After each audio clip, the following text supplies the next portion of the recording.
Hello there.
Well, hello. Hey there, Borkenstall. Hope you're doing well. Now, how about we just jump right into it? Where's my... There it is. There's that.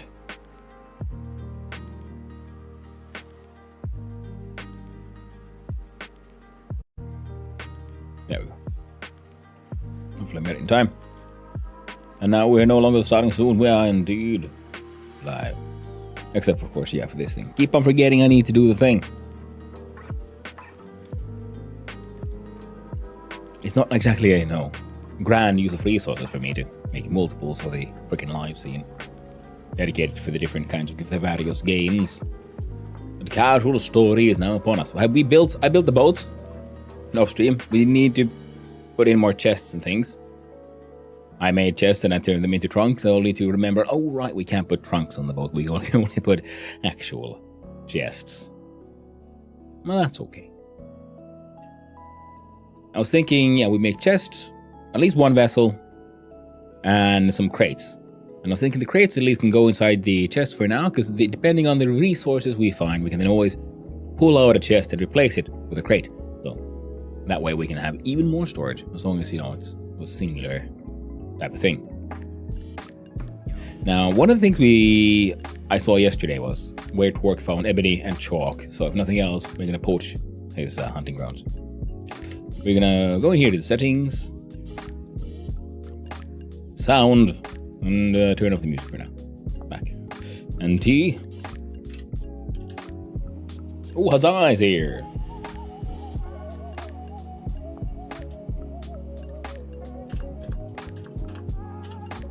I'll join in on the joke here. Ah, wrong buttons. T.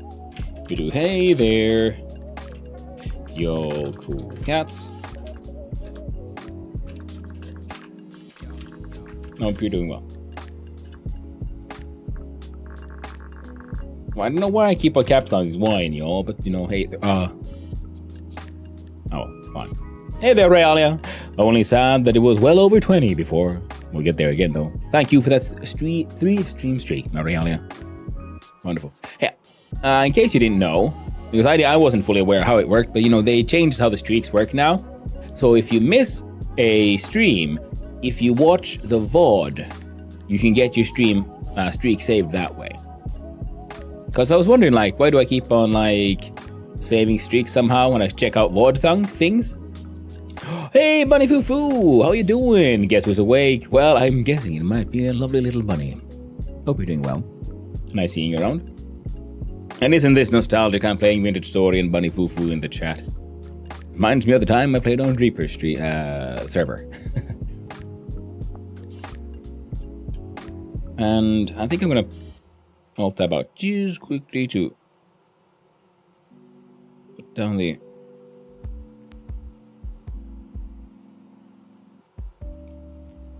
music there, because we want to hear the sounds of the world as well. Oh, that Valheim time. That is very true. Ooh, the VOD? Well, fudge, because I got notifications that I can save the streak if I watch your stream again in the next 24 hours, but I didn't think that included the VOD. Yeah, I know, right? It's weird. But I guess that's how it worked, because I remember mentioning, like, oh, I'm not sure how this whole new VOD system works. I mean, the streak system. And then someone else mentioned, oh, you can now watch VODs. I think it might have even been in like Killadrix's chat, and someone in chat mentioned that you can now save your streak using VODs and or clips, potentially. I'm not sure about the clips, but I have verified. I watched Killadrix's VOD to save my streak on with his streams. So since then, I probably lost it again. But yeah, see, handy to know, isn't it? You know, like try to maintain your streaks. Frustrated lol, but a good to at least know for now. Exactly. Good for the future. And a blue monkey with us? Not yet. We might see him today. I'm not sure if he'll be... He was on the server yesterday. He might be. I'd have to check his schedule.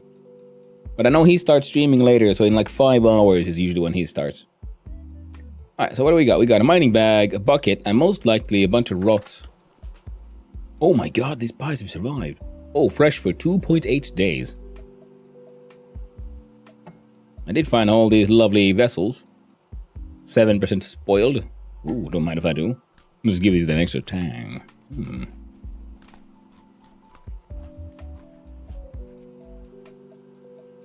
Now, this thing in my hand is... Yeah, it's fine.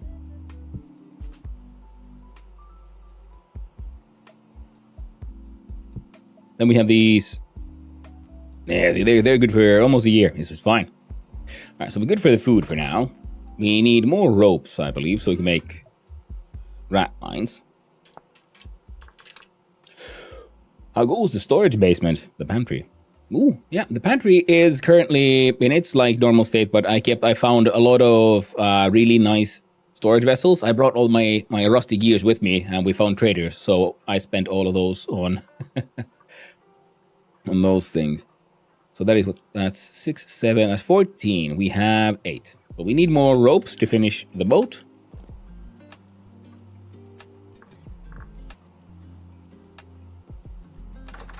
But otherwise the pantry is filling up with nice looking pots. See, this one is a fire clay brick that I like. They're the basic boring brown ones, and these are the 2 chthonic ones I found in a ruin.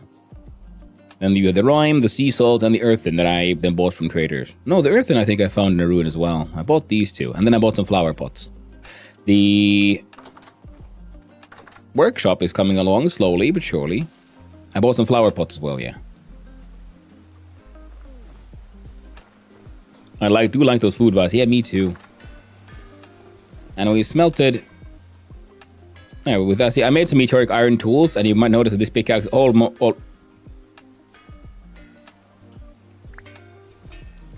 I'll be fine. Oh, I'm wondering, how the fuck is that thing still hot? And then like, oh right, yeah, things don't load in when I'm not here. Alright. Alright, so now we got some more fire clay bricks. We have a decent amount of meteoric iron, which I'll be mostly using for decorative items, because steel is the plan. I also successfully made a pallet, which made me happy, though I haven't like done anything with it yet. So I made a meteoric iron hammer because it looks nice. We made meteoric iron pickaxe, pro pick, and a new knife.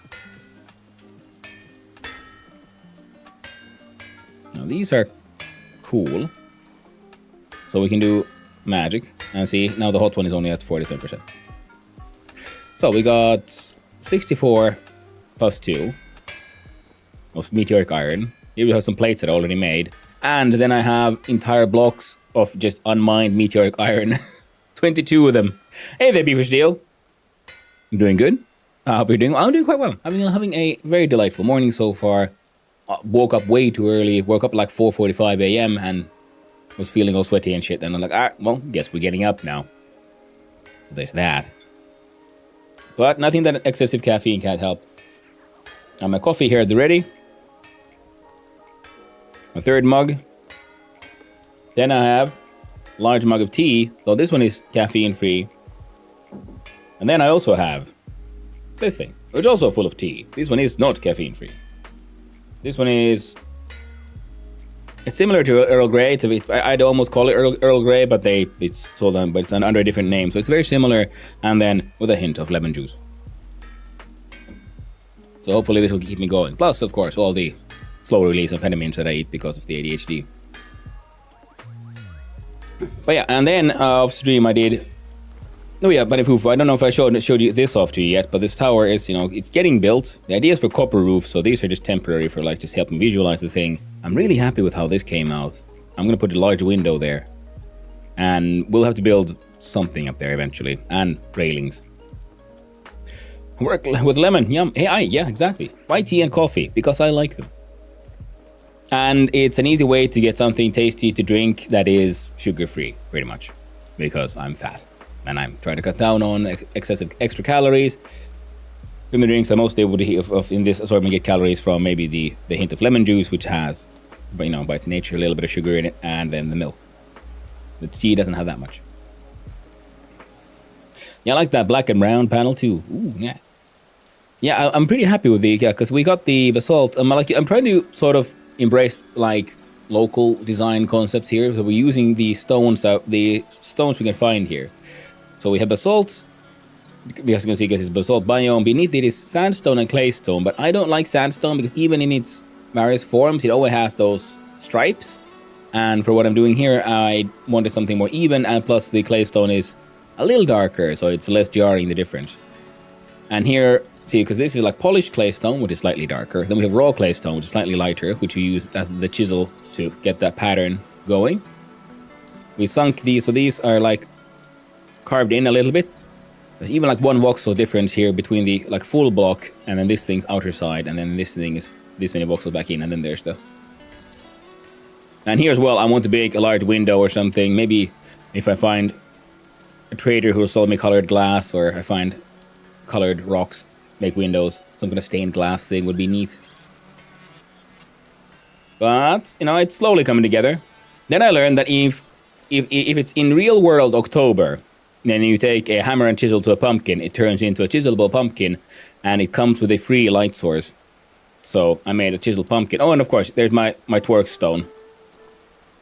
When he came to visit the first time, I heard, so this is made of andesite, polished andesite, and obsidian and claystone. And I made my Twerk stone. Oh, humbug. We're not fat, we're chubby. This looks like a cathedral compared to the mud hut I just made as my first base. Hey. For the longest time, I didn't even have a roof. I put up the walls because I knew how I had seen these like on someone else was playing Vintage Story and they'd built using the quarter logs, and I got inspired like I want to build something with quarter logs. And there's walnut around here. So this part was made with just, a flint axe. And then for the longest time, I had no roof. I had, like, literally dirt blocks covering my fires and so on. Then eventually I found clay and got it cooked and made some shingles.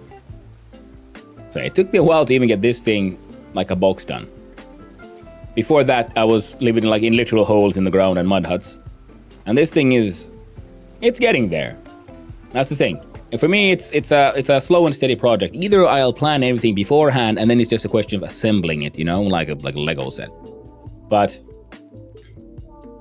Ooh, this music actually fits well with the windmill. And the sort of sunrise.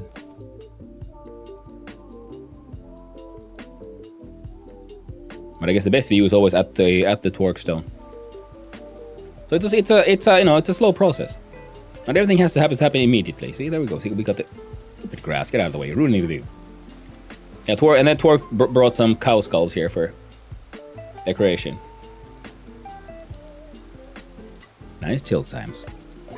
I gotta pack up and move to the coast. Building a base directly in the center of the map feels like a poor choice. I wouldn't say it's a poor choice. It's a choice. I went here because I knew that Casual had made oceans in the map. I mean, my original goal was head just south. And I was hoping for oceans. I knew that there was talk of oceans. And then to get here, I had to then use a shitty little raft all across the ocean. And then I noticed, oh yes, finally, a place with oceans where boats make sense. And that's why I wanted to I wanted to head to the south so I don't have to deal with the winter too much. It still hits 0 during winter where I am. If you head further south from here, because I'm at 18,000 and I think it was like closer to 40,000, you're in like the proper savanna, you got acacia trees, hyenas, proper Africa. And last stream, yeah, we went further down here to explore, hoping to find ebony. I found some acacia seeds, which is nice, but no ebony. And so the biome starts having a little bit of shifting here at 25,000. So closer to 30k, you might find some different biomes. But most importantly, on the way, I found olive trees and pomegranate and lychee. Now, none of sorry, all of those have the unfortunate feature that if the weather gets too cold, they die. So I can't actually plant them here because then they die during the winter. Similarly, I have planted some apple trees I found. And they all just look nice, but they're not dying, but they're not fruiting either. Because I'm not sure, because I think they need to become first mature, I guess. Oh, they are. Yeah, because it just says young, it never says devernalized. So, because it needs to be minus, apple trees need to be below 0 for an X amount of time for them to become quote-unquote vernalized, which means that they can bear fruit. So I got some apple trees which do nothing. So what I'm gonna do is build a greenhouse, and within that greenhouse plant the other trees, and hopefully they'll survive, because the greenhouse should raise the temperature for like growth logic by 5 degrees Celsius, and that should maintain a temperature that is warm enough all through the year. And here, see my acacia seeds, they have grown. We have some acacia trees. Nice. I like the acacia color. It is a nice sort of like dark red, or like a reddish brown, compared to, say, the redwoods, which also grow close to where I live, which are more of a pink color, or a much lighter red. Sorry.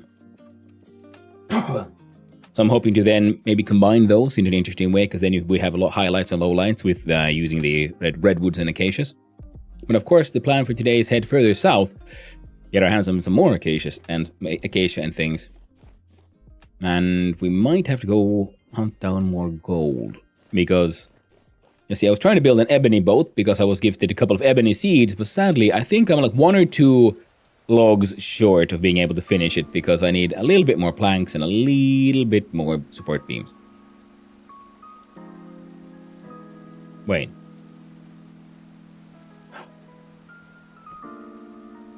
Oh, I could do something, can't I, with this? Because an ebony box, it has storage slots of 25. Ebony and purple wood are magic trees. They're the rarest, most difficult to find. They have the lowest chance of dropping seeds, and they have 25 storage slots compared to, say, a maple crate, which is 20. So the H crate has 16. All the wood crates you can make yourself have 20, so they fit more than the H crates, so they're better. And then the ebony and purple heart make the best crates because they have 26 storage slots. You plant trees, or if you go to get? I'm gonna have to do a little bit of both, really, because I'm not sure what all I'll build. So we're gonna head south and hunt down more. We need ebony so we can finish that boat. I do have, see, this black bronze lantern, so I was thinking we might put the black lantern on this boat, because we made a bold cypress boat, so now we have like a white boat and a black boat, or blackish, the ebony one. And this one I put my silver lantern on. So I have a silver lantern. I think it has a quartz glass pane, which is why it has that funky color to it. Let's check. No, plain glass. Neat. But it does not have a lining, so I was thinking I might put in a gold lining just to have that contrast, or then we try to do electrum. But I do have a gold lantern that I made, which has silver lining, and I was thinking I might have to then make a third boat because of, you know, the rules of swag. We need a purple heart. We need a purple boat with a gold detail. You know, it's our pimp boat. If we could dye the sails, that'd be even more amazing. But sadly, I'm at the Flint Tools and I have a stash of berries stage of Interstory. Just bought it a couple of days ago. Oh, nice. Well, I mean, that is where I spent most of my time. Even now, every now and then, you have to go back to Flint Tools and berries. I mean, currently I just have, you know, a lot of resources built up. So I can, you know, I'm not that messed up. But quite often, if I'm going on a greater adventure, I usually bring with me like a stack of flint or something, just in case. When I run around and pick up flint, flint in general is useful for more things than just napping. But that becomes when you want to cook it in a fire pit for making calcined flint, which you then grind to make powdered calcined flint. You can then combine that with red clay to make fire clay for your fire clay bricks, for example. That is what, so it has more uses.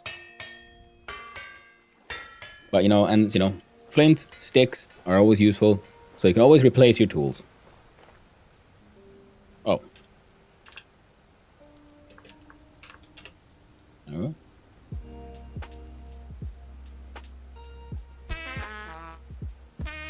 Oh no, it's Dan, not again. Come here, Lieutenant Dan.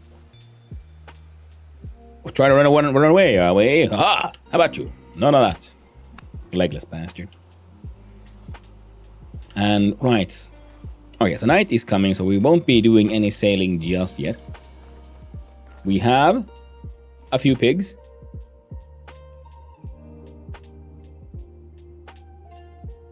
Pigs make very large litters. Now, my next plan will be pretty much to kill off everything that is not Gen 3 or higher. We got a few Gen 4s, a few Gen 3s, but there's still a few Gen 2s, I think, left in here. Because at Generation 3, animals become domesticated. Or at least the ones you can, like goats and boars and pigs and so on. And chickens, which means they'll no longer be afraid of you, and then also, if you have the cleaver, you can insta-kill them. And that's why I'm not feeding them right now, because I don't want them to all get pregnant. We're gonna kill off the bad generations first.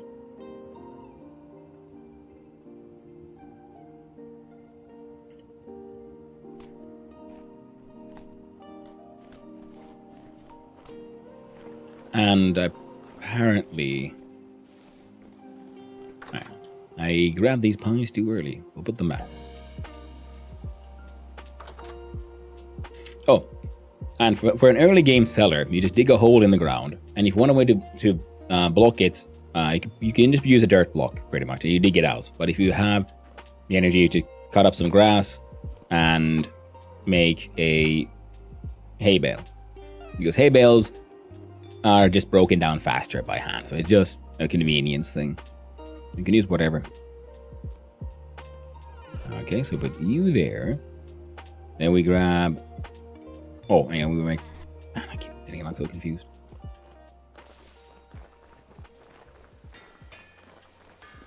Alright, so let's see. Saw in the middle, planks all around. Was this not the recipe? No, I do not have enough. I need more planks. Oh well. Now we know.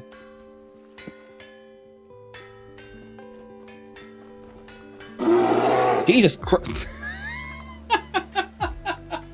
Oh, that's loud to me. Ooh. How are you doing there, Anthak? Hope you're doing well.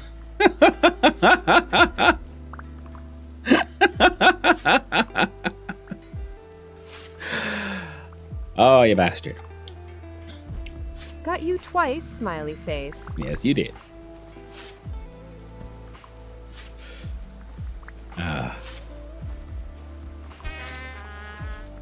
Alright, let's... Ooh, free gear. Now that's something we need to bring with us. The stuff necessary for fixing a translocator. So if I did find one, but then I didn't have the gears to fix it.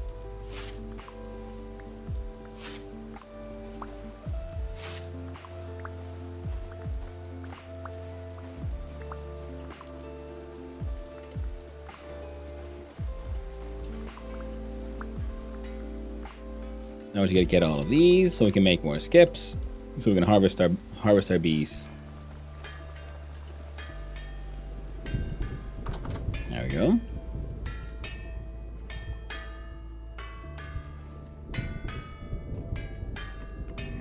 There we go. And I do believe here.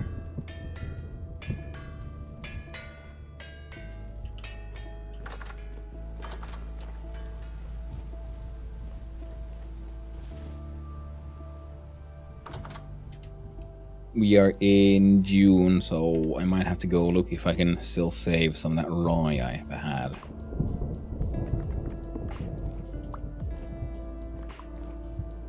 We'll take these with us because we can then try to sell these to traders. Now, if we're looking, no, not this one here.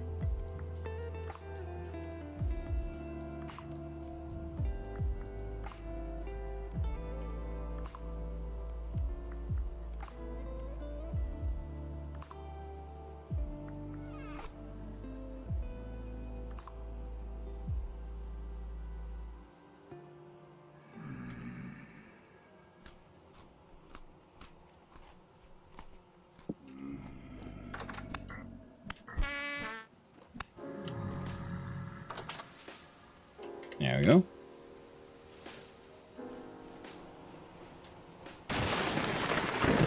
Goddamn lightning. How do we do? That was close. Right there. So the flax is okay. Yeah, the rye died. Oh well. Tragic.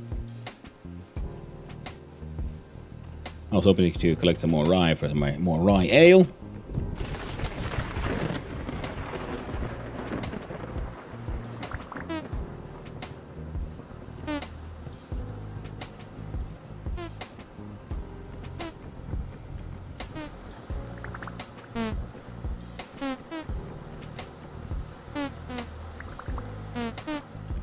A lot of angry bees.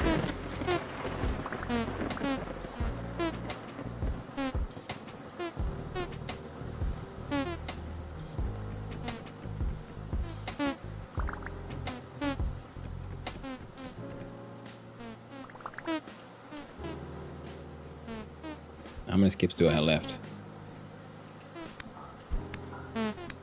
There we go.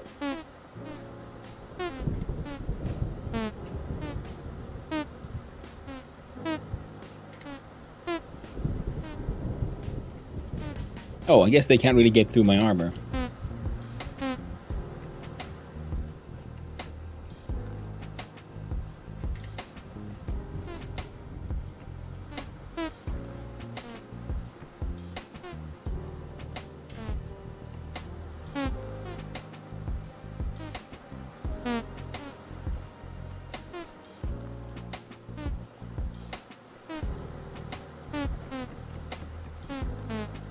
Bee Scarecrow doesn't break, does it? No, not as far as I know. I mean, it would be pretty wild if, you know, bees could destroy, like, a straw dummy.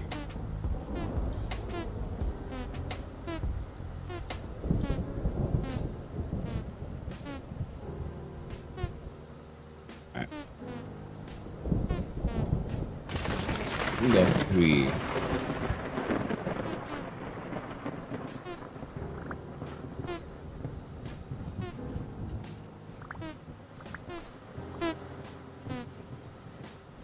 I think we have all the drops here. Okay, we're left still with a few more skips. We can make one more. So 3 more skippies. Which we shall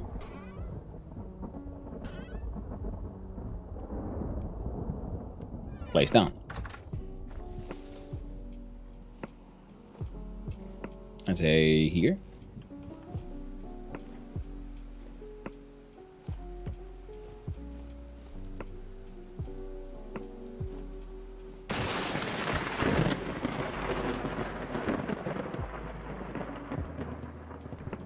No.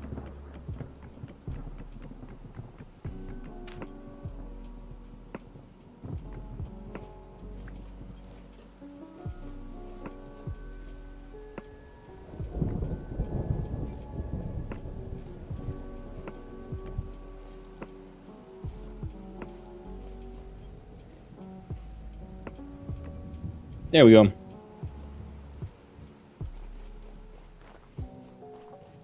See, look at that. Look at that freaking self-illuminating thing. And you know what this means? Because I made more of these, so I can no one else can make them anymore. Whoa. Which means we need to make a Twerk pumpkin at some point. Maybe later today. I chose this area because, you know, I like Basalt by in general, but also because in this area naturally we'll find obsidian cubes. So we're gonna use obsidian to give one of these shades, and because it is slightly smaller than a full cube, which means we can also expand on it. So we can also do it pretty much something very similar to what we did here, except pumpkin, to make a Twerk pumpkin. Twerk as a pumpkin friend, yeah. And then we'll make a Twerk pumpkin, and then we'll at some if he comes on, we'll just see if we can sail to his island village, and bring him a gift to celebrate his Twerkness. There we go. Do not need the light. I have a full of a freaking chandelier, which does remind me we need to make glue and get ceiling chains. I found multiple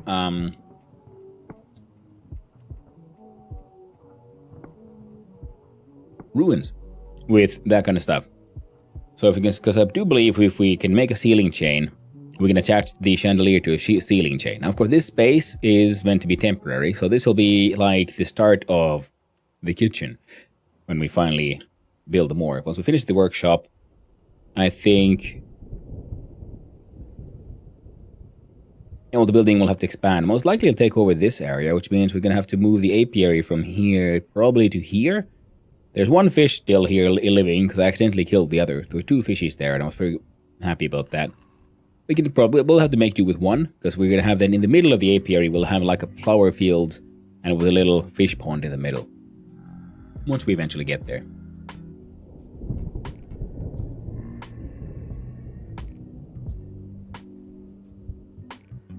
Oh, and also, beef steel. With the stash of berries, when you run around, you pick a berry bush, especially in the beginning, it's a good idea to pick up the entire bush as well. And take it with you, because then you plant them close to your house. See, because these rows here in front of my house, all blueberry bushes. Here we have black currants and red currants, and we have some cranberries. No, these are white. No, black currants, red currants, cranberries, and some white currants. I was also sort of, collecting those to have a renewable food source, especially down here in the south where they sort of grow almost year round. And then because we can then make wine out of those, which also is used as a food source, which will keep for quite a while.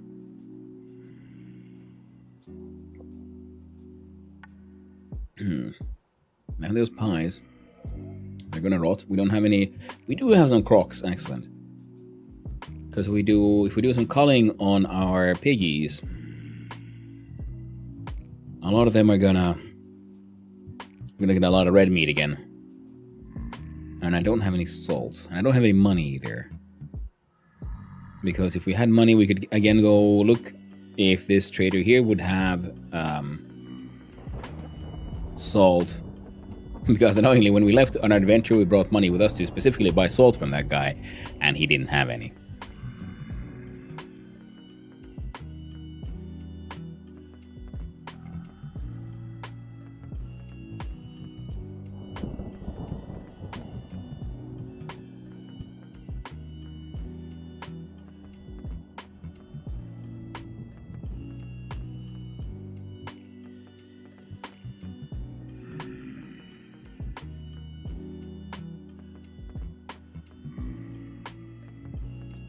And we need to put more food in the goat hole for the goats.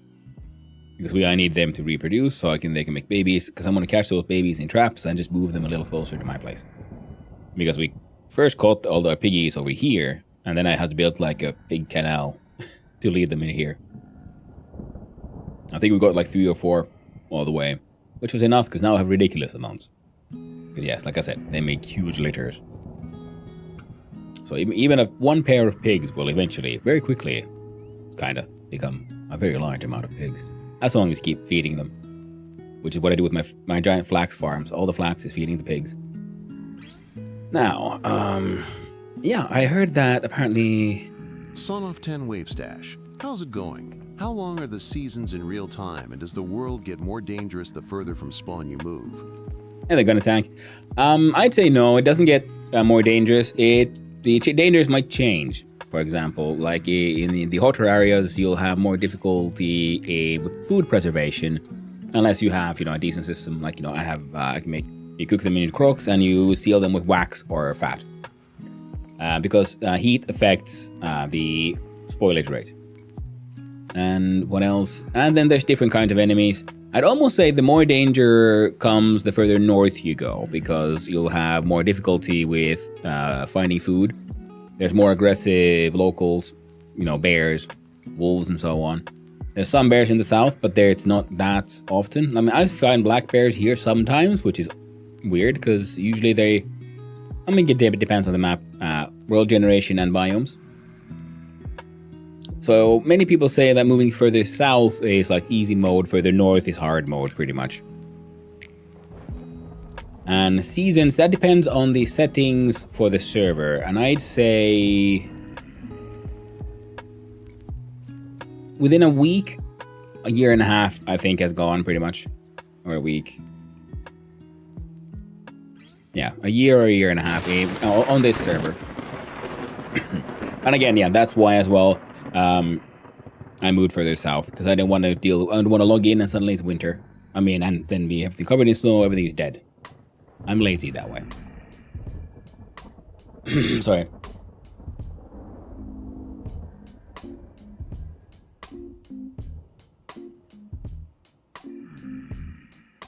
There we go. So, now... Okay, I could do a resin run as well before we leave, because I could do with more. Inside this one, we put the cattails. Oh, and you also... Not you. You. That one. And we'll squeeze out all the honey into the bucket.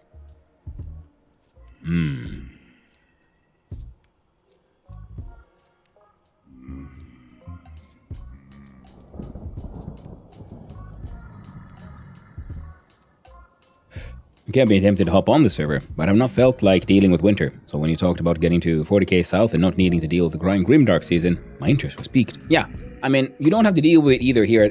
I'm 18,000 blocks south. In the top right, you see there the coordinates. Middle one is the left one is east-west. Middle one is height. The last one is north-south. So 18,000 blocks south is enough to not really have to deal with winter. I mean, it gets close to 0, but many crops that I have even here, these guys don't like the heat. And then some crops don't like the cold, but there's some like flax and sunflowers and amaranth, which are pretty okay. And then, so you don't have to go that far. And there's like a southern continent. So I got here with a raft. You see, the spawn point is here. Hereabouts. I spawned into the game.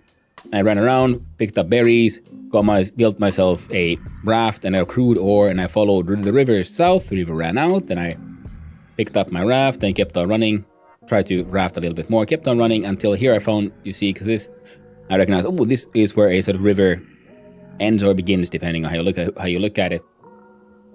And then I followed this one south, went under the ground, through a couple of caves. It was a very cool sort of a ride. And here was the last time I had to like cross a bit of dirt with my raft, and then it was freaking ocean. And it took like 1 or 2 in-game days pretty much on my slow little raft to get all the way down here. Then I found this, and then I was thinking, well, maybe it's an island, so we'll go around a little bit. And then I came to the conclusion, no, seems a bit like a continent. And I saw a Mediterranean cypress here on the hill, and I took that as a sign, because I was hoping for some Greek vibes. I wanted to plant olive trees and things, which now sadly I know I can't properly grow here because it gets a little too cold. So there is even a chance that I might eventually have to abandon the place, to move even further south for a proper olive farm, which would be tragic. So we'll first see if we can grow olive trees in a greenhouse here. If we can, that'd be lovely. But yeah, if we go further south, then you can get like proper Africa vibes. You got acacia trees, there's termite mounds, which are functionally similar to berry bushes, except they give you protein, because you eat them crunchy termites, and so on.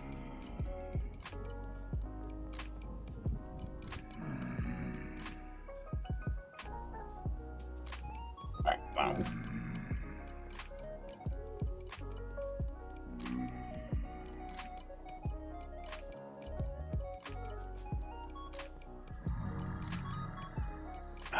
No.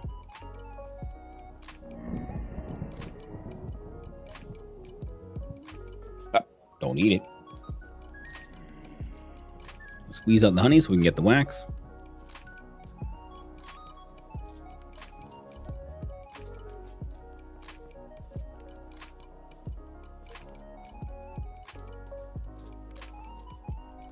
Another nice thing with moving further south is that the map updates real time to what it looks like when you are there. So then you won't have these sort of patchy, some parts of the map are covered in snow, some parts of the map are not, depending on when was the time of year when you last visited. Eller knappsår. Morning, Hanu. I'm late to everything. Oh, sad. Well, I hope it's not too bad. Hope you get some good rest, friend. Oh, one and. Alright, now I've got 2.2 liters. Do I have any more jugs? No. And that can't be right. I had an even amount of jugs. Where's my jugs? These jugs. Well, we hope you have an acceptable morning then. Despite everything. The sweet knappsår.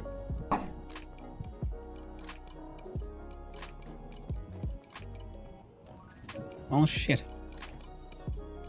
I guess this means I need to make a dedicated barrel for honey.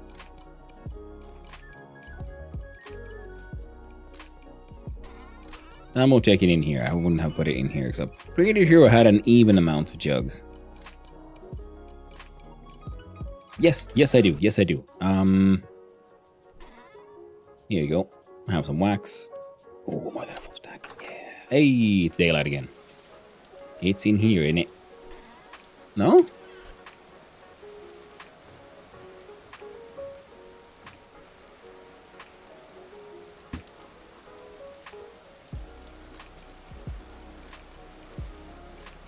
I think mediums can still be used for... Oh, no they can't. It's mediums or large. Alright.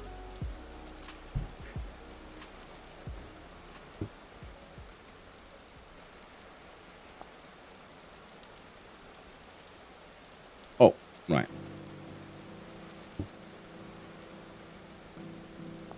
There. Turn that into weak. So that's going to be a lot of hides, which we will have to be turning into lime water. Well, thinking of how I overslept, yeah, I guess. Well, that's good. I remember waking up to alarms, but it was like, nah, it's fine. Oh. The treacheries of a tired mind. I'm thinking, nah, it'll be okay. Don't worry about it. It's fine. Turns out, it was not fine. Wait, did I just... Oh, I did. I fucked up. Oh, well. Alright, see, carrots can't handle the heat. Yeah, we can't even use the freaking scythe. The good thing is, even though they die, you get your seeds back, so that's nice. You just don't get the crops. And I think some crops seem to have like a chance of dropping extra seeds. But I'm not entirely certain if that is the case. You got freaking beans. I want more amaranth though, because we can plant that and it looks neat like a flower.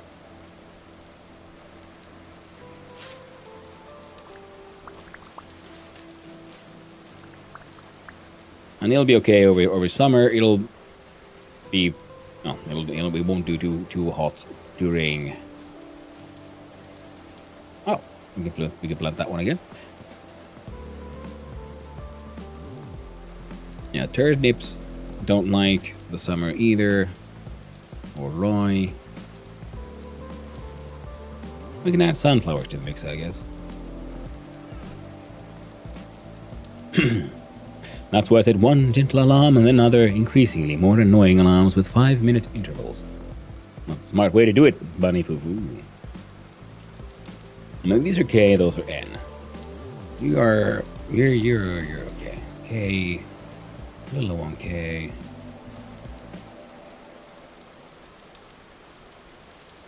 Brave was okay on N.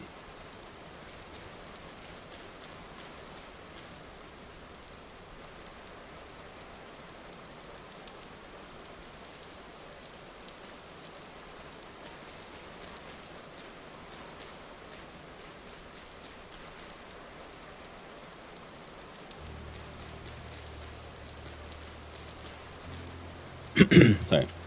Yeah, one more amaranth, because like there I tried to like just plant those sunflowers around there. Because I thought they'd look nice. And they do. Kinda. But once they're like all done, they're all shriveled. Whereas the amaranth remains nice and, you know, looks all pretty. So more of that, please. Eventually. Soybeans need to be... Well, soybeans are kind of freaking pointless. Because you can't do shit with soybeans.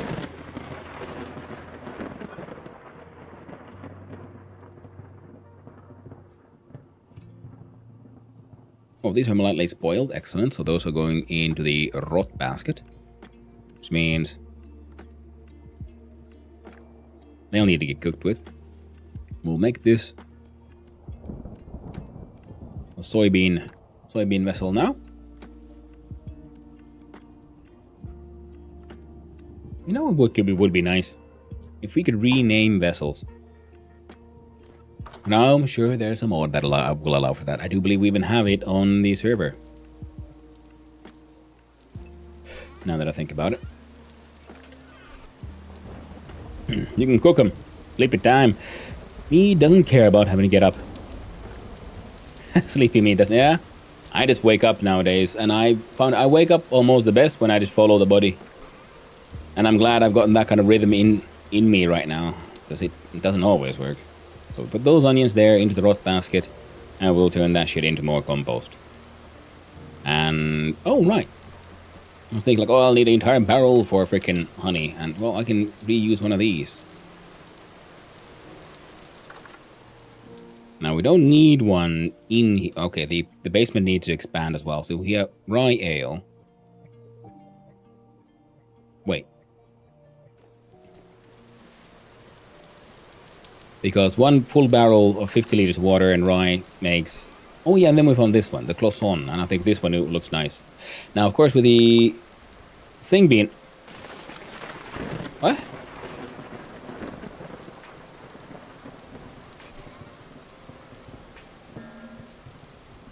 Why did...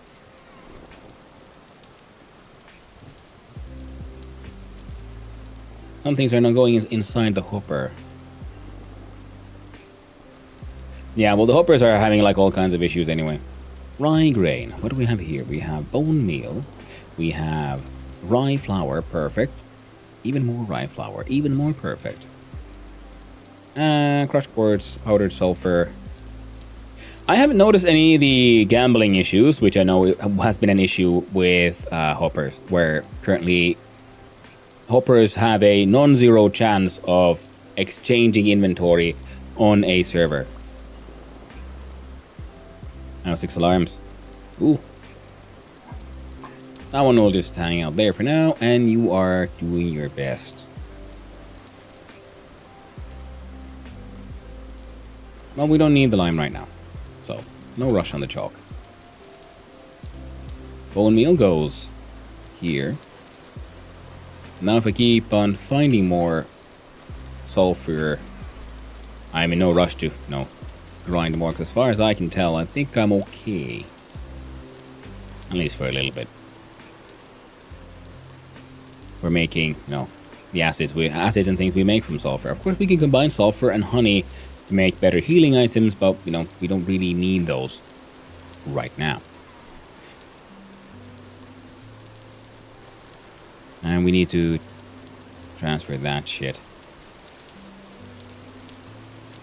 Now, let's see here.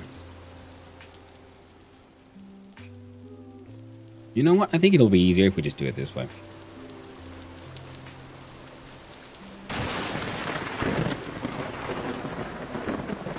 A lot of lightning here. Then we check the rye flour. What is the rye ale ratio? It is 1:1.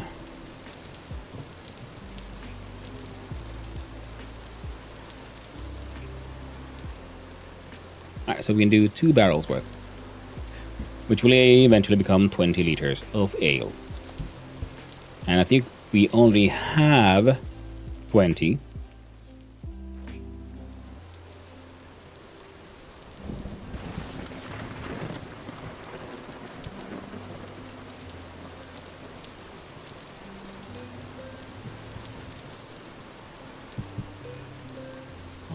Those must have been living there for a long time, because that was before I got like proper storage space.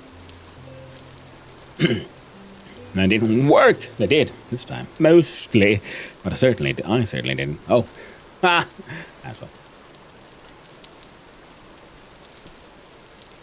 And this one gets 50. Now, why am I making all the rye ale? Because if I remember correctly, you see, from rye. Make rye ale, and we can turn that into rye whiskey. And I just like the idea of having a whole bunch of rye whiskey. Now, of course, we then further distill that into the beautiful aquavitae or aquavitae. That's a funny fact, isn't it? No one actually knows how Latin is correctly pronounced, because all native speakers have been dead for 1,000 years, 2,000 years, well, 1,500 or so. I can't remember when it was the exact cultural collapse of Rome. And many languages have Latin influences which have affected their language, so from those we can deduce some things, but we don't actually know. Aquavada. But aquavitae is how I like calling it. And also because the ale is perishable, I do believe, yes, but the whiskey is not, so then we'll have a whole bunch of whiskey we can just down for the hell of it. We need just make solder, which requires lead, tin,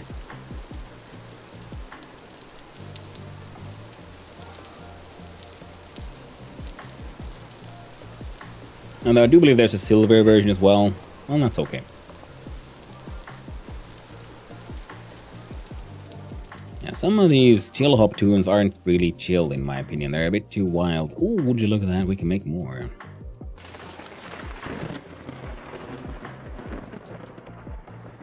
So one more barrel.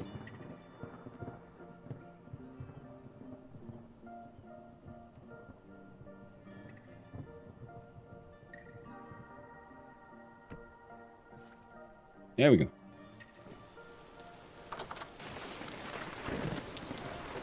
Can't really fuck up with our dye too much. And the leather production can take their time. See, this is the same problem I had last time. I was thinking, I have everything ready. I'm going to head out on a grand adventure. Then it takes multiple in-game days to go ahead on the said adventure because, like, there's all this homesteading to be done.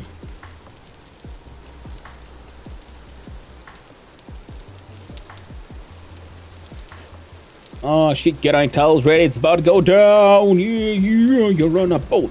Motherfucker, I'm on a boat. Now here's the boat. I'm not on it yet, but I can do. See, I'm on a boat. How do I? No! Please release me, boat.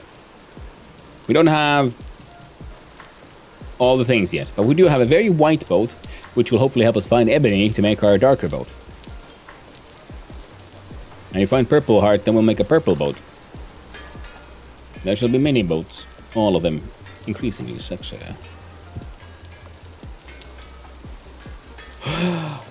God dang, if it ain't holy, it ain't the dwarf lord himself. Hello there, Depot. How you doing? Welcome in, raiders. Is it an ebony boat? Yeah, I was trying to make an ebony boat, but I ran out of ebony. So then I make a bold cypress boat. So see the contrast, the dark boat and the light boat, nice and lovely. See, this one even has a silver lantern to go with the whiteness. This one will probably get my black bronze ones to go with the darkness. And then if we find purple heart, we can make a purple boat. That'll of course get the gold lantern. Now welcome in, raiders. Hi, hello. Hope you're doing well. Welcome in, Sheppen89. Have a look at me because I'm sailing on a boat. No, wait, no. You were already here, Sheppen. Singing about them boats. Yeah. So welcome in, Dragon Garland. Depot himself, of course. Welcome in, everyone. For those who don't know who I am, hi. I'm Hanno, son of Hanno. Variety streamer and occasionally amateur game developer and crappy artist. Raid is rolling on in. Yes, they are. And we are currently playing Vintage Story on the Casual Elephants, the Casual Story server. Well, oh, thank you, Birdman404 for the follow. I really do appreciate it, and I hope you have a wonderful day. Now, it is a lightly modded, beginner-friendly server. You see, and we have the wonderful chiseling tools, which allows us to copy paste things, which means we can chisel large walls in, a lot easier than making every individual block by hand. We just make a few, and then we copy paste them about. Now this tower here, see, this is my grain windmill. This is my industrial windmill.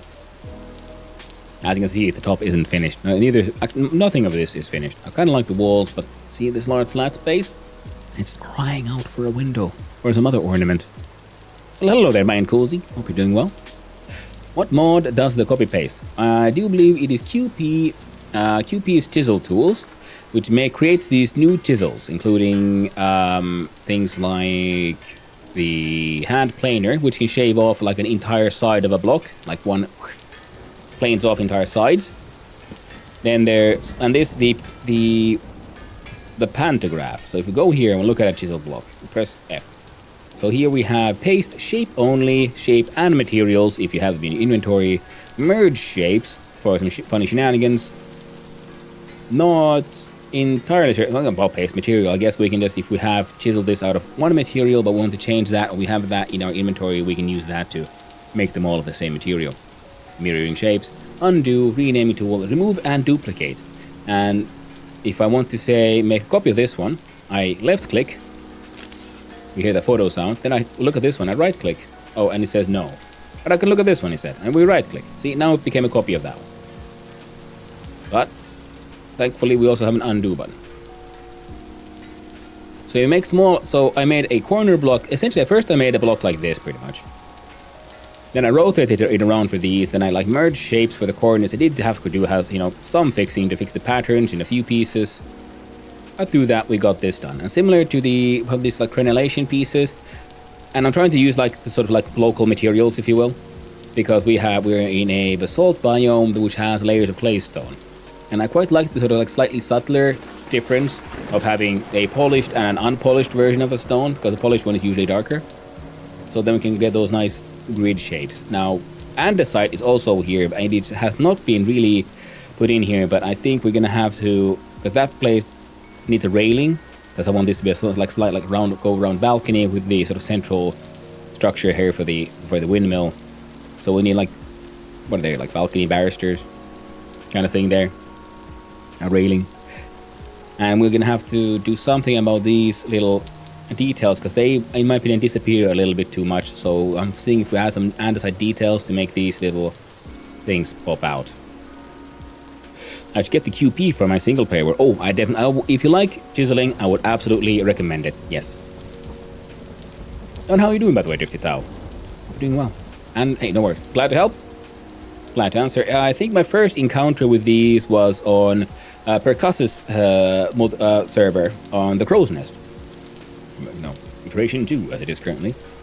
I joined in, and that is a heavily modded server.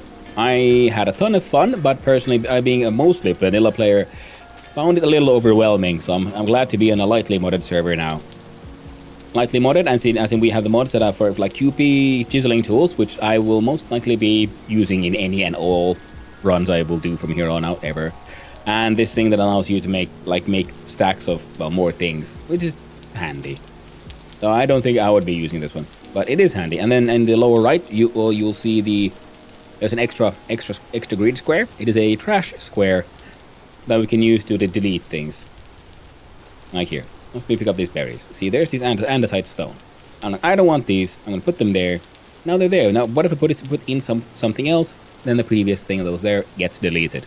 Yes, you get one extra slot of inventory space, which is handy. And it's easy way to just get rid of more crap that way. Now the one, of course, we have the classic one, the RP voice chat. You can see we can mute ourselves. And then I think there is there was like an easier smithing mod that adds more smithing options, but pretty much all options have been removed except for there should be a way to add individual bits to your smithing so that you don't have to use an entire bar to add, singular voxels kind of thing. More, indeed. More stacks. Now, the hell was I doing? I was trying to get ready to. I'm supposed to be getting on the boat and going on a grand adventure, but there's an entire freaking farm to take care of. So we have to grab a almost rotten pie.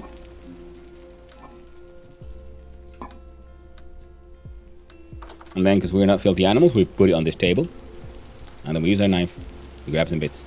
And we eat those bits. Delicious. Yes, put them in our pockets. Nothing better than a pocket pie. Fresh for 5 more hours. Delicious. I'm just surprised they haven't rotten yet. So we've done the bees. We can... The facts will be fine. We'll deal with that at another point in time, but the pigs need to be taken care of. So we can find the angriest pigs. We gotta find Gen 2s.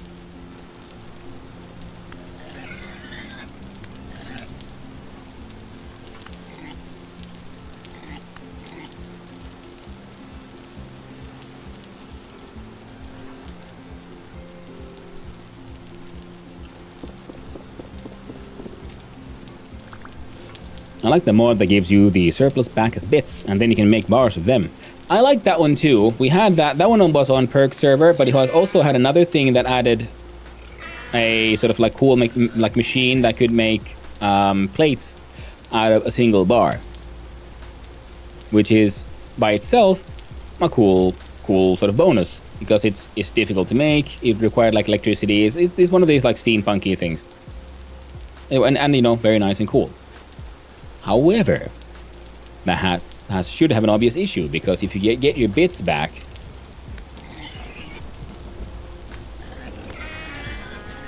when breaking stuff down, specifically, I think that one also made it so that when you break down a plate, you only get enough bits for a single one. But if I smith something really small from that plate, it gives me all the excess back as bits. So I could just copy material. So there is a fun little interaction there. Single bar plate, so cheaty. It isn't if you can make, because it took a lot of resources to get there. So I think it's an interesting way to reward the player for the effort they put in. And Wasteland 21 arrive. Hey there, puppy. Hope you're doing well. So I liked it as an idea. Yeah, I think it was good to sort of reward, and then because it required electrical power to work, and then you had to have a machine that created that electrical power, and there were various ways to do that. So that in itself was okay. Come here, you.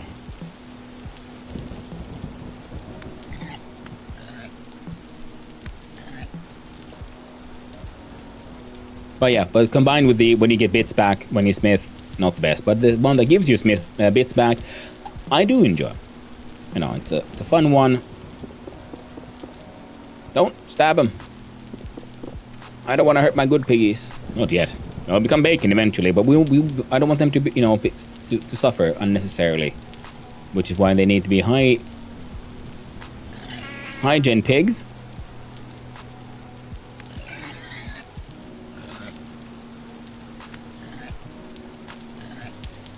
So that we can use the cleaver to insta-kill them, so they don't suffer unnecessarily. They don't need to fight for their lives. They can be ethically euthanized with a cleaver to the face. Whereas these guys... Oh no! Oh no, yeah, you gotta go. Sorry. Oh, you're not supposed to be killed. It's... Trying to hide in your innocent friends, eh? You made me hurt one of the good ones, you sow. At least it's a dead sow now. And we'll see about getting all that leather treated. Ooh, Gen 2. And a boar.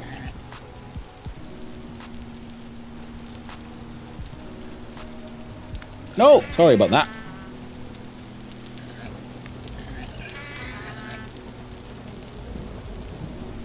Calm down, would you? It was just a small hurt. No need to be like that. Just a slight stab. Slight hack with the phalanx blade right in the spine. It'll be fine.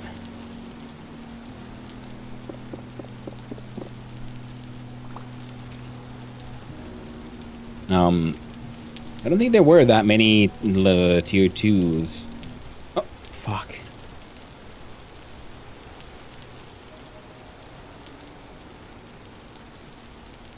We're all in that one giant pig pile. I guess it's time to let them breed. Because once the babies are out, that'll be a good way to also identify the later generations. The important bit, we don't have any Gen 1s or 0s. Because the Gen 2 will still create a baby that's a Gen 3, so it'll still be domesticated. So we'll still have like fully domesticated next generation. But while the next generation is running around, we can then, you know, come here and say oogly boogly boogly and see who aggroes and tries to protect their children and who has accepted their fate. Breed for me. Feed for me. I'm goodies for you. I see you.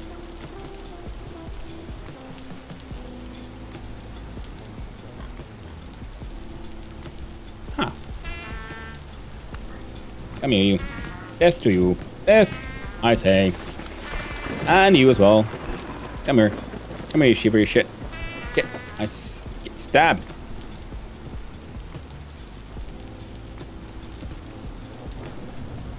I said stab. How dare you touch my pumpkin? Right in the pumpkin. There you go. Got him. Ah! Thank you, Gunnathang.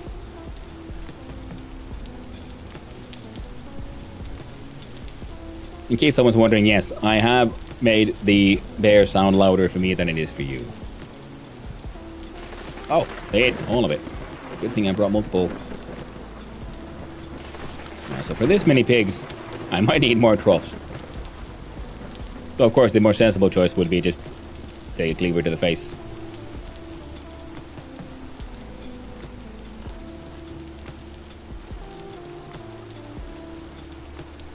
Now well, they'll all finish eating soon, so we're gonna go close the door. Right now we didn't. Oh. It's the circle of life. And backstab. There you go. The circle of bacon, that's what it is. Making bacon. If only I had more salt. If only I had more money, I could go visit that trader who usually has some salt. Except not the last time I visited and actually had some money to spend. Now, put some fat there. So now we got some fat. We got some wax. Now, one of the only sort of industrial resources we truly lack is resin. We could make some... Oh, would you look at that? I have apparently forgotten... Oh, well, hopefully it wasn't anything important. It's fine. So we can make one hefty red meat stew. Just meat on meat. On meat. Full meat action. Now, one of you had some onions that might need to go. We gotta prep some food for the adventure. Oh!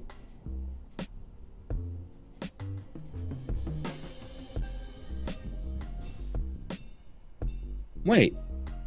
We can't put Crocs. Can we? Oh well. No biggie. I wanna do I bake pies? Let's make meaty pies. We'll make them with sunflower flour.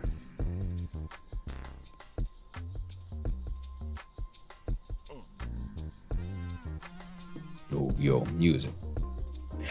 You don't need more salt. You have assaulted those pigs enough. How dare you when I'm so never enough. Heckin' pigs. Screw the popo.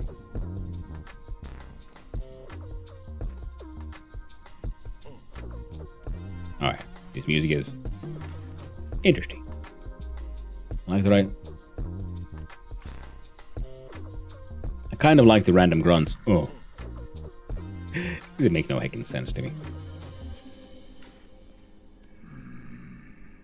Like, I'm being very happy with the sort of chill hop music service I use. Mostly. But they do sometimes make questionable choices. In my opinion.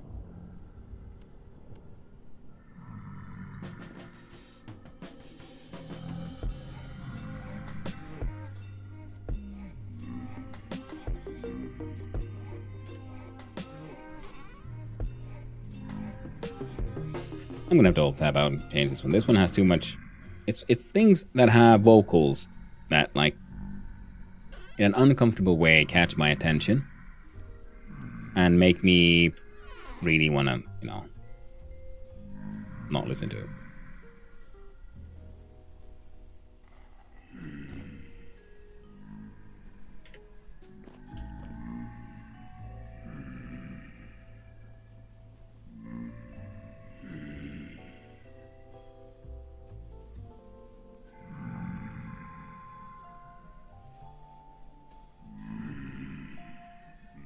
Oh heck yeah, we can make an even amount. No. Well, it'll be an uneven amount.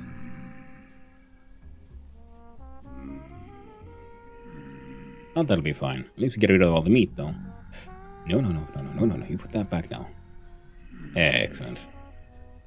There we go. So we're gonna make pies, and the rest of the dough will be turned into bread.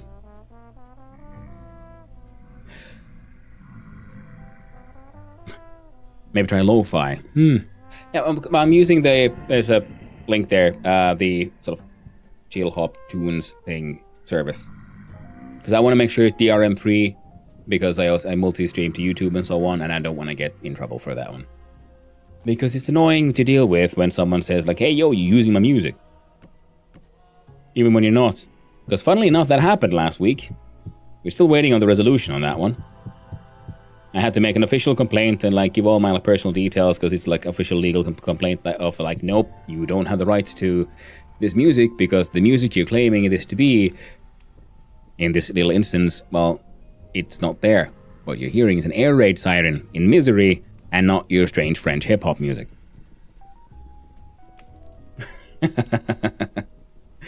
But it was weird. I'm like, oh no, copyright strike. I'm like, oh cool, well, what the hell? And then it's like, okay, this little bit here, and I'm going, it's 6 seconds, and it was from our multi stream with Twerk and Claiborne and Reaper Link, and it's just me like staring at the ground, like pondering, and in the background we hear the air raid siren. And it's like, and then it's like linked. Oh, well, this is obviously this copyrighted material, and I'll click the link, and it's French hip hop, and like, no. because I could then choose to mute the stream or do something or try to change the background music to other music, or I could make a legal statement of no. And I chose the aggressive legal stance. How dare? What the fuck? Yeah. I mean, obviously, I'm guessing, because I didn't listen through the entire song, so at some point there probably is something similar to an air raid siren. It is a very usual, normal sound effect used in many things, including games. So my guess is it's a good old-fashioned AI detection system. Where it found this bit and it thought it's close enough to this. I mean, I don't know people that got copyright strikes at least earlier with Vintage Story, because of bird sounds, and those bird sounds were apparently close enough to something someone had. I think it actually did have a sort of technically a kind of copyright to them, a kind of claim, but no one had really the resources to fight that one. But this one was so obviously different, there's no way, they'll fight me back on that one.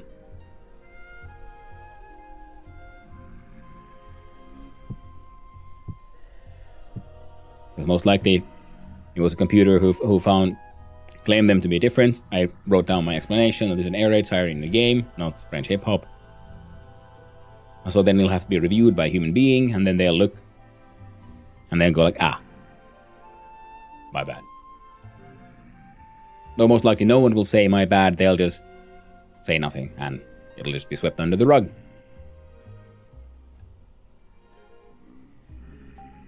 Yeah, that's also one of the things why every now and then I feel I would like to have this sound like existing memes or existing sound effects in my stream or some of the things I do.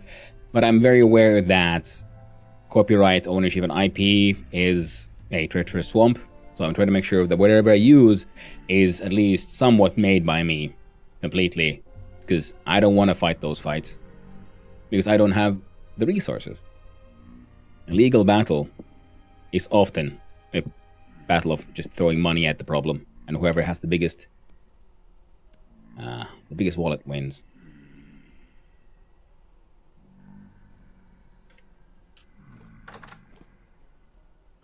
Because even if you're legally in the right,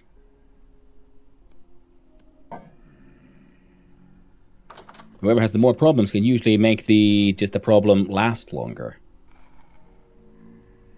And because, you can almost the decision is, you're wrong, you're right. Alright, cool. And then the losing party can be I want to file a complaint. And then they can keep on filing complaints sort of forever in certain cases. And I don't know if I would ever end up in such a case, but I am heavily paranoid and pessimistic.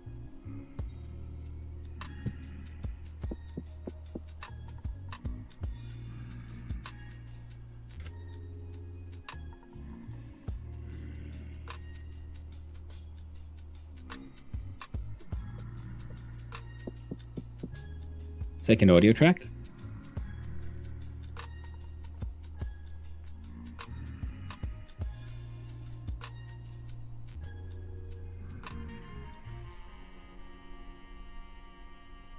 I don't know what you're referring to, Bunny. I'm sorry. For OBS? Yeah. Oh, no, because I need them, music and things for the stream. I could, listen to music and what you guys can't hear, but that's not good entertainment. The idea is to fill in the empty space, because sometimes, I play a game and I get, locked in and focused, and the game itself might be very silent. Good example is Stationeers, especially there in the moon, there is no music.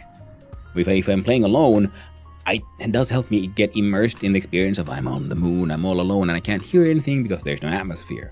But when you're doing a stream, the empty noise, the ongoing silence is more of an issue.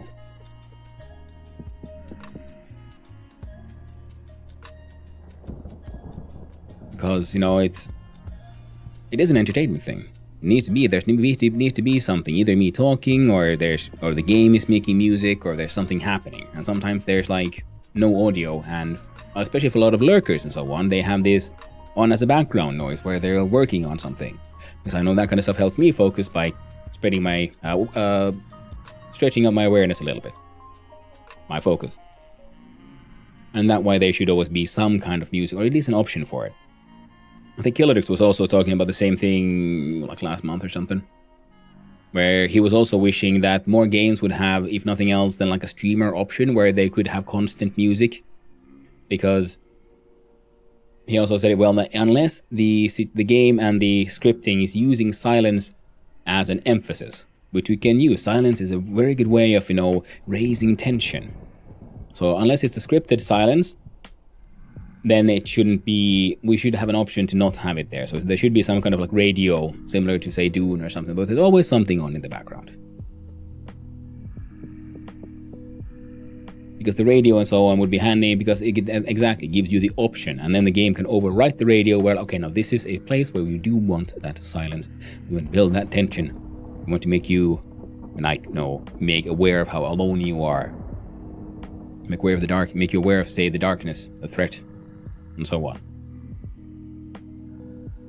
I mean, if there is some way that you can create a separate second audio track, so that in the stream we can isolate that particular audio to where it will not show up on the finished product VOD. I don't think that'll work, because I can do all the multiple tracks on my OBS, right, on my end. But everything that goes out needs to be packaged into one stream, and that will be video, audio, everything. So that's why I can do all the separations on the OBS on my end, but I'm not streaming out separate audio and video tracks.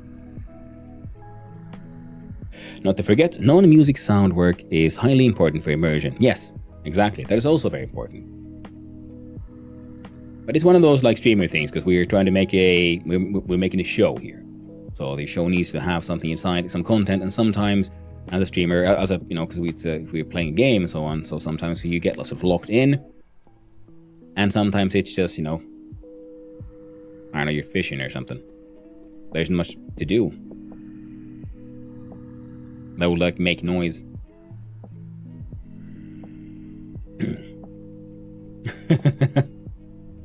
I like people like,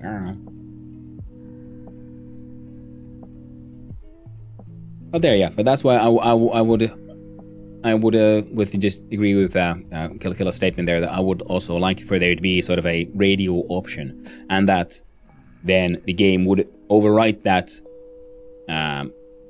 music with its own important audio. For example, the lack of music, the silence, if it has scripted music for scenes, or if there's other sound effects which are important to create certain tensions, like say an echo in a cave or the drip of water, and the game will like automatically make sure that your music is lowered enough to make the VFX sort of stand out or something. But you do stream separate tracks. You can even separate different sources to different tracks, but there's no option on the client end to choose tracks. Yeah, that's just, okay, yes. That's sort of what I meant. Now, we might be putting out all these tracks, but the final encoded material, the stuff the client gets is, the final product of them all mashed together, as far as I know. Alright. Then we'll have all the dough done. Dough. We'll see if... Yeah, we can make another diluted borax for these hides. The pigs have most likely eaten all the flax grain.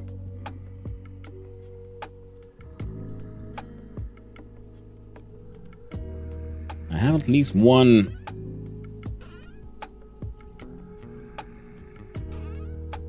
vessel here that isn't done doing anything, so that'll go in the boat. I don't know, streamers are a niche audience. It's quite a complex feature. Yeah, it's true. But then you consider but it would be good for streamers, but I know there's other people also who would enjoy just having an option to have music all the time. Like I was saying, for example, Dune or Fallout, where they have a radio. You can turn the radio on or off. And they're in both situations, in a scripted moment, the scripted moment overrides the radio. Oh, actually, I don't know if they do that in Fallout, but in Dune, the scripted moments will overwrite the radio. Or at least it feels that way. Now that I'm starting to doubt myself. But still, that's how I would like to see it done. That's me. There we go. Let's put this in here. Grab that.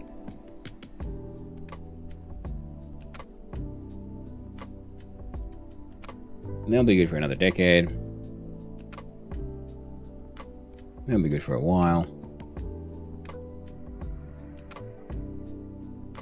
This guy needs to be just cut into pieces.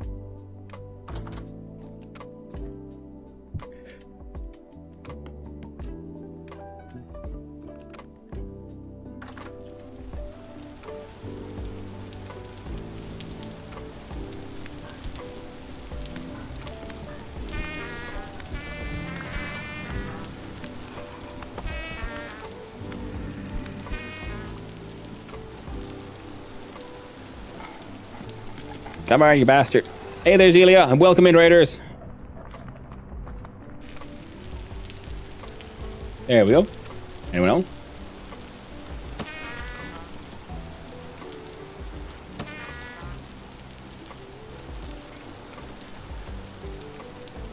There you are, you bastard. There you go. So, welcome in, Raiders. Hi. How you doing? Hey, Zelia. Been a while. Nice to see you. I'm a nightlight waffle. Ooh. Lovely. That's delicious. Thanks for the waffle. God, your in-game voice is the worst.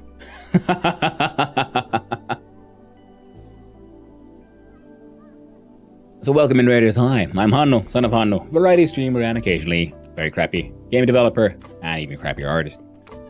On the weekends, I try to take part in a game jam known as the Try Jam, where, as the name sort of implies, you only have 3 hours to make a game. Welcome in, Raiders! Well, let's restart. We can all get the spiel. Thank you, we were playing on the Crow's Nest after a 2-week break. Ooh, lovely! Yeah, the Crow's Nest was really fun time. I got a little overwhelmed as a more vanilla player with the just amount of mods, so I'm having a slightly more comfortable time here on casuals just because, you know, I'm a filthy casual myself. More lightly modded. And hello there. What game is this, chat? Well, how you doing? So, welcome in, Raiders, also from the get-go. How you doing? I'm Hanno, son of Hanno, variety streamer and occasionally extremely amateur game developer. On the weekends, I try to take part in a game jam known as the Try Jam, where, as the name implies, you have 3 hours to make a game. Currently, we're playing a vintage story. So hello there, Casey Ames 777, Cozy Joy 23, Sniper Gecko. BS is my favorite game. Okay, ooh, glad to hear it. It's one of my absolute favorites as well. What were you up to? Who seems to be up to shenanigans with Kirka.io? Ooh, what's that one then? Well, thank you, Casey Ames 777 for that follow. I do appreciate it, and I hope you have a wonderful day, friend. Gecko is also a developer. Ooh, nice! I don't call myself a developer. Hey, I call myself a very amateur game developer. I only take part in the Try Jams pretty much, so every weekend I try to make a game. You have 3 hours. You have as much sort of time to plan as you want, but all the deving should happen within 3 hours. If you go over time, that's fine. You just technically can't win first place, but there's no reward anyway, so it's a fun challenge because I use Godot for my game deving stuff, and I do my best. And I keep on trying to do something slightly different and keep on learning more. Level designer, model maker, and texture artist. Ooh, level design. That's a tough one. But and of course, the model makers and textures and stuff. Nice. They're in the right place then. Yep. So yeah, I do those for the weekend. Mostly make small games, and I've been for the longest time meaning to start a longer project. Ooh, thank you, Sniper Gecko, for that follow. I do appreciate it, and I hope you have a wonderful day as well, my friend. Oh, would you look at that? You pushed me right past that goddamn 700 followers. Holy shit. Thank you, Quosic-Joy23, for that follow as well. And I hope you as well have a most wonderful day, friend. I really do appreciate all the follows. It means a lot to me. But yeah, so I do those on the weekends, on the Sundays. And last time we made, what did we make last time? Oh, this sort of like fire, because the theme was Firekeeper, so it was a central bonfire. You were a separate looking fire, and there are blue fires trying to put the bonfire out. Why is everything made of fire? Because I found a free asset pack with fire animations, and I decided, you know what, we're going to use this for everything, because I only have 3 hours, and I'm, not the best. But it is very good. It's a very fun learning experience, because it makes you do new things every time. I mean, you don't have to, but I keep on trying to do something different. So it's a very good, small project. And the 3-hour deadline means failure doesn't feel as, a failure. It's more like, oh, shucks, didn't make it this time. Because I've tried to make games before, and I found that in a larger project, I can get really stuck in the details, and then I end up with a mess that doesn't really work. And then I start really, having a lot of self-doubt, self-loathing, and I feel like an absolute failure. Whereas if a 3-hour game jam fails, you feel like, didn't make it this time, at least we learned something. Sound logic, but glad to feel that way. Are you Russian? No, I'm Finnish. Ja suomalainen kyllä. Gonna brain and run, I got some work adjacent things to finish before I sleep, and I'm already late on that. Well, thank you, Zelia, again for the raid. I appreciate it. And I hope your work adjacent things get sorted, swiftly, easily, and, well. Thanks again. Hope you'll see you around. And that's how I feel with the violin. Ooh. Nice.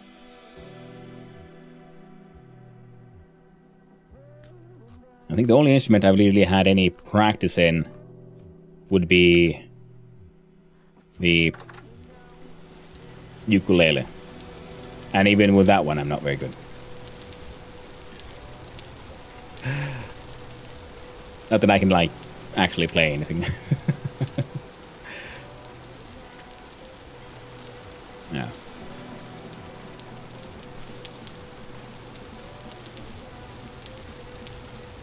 It'll be fun to learn more at some point. I separated these in advance for this very reason. And yeah, there's no seal. Have fun, everyone. Well, we do our best, Alien. And good luck to you. And I hope the work adjacent things go well.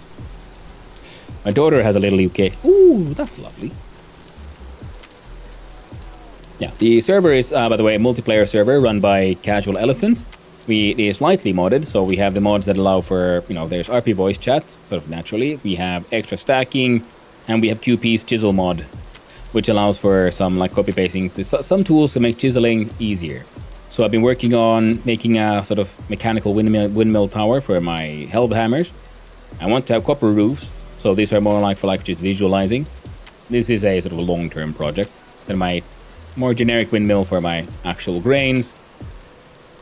And we have fields, some berries, my honeybees, and my pigs. Speaking of pigs, yeah, they finished all the troughs. Give them more food so we can make even more pigs.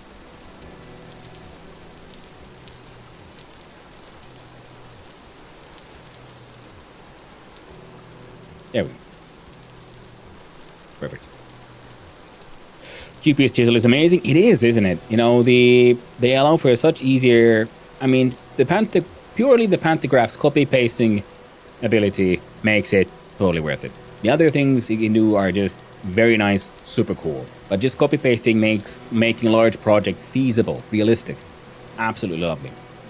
And she's been strumming it more lately, singing "The World Comes Around." Not a song, those words, just again and again. Hey, well, that's cute. That is the childish innocence and joy of just, having fun. Very lovely. I enjoyed the chest remodeling. Ooh, that and the quarry. Oh, that is true. We also have the quarry mod here. Yeah. The quarry mod is one of those things where I'm like, no, for a larger project, it's amazing. But at the same time, it feels a little cheaty in the sense that, usually it's a long and difficult process to make ashlar blocks. So you felt like, oh, I've earned these, or I ripped them out of the ruins. But at the same time, yes, it's so much easier and more pleasant to use the quarry mod when you're making any larger building with ashlar. And the chest remodeling, I haven't touched on any of that really yet. Meaning to get there eventually. But if you don't mind asking, what does Hannu mean in your name? Hannu is a Finnish male name. Similar to Timo or Markus. Hannu is just a name. So it's essentially saying it's similar to saying like having a last name like Hannusen or Hannusson, son of Hannu. And the quarry would be more fair if you wouldn't be mixed stone and you had to push it with rolling logs. Yeah. Well, my friend's name is same. Oh, okay. Nice. Oh, we're doing the Casey Ames. Oh, yeah, no. Already greeted. Sorry. Is this Minecraft? Lol. There's an actual command here. I like the fact that the... There we go. The game has its inbuilt... No, this is not Minecraft. It's very similar. It's a block-based game. Far from the only one. No Minecraft. And let's see here. So I've been meaning on... I was trying to make an ebony boat, but I ran out of ebony. So then I need to make a... Then I made a boat out of bolt cypress.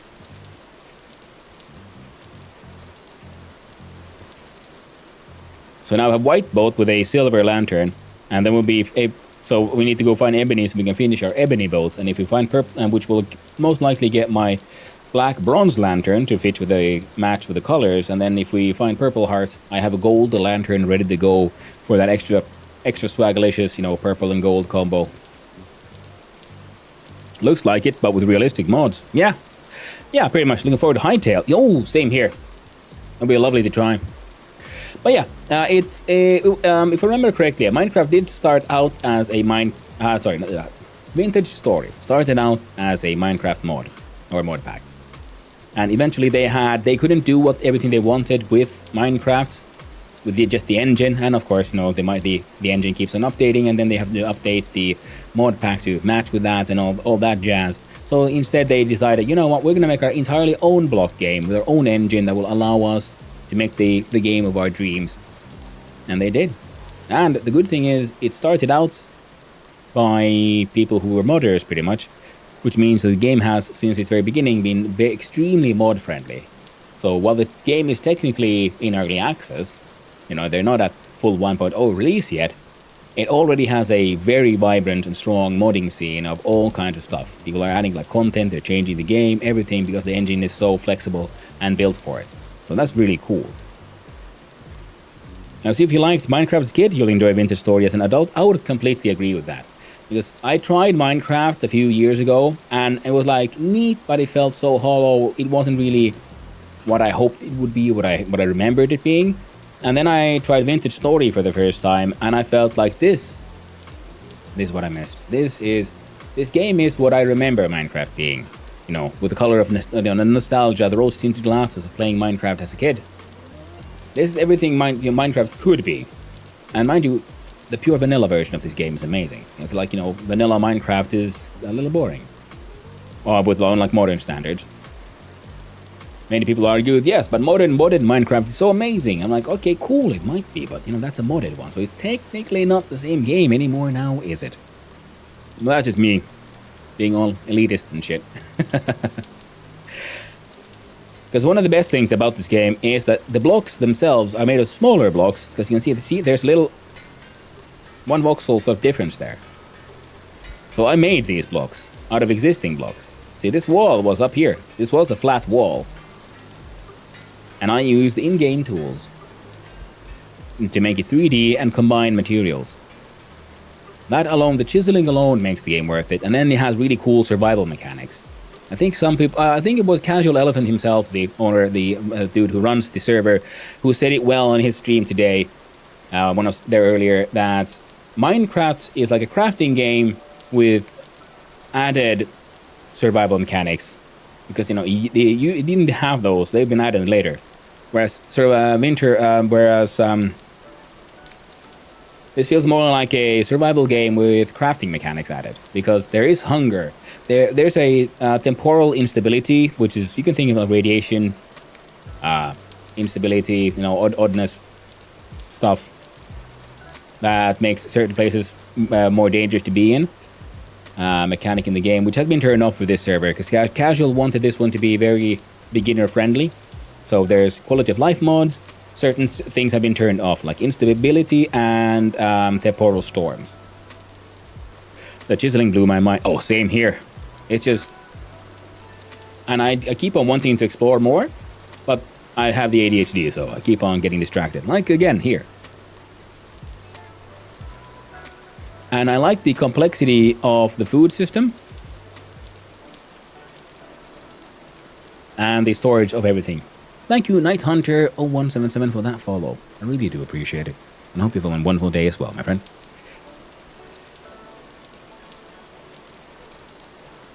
And as a man with a background in blacksmithing, I very much enjoy the crafting mini games. I love the fact that here's the biggest evidence of the, so we say, the Minecraft DNA. It has the crafting grid, and as far as I know, it is one of the things they're aiming for. The developers is to be completely rid of this one, because they started out by building essentially a Minecraft clone, and now they're slowly rewriting the engine to be more and more its own thing. Like cheese making, smithing and work. Yes, exactly. BS often lets me do many things I wouldn't want to do IRL, but often lack the motivation. Yeah, I love the smithing minigame, where you actually have to heat the metal to the correct temperature, use your hammer and tongue on an anvil that is, hard enough to deal with it. And this is the mechanical, my industrial windmill, running 2 helve hammers. Mechanical hammers. Love them. I was so excited when I discovered the game had those. Now, if we go on a grand adventure, we're going to need these. Double checking, yes, these do 6x6. Yeah, so I accidentally made too many. Which is mildly annoying. Wait, can I... There we go. Unmake these. See, we have 2.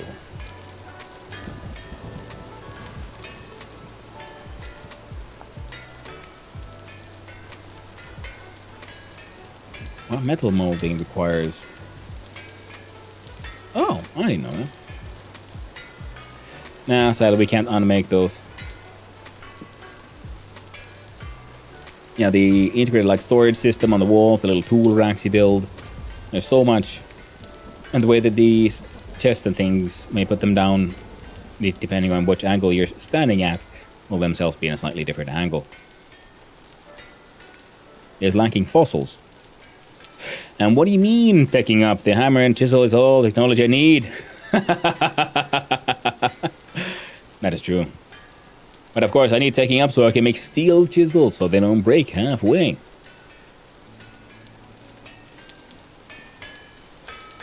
I think this one is a intact one.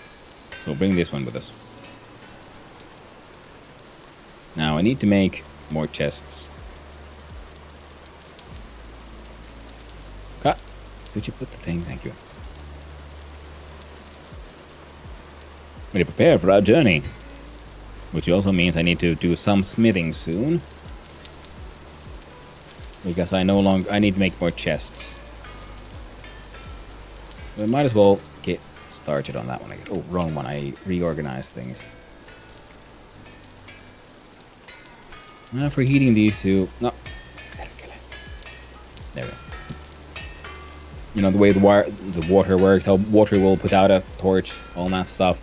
How torches will only burn for 48 hours. Unless you put them in a torch holder.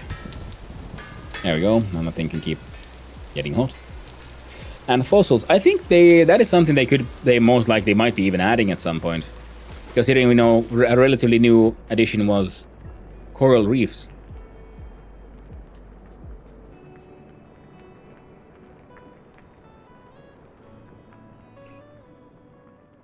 And the whole, how the different rock strata develop in the game are amazing as well. And using a napping smithing system to break them out of the stone would be spectacular. Yeah, that could be, that could be fun. Kika knows a lot about this game. My all-time favorite game, lol. Oh no, had you heard of fried duck? Now it gives a good taste. That's in like just the food, or do you? I'm not sure in what references. If it's a game, I don't think I have heard of it. Oh, god dang it! Put the tongues in the offhand. Hammer in the main hand. We go here. We do those. Yeah, good. And we add the second bar. Heavy hits.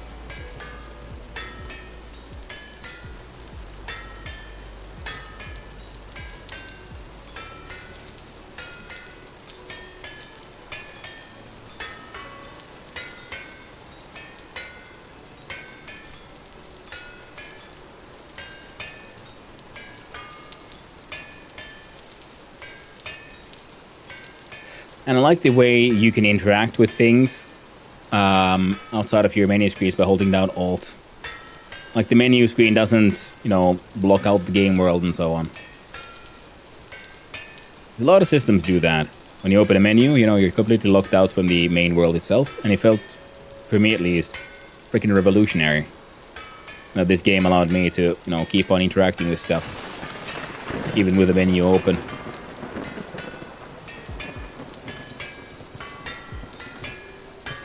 And I'm talking about food. It's mainly like fried chicken. Yeah. I've eaten duck. Duck is tasty. You can fry all kinds of things.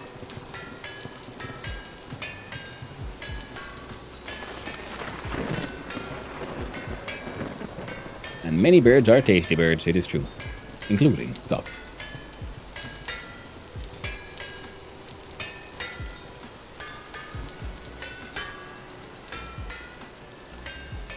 Alright, there we go. Game looks so soothing for sure. Very good to relax. Yeah, it can be very relaxing. To the point where, like I was saying, we are now playing with settings where a certain event known as a temporal storm has been turned off. And I know many players, they enjoy that one. It adds a lot more like tension, stress, plus, you know, the chance of bigger and fancier rewards. But being as this is the first time I play the game with them turned off, I think in the future I'll probably might play with them turned off, because for a lot part, they just add stress to the game I don't really need or care about. In the sense that they usually when a temporal storm happens, I have a panic room or something, I go inside there and do something and would just wait it out. So if I'm not going to interact with the system, maybe I should just, you know, be rid of it completely, kind of thing. I dislike temporal storms. I'd prefer monsoon, hurricane, tornado, blizzard, drought. Yes, normal weather like this thing. Because I'm in an area where rainfall is common, and for some reason there's often thunderstorms here. This is also the first server where I got hit by lightning. Or at least it struck close to me. I'm not sure if I got directly hit by it. That was fun. See. But there, that was, by the way, a demonstration of the smithing minigame of how we make items. And this is how I made nails and strips, which we will then use with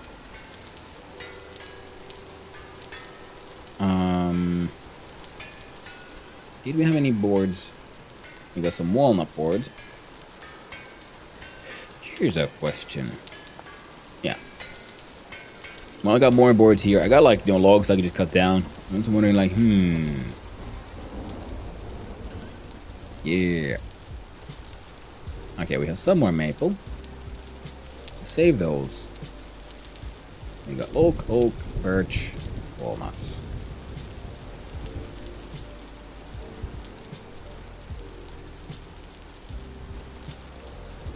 That should work. Who will need to try this game out? I would recommend if it looks like a game you might enjoy, you cannot buy it on Steam. They don't have a deal with Steam currently. They do sell via Humble Bundle, and then they have their own website. I bought it directly from their website. Goose, you can hold Alt and click on things in the world. Yeah. Oh, the Alt with chest? Absolutely. Well, but like the legs, so you gotta use chiseling to make a replacement. Imagine finding... Oh, the aspect of dinosaur fossil. Oh, yeah. Yeah, that'd be really fun with the whole dinosaur fossil kind of hunting. And you did it. I'm ordering duck for lunch. Also, not me over here starving because of chisel work. That's why you have to be well, you know, prepared when it's proper chiseling time. So, yeah, tools are off. And I'm gonna need you for one thing. So if we put nails and strips in the middle, Now, quick look see here. Sorry, I want to make a crate. God dang it. Wrong one. I think we're gonna go with. Sorry, this is also a game where I then end up doing a lot of just like cosmetic choices, and I love the fact the game lets me. A walnut crate versus. Well, I think we'll have to do with the walnut crate actually. It'll be fine. Which means the others. Yeah, and the ult with the chest is amazing because see, in another more normal game, we open a chest, that's cool. We see the chest inventory. We open the next one. What if I open this one? I want to open both of these. Well, I right click and I right click. See, now I can open all of these. But now I can't see that chest over there on the right. So if I hold down Alt, I can move my vision. Now I can open that one. I can open this one. I can open that one. I can even then like pull things out of these chests if I want to. I love the engine. It allows for very cool things. And what if I don't like these here? Well, I can right click here and this is fixed to movable. Now I can move this around however I want. The UI is absolutely lovely. And the handbook is something that has sort of spoiled me for other games because it's just so goddamn amazing in so many ways. The in-game wiki, the survival handbook, will teach you everything you need to know about the game, and because it is such an integral part of the game, I love the fact that at least most modders, most good mods, will also always have their information inside the handbook. See, Chisel Tools Guide from the QP Chisel Tools. And see, it comes more details for anyone who's making more interesting stuff with the mod and, you needs to use the command. And what if we want to look, okay, so one of the extra tools they've added is the pantograph. We click on that one. See, hot links inside the in-game wiki. Now we make a steel pantograph. It's an ingredient for things like, I don't know, QP's special chisel. Every picture is also a hot link. Ingredient for. What do you mean ingredient for these things? The enhanced version of the standard chisel. In draw mode, left click to pick a color, right click to draw with that color. We'll add materials if possible. Why? Well, now we need to make one of those. It requires a steel pantograph. Okay, so any old pantograph will do. Oh, these are decorative versions, right? Decorative anvil. Okay, so with this one we can change the color of certain things. Okay, yeah, this was the mod behavior. But then we go back here to what about we'll look at guides. And we'll just start the game. Well, it's a good idea to read the starter guide because it starts with explaining how it all works. Know your first tools, how to expand your inventory, because the inventory is literally here, these items. If I had nothing in these backpack slots, there'd be nothing here. I'd only have my hotbar. How firelight works, combat, shelters, preparing for winter, and so on. Which is also why I headed 18,000 blocks to the south. So I didn't want to deal with winter on a multiplayer server. Now, what we were doing here was making some chests, which means... Wait, can I get rid of this? Oh, that one. How many did we need even? I don't know. Make 4 for now.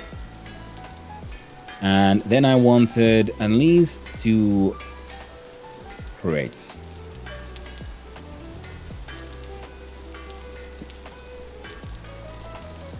Because I want, to maximize my potential storage space inside my boat.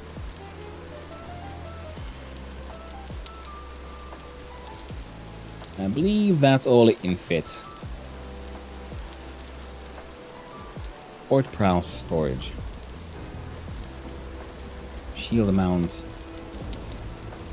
That's for the, yeah. So you can put the name on your boat, which is from a mod, I believe.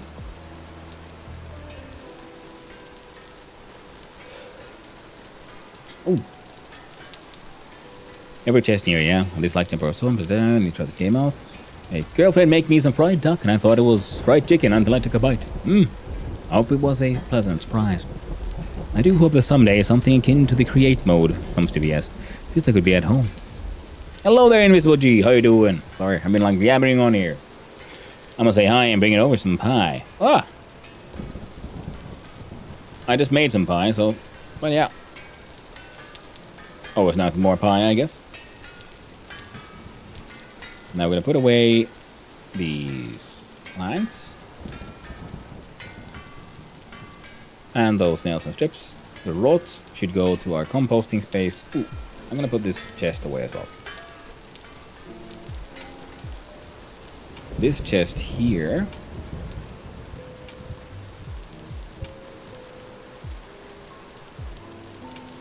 Oh, there we go. Can get these crates. Because we can then we will be able to like detach and reattach things from here. And we have currently just simply 2 seats. You can add more seats, so you can have more people on your boat if you want to. You can add, like I put here, 1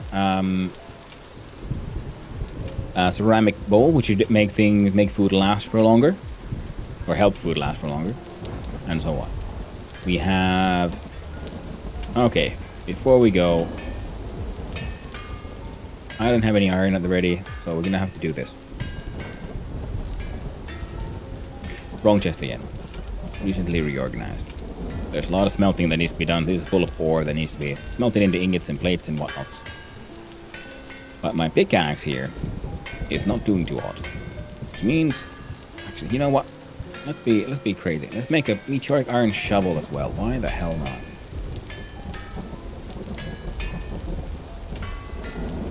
There we go. A single piece of coal should get them both into working temperature. So it'll be fine. And while we wait for that to happen, here's my box of rods. And things started rotting, because we can put rotting things in containers and turn them into compost for our farms. Now we got our bucket of water, rope ladders, more stuff humus. We've got a lantern, we've got a knife to replace that one once it breaks.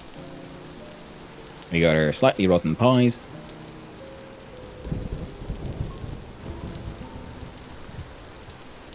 Our windmill be milling.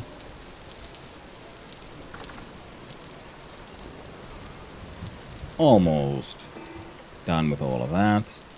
A little bit of rye, spelt, some crushed quartz.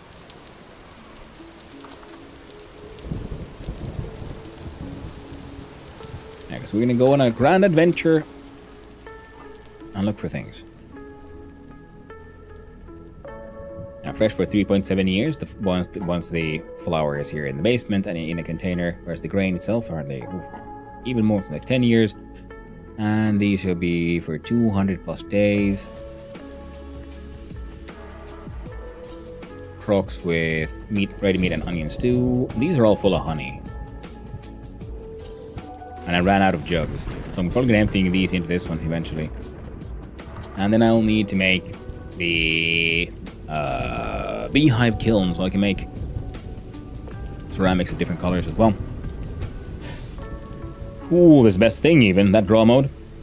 Well, I do feel like it's best to add the material first, then draw. I did get crashes in some situations with it. Oh, good, thanks for the heads up, Invisible G.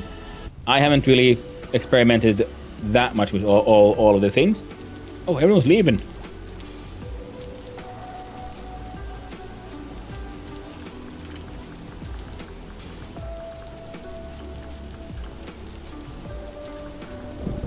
There we go. Oh, and the music we're listening to currently is from an external source, not the in-game music. The in-game music is really good. I very much enjoy it.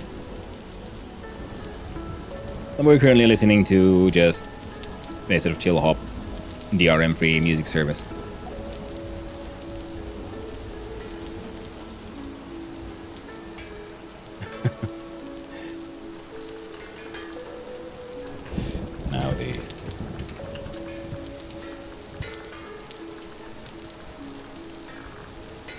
Now the service finished. I still don't really know what genre the in-game music is, though. I don't know, thematic? I don't know. I mean, I don't know enough about music to be able to name all the, identify genres for these kind of things. It drives me nuts. Yeah. Oh. Forgot about this one already. Oh, and also, it is getting late, so... Okay, and also I keep on throwing that thing to the ground for some reason. Oh, and I'm gonna need this one. Because that and mostly tier 2 with thin bronze, so it's too soft to work on meteoric iron. And we needed a shovel and a pickaxe. There we go, pickaxe.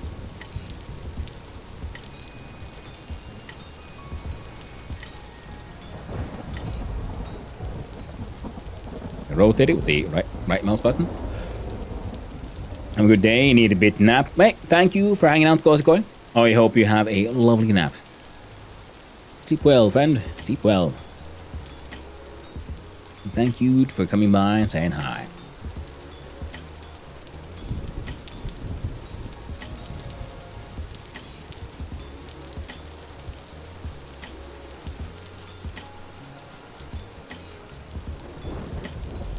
Now I'm thinking about Puppy's Dilemma. With the music. Thinking, would there be a genre? Does it need a genre? And if it does, what would it be? That's all I'm thinking about it. I don't know, dramatic and or like thematic, orchestral. Then we need another tool head, which is, I cannot see it. What was this one? Oh, Pathmaker. We don't need those eventually. Not yet. There we go, a heckin' shovel head.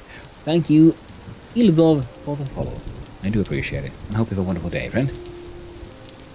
Now let's see here. We go to the left. And we go to the right. Ah, I fucked up. I shouldn't have done it. Oh well. Maybe this will still work. Nope. It only works on that very first layer. When you push a voxel against another, oh, see, it sort of like pushes that one. Well, thank you, Hydrate, for that, Hydrate. I do appreciate it. Holy shit. Casually jam. Speaking of, Server Daddy, Casual himself. Casually jam. It is Casual Elephant's Casual Raid. RAID. Here's a thank for the Hydrate, Anthak. CASUAL. RAID. Casually jam. CASUAL. RAID. Casually jam. Yeah, I've Casually jam. CASUAL. RAID. Casually jam. I have a free TTS for all subscribers. First message. Welcome in all raiders. How y'all doing? How you doing? Thank you, dude, guy, bro, man, for that follow, bro. Seemed like a cool dude. So thanks for the follow. I really do appreciate it, and I hope you have a wonderful day, friend. And let's. Oh no, I need to like read everyone. Okay, first I need to make sure this thing doesn't cool off, and then we'll do the proper greets. CASUAL. RAID. Casually jam. Casually jam. No. CASUALRAID. Casually jam. CASUALRAID. Casually jam. CASUALRAID. I'm just a bro, man. CASUALRAID. Casually jam. Well, Casually jam. CASUALRAID. that's okay, dude. I'm just a guy. CASUALRAID. Casually jam. CASUALRAID. Casually jam. Is this your life? I think it might be. That's what you get for having so many subscribers. So it is true, and also people is knowing that the TTS isn't that expensive. Thank you, It's a Bear, for that follow. I really do appreciate it, and I hope you have a wonderful day as well. Alright, so now I'm gonna freaking alt tab out so I can have a quick look see at. Thank you, though. So let's see, get all the greets in. So thank you, Crafty Candy. Okay, hello there, Crafty Candy. Hello there, Gil. Hello there, Huzzah. You beast of a man. You. Hello there, Blackthorn. Hello there, Gallium. Hello there, It's Bear. Hello there, James. Hello there, Crafty Candy again with dancing. Gil saying hi, son. Hi, Gil. Casual himself. Hello there, Casual Elephant. Teeth Wraith. Hello, Hanthak. Puppy for raiding in again as well. And need to go for a bit. Hey, no worries, Gil. Thank you very much for hanging out. I do appreciate it. And I hope you have a good time. Yo, hey, Casual. And not supposed to be Red Berry. Oh, them emotes. Hey there, discounts. Are we doing well? 1000, which of course means son of Hanu.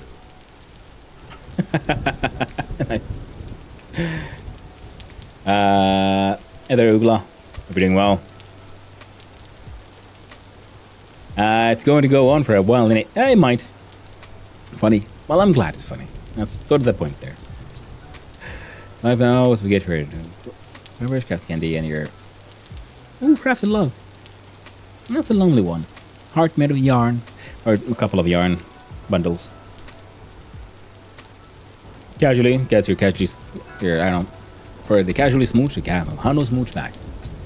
I don't know. And hey there. Nice, not a promise. Hey there, Procrastinator, and your groovy pig. Nice. Yeah, it is a clapping. There we go. Now I think I've caught up with the chat. So how are we all doing? What all did you get done? See, I'm here working on... I'm trying to go on an adventure. But I keep on, like, having to do things for my homestead. And... Ooh, for those who knew, last stream I went to hunt down some ebony, didn't find some, but I did find a bunch of meteoric iron. So now I made meteoric iron tools, here's a few plates, and here's a full stack of 64 meteoric iron ingots. They look lovely, so shiny, sparkly. I'm gonna turn them into fancy things eventually. And in case that's enough, I also successfully got entire like meteoric iron cubes, 22 of them. So there's even more where that came from. And then I accidentally made slightly too many of these meteoric iron splitter plugs. I got 2 extra. I made the boat, which I need to go and find ebony so I can finish my boat, which I started building but couldn't finish because I ran out of ebony. But now I think, well, see, we got ivory and ebony here. So we got ebony, nice dark wood, and then our bold cypress, which is very white, and I even put a silver lantern to go with the theme. We got a bunch of chests, 1 storage vessel for food, and the old windmill, and then the new sort of mechanical windmill with a lot of the chiseling done here and some up there. It's slowly coming together. This entire thing will eventually have a copper roof, which means I need to get so much copper eventually. And then we need to figure out how exactly I'm going to do the housing for the mechanism up there. Don't show the casual. He will come visit. Hey, you're welcome. Oh, I'll get to traveling in the morning. I'm just gonna... Oh, the sun's setting again. Absolutely, dude, Gabro, man. That has been pretty much the last... What has it been? 2 hours. Fancy. Thank you.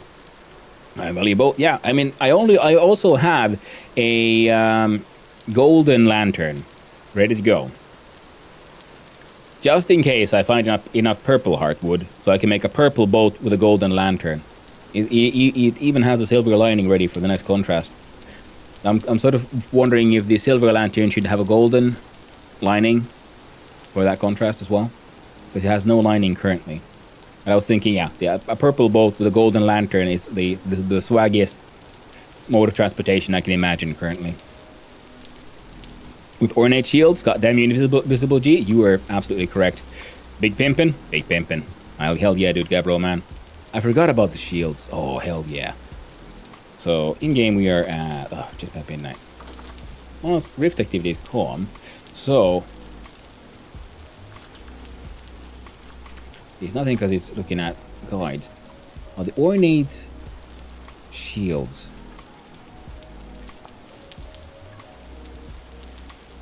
Gold hoop, gold boss, yep. Which I can do because I am a tailor, so I can make these. See, I can make the sewing kits, but I need to make so many ornate shields. Good thing I have a lot of pigs, so I can make a lot of leather. Because I already have a few stacks, I would need more of them. Good thing, because this one uses the leather, so the wood doesn't matter that much. We need to just collect a lot of gold, so we can have gold ornate shields all around the purple boat eventually. It's gonna be so freaking swag. I have a pine raft. Hey, I used a pine raft to get here. I think it was a pine. Well, I used a raft to get here. Then I built my farm. Can I commission for a lantern? How many rusty gears would that cost me? What kind of lantern do you want?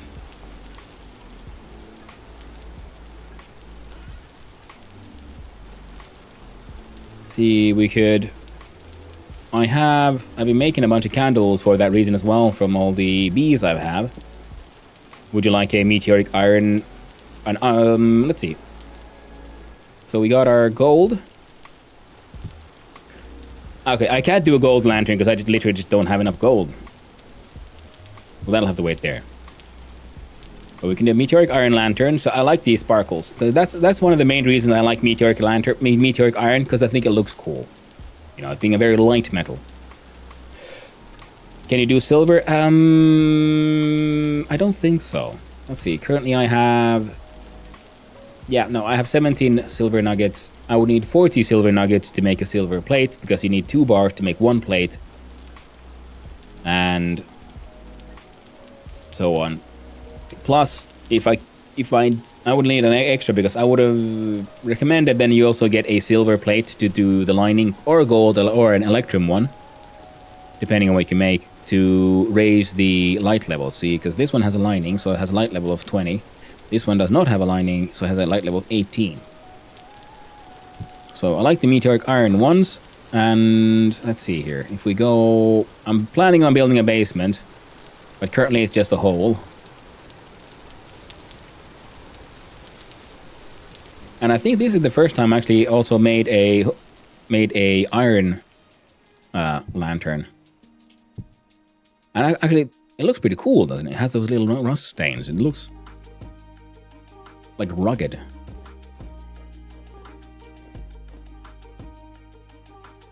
Now this one has a silver lining, and it's down here mostly to stop the enemies from spawning in here all the time, because it was getting kind of annoying of, you know, working in the workshop and hearing that endless grunting and hissing from, you know, beneath the workshop. This is where I quarried a lot of the basalt I've been using.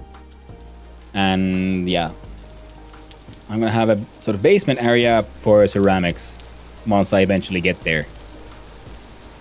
And maybe most likely the steel production as well. A lamp isn't a lamp. There's extra thing to make it brighter. Yeah. For example, this is a lamp, but it has a light level of 4. Right on top of my torch stone, I made a little carved pumpkin. Put the mouse over, it says light level 4. See, it's nice and dark here, so we run over here. You see, there's nothing. We run here. Oh, by the way, can I like just... How do I unmake this? Because I made the sailboat, and this thing has remained. Do I not need to build a second? See, a light level of 4, which means that, see, it's there. See, it's a little bright. We can see it. Accidentally into this. Oh my god, I believe that's a puppy. It's onions. It's onion times. Oh, sorry. It's onion times. Some onions. I have an excess of onions.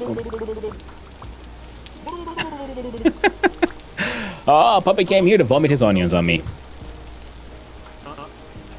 Don't tell casual, but I also do things besides onions. You do? My god. Oh, you. Thank you. The tooltip. I should have learned to read. Hey. There we go. The what now? Oh, hey. I do have a gift for you, puppy.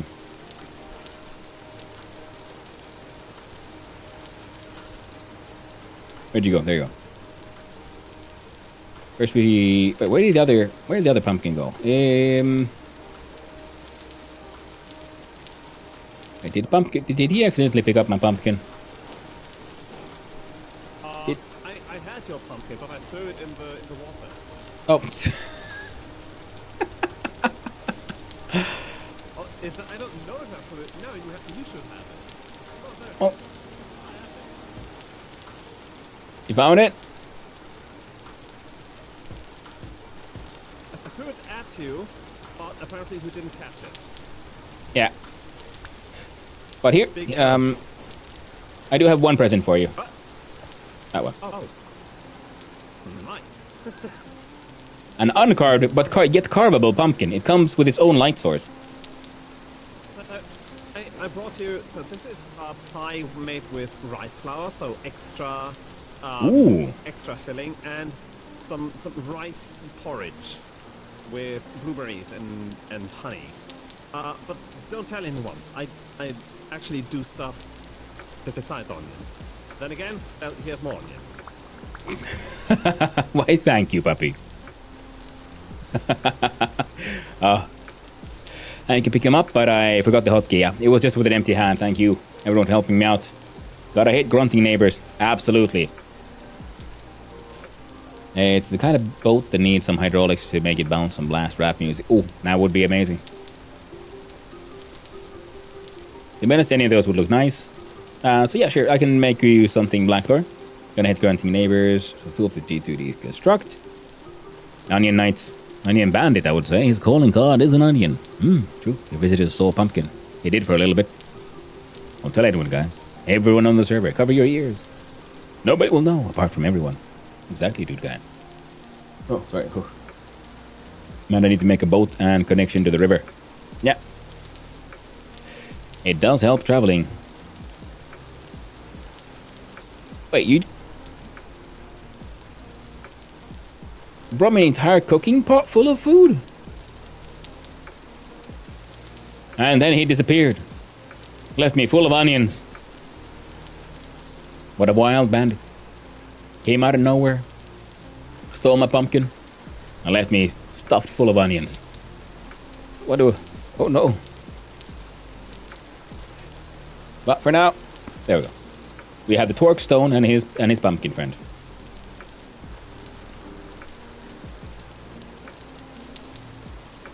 I don't steal onions, I bring onions. Yes, you force them inside people.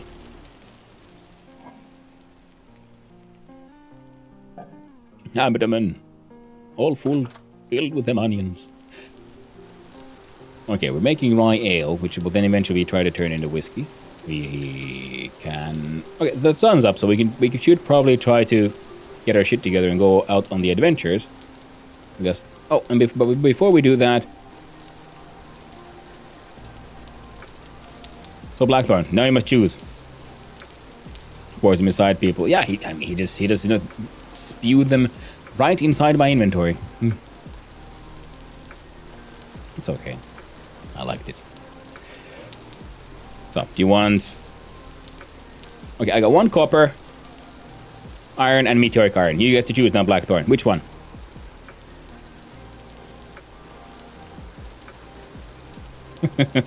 You've been onioned. It's true. Meteoric. Alright. Put that one there. Oh, right. I need the... That's why I had the saw. We need the saw. And... There we go. 2 glass. 1 candle. There we go. Now we just need to get it. So how do we get this one to Blackthorn, though? I don't have any rusty gears on me. Otherwise I could sell it via the auction system.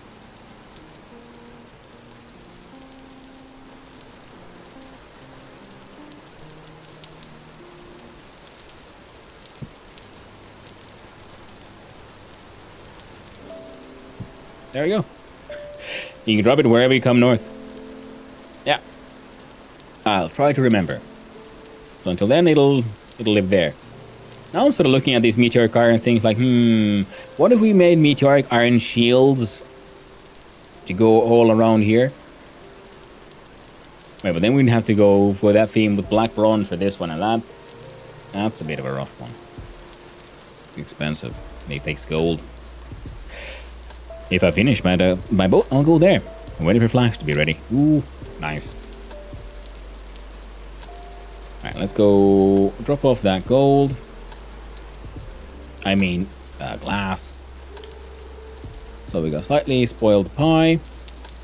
We got replacement tools. We got roly loggies. So what's next?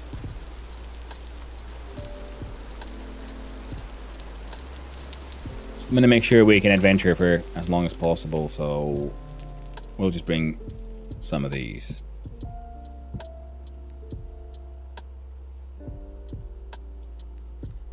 There we go.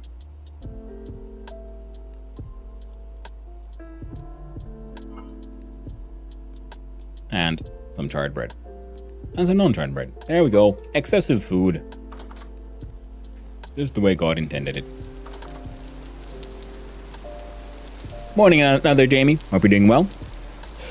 I love the color contrast, angular pattern on your windmill wall chisel. Thank you. I'm glad you like it, Prof. Niels.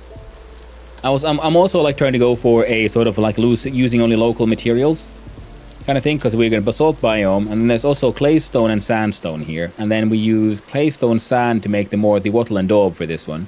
I'm going to chisel this one's walls eventually as well, and this is the aged claystone ashlar and aged polished rock. So these are the ones we found from ruins, compared to these, which are then like player made.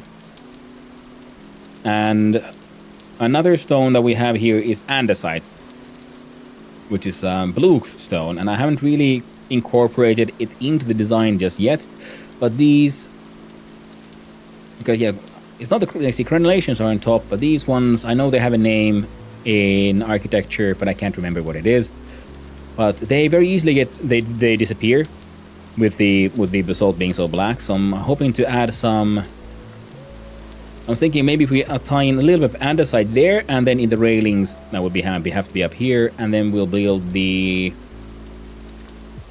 See, here I'm so mostly using pine for these blocks, but I've been looking at the bald cypress, which also grows over there. So we might add bald cypress, or do something with the redwood. If that's local materials, that adds a lot. I also didn't notice you're starting to get the oxidation on your roof. Yeah. Yeah, because this is the copper roof. This is what I want to use all the way. I'm using these red ceramic shingles here for sort of like just help me visualize how it'll be. Because this is what I used on top of these roofs and my sort of first hut. But it takes 3 copper plates to make 2 of these, which means it takes 6 copper bars to make 2 bits of wood to the roof. So a copper ceiling will take me a little bit of while to just collect the materials for. So slowly but surely we're getting there. And the large blank spots here, I'm sort of hoping to then add some kind of windows or something. Some kind of decoration to make it look slightly less flat. But all of that eventually. Right now, I think we have enough food. We have backup pickaxe, shovel, knife. Well, if the axe breaks, we can always make... Oh shit, the falcons? God damn it. I don't want to be far away in a grand adventure, only to discover that my freaking weapon breaks. So, one more tool. Then we can go. Who am I kidding? 2 more tools. Meteoric iron falcons and a meteoric iron axe. One of these days, I'll actually leave on that grand adventure. One of these days.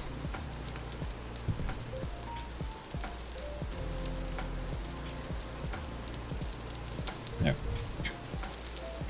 Yeah, copper roofing is a commitment. I'm excited to see what you decide to top the windmill with. Yeah, I mean, because if you have the copper roof here, then we have to have the copper roof there as well. But yeah, the wood, I like the pine in here, pretty much, for this space. But I was thinking, yeah, because it is so dark, I think the bald cypress is closer to the claystone and the pine, because it is a bit too, like, dark and reddish, if you will. Plus, then the contrast of the very light top and the black basalt would look really cool as well. And like I said, then if we do some redwoods, which we have growing, if we go far enough that way or that way, there's just redwood forests. We could add some like pinkish details to this white wall, and I think they would work okay together. And then we add the andesite into the equation somehow. I'm really happy with, because you know, you see these light and dark differences. They're both claystone. The light is a raw claystone block. The dark is a polished claystone. So similar to here. See, I have this little detail. So that is something I like. Oh, right. I like adding because you just combine a normal claystone block and a polished one, and then you have essentially the same color but with a tonal difference for some like detailing, highlighting, low lighting kind of stuff. Wait, where was I? Here was I. We get you, we get you, we get you, we get here. What was I doing? Balance.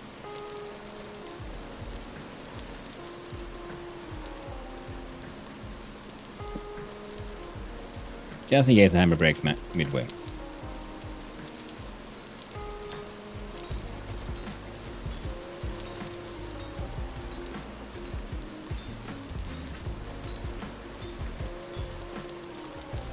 I think this should work.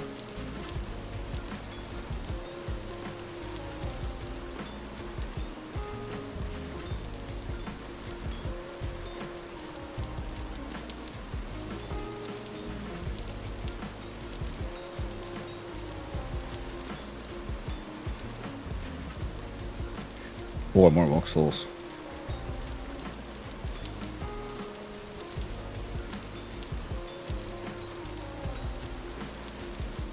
It's fun to work with the palettes of different blocks. Yes, I very much agree. I was mucking about with also like seeing like what if we like combine the ashlar with the polished stone? What kind of stuff could we get to happen there?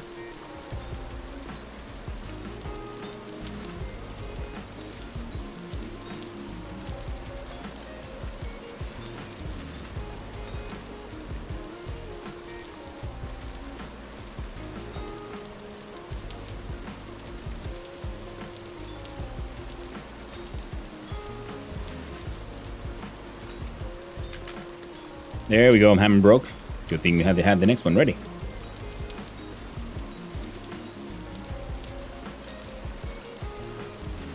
And it's almost wondering like how like what I'm doing. Oh fuck!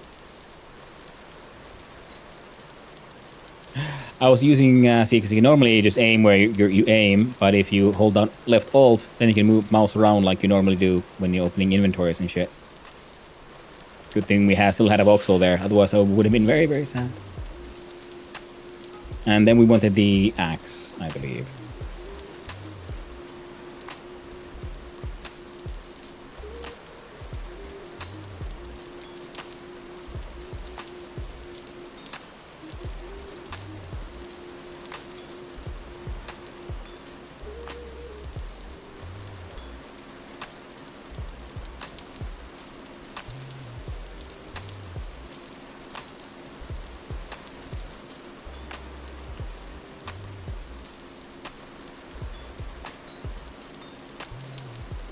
There we go. Then voxel's getting all bent into shape. Oh yeah, oh yeah. Thanks for the pumpkin. They carved an onion into it.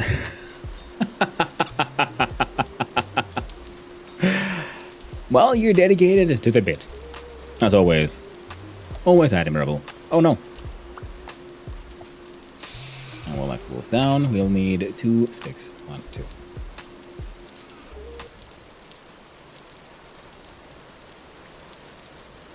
Another Admiral Wilhelm. Hope we're doing well. So we put replacement axe, replacement valves. There we go. And hammer away. Now we're eat our slightly rotten pies again.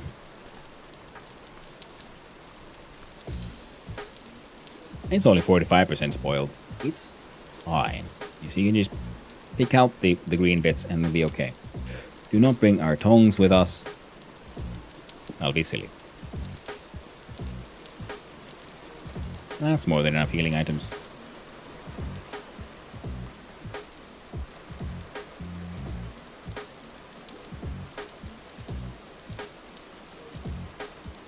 Alright, so now we need to decide where to go. Wait, does this thing has a... Ooh. So if that river goes down, does it connect to these ones? Oh well. I guess we're just heading south in general.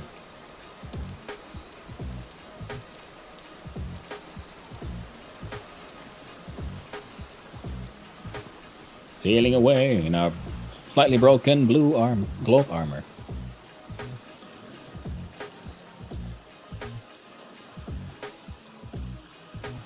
Add to the flavor. Very true, dude guy, bro man. Bro man.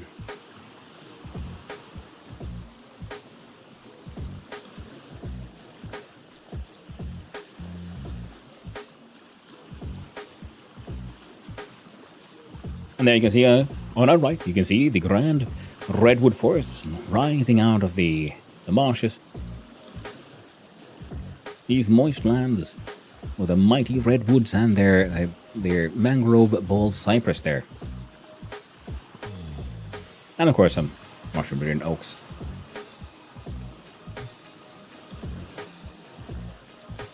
Ah, traveling in style. New to the game, still figuring out the entire not dying thing. Ah! It took me a while as well. Whenever in doubt, press H. The handbook is your friend. In case you didn't know, okay, let's just aim it like in generally that direction. You open the inventory, you mouse over an item. Anything you find, you press H. You get to that item's handbook page. Tells you details about the item, how it's obtained, and how it's crafted. So obtaining means how you find it inside the world. Crafting recipes, maybe sometimes some more about information, and maybe they're sold or bought by certain types of traders. Similarly, if you're out and about in the world, you see a piece of terrain or a block or a kind of stone or an ore or whatever, and you want to know what is that thing. You can hold down Shift so your character crouches, and then you press H and you open that block's handbook page. In general, the handbook is always your friend, whether you're playing vanilla or modded. Because a lot of the modders have also embraced the handbook and pretty much do all the in-game instructions in there.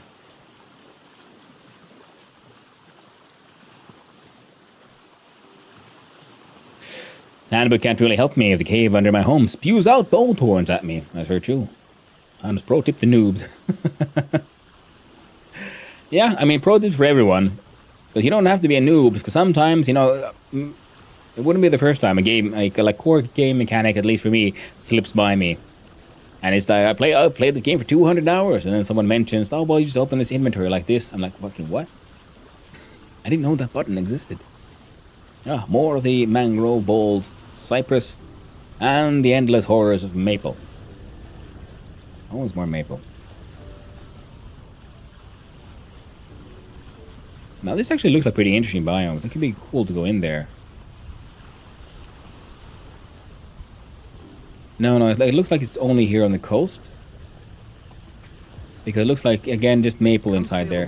Come sail away with ME. Just bury the hole. Exactly, Lord Noctum. Come sail away, sail away, sail away with me. And actually, casualties on the point there, Edward Wilhelm. If the hole keeps on spewing out enemies, because sometimes, yeah, I built like near a cave because the terrain looks cool, and then because of its darkness and cave instability nature, it keeps on. Hey, there are Gyoko. I've seen you. Keeps on spewing enemies at me, especially the bow horns can be very annoying because of the ranged attack. So yeah, dirt blocks are your friend. Just cover up that hole. Let them do their own business over there. No, they can't hurt you if they can't get to you. Is this another claystone desert? That looks like pine. No one cares about pine. We're looking for sexy woods. Now deserts are interesting in case someone wants to find meteoric iron, because deserts are usually quite flat. Now this one looks like a very terrained one. I don't think we would crash anything in the near future if you look at the map. So yeah, okay, this one won't help us too much, but terrain like deserts are usually, because they're flats, means it's easier to recognize if there is a impact crater. And impact craters are where you get your meteoric iron. Now, wait, what am I saying? No, that's andesite. That's andesite. I was hoping for granite. And then I remembered, oh wait, no, this is andesite country. We'll have to wait for the rock strata to properly change. Because I've been adventuring relatively far, and I only kept on finding more. Is that andesite? It must be andesite. Let's do a quick Yui. Swim. But yeah, I can like demonstrate a couple of things I found last time I was in game.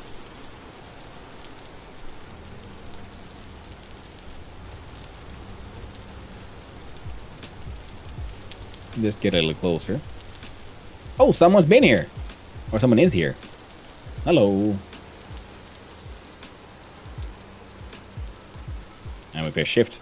Now we exit. Yeah, the boats aren't actually physical objects, so don't try to jump on them.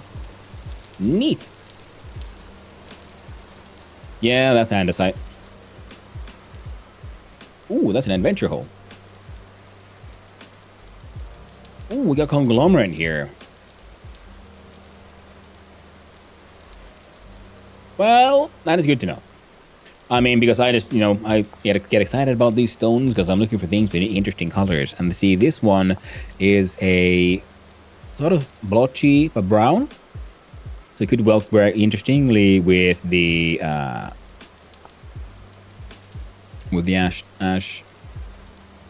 the claystone. I like the ashlar. But not for the tower, though. Maybe for the basement, we'll add more things. For the external parts, we'll be mostly focusing, like I said, on like more local rocks. If nothing else, I'll just mark here with stone. I don't know. You look good.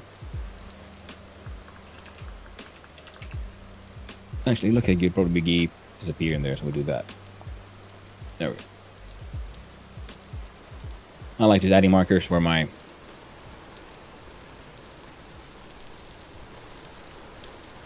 building materials.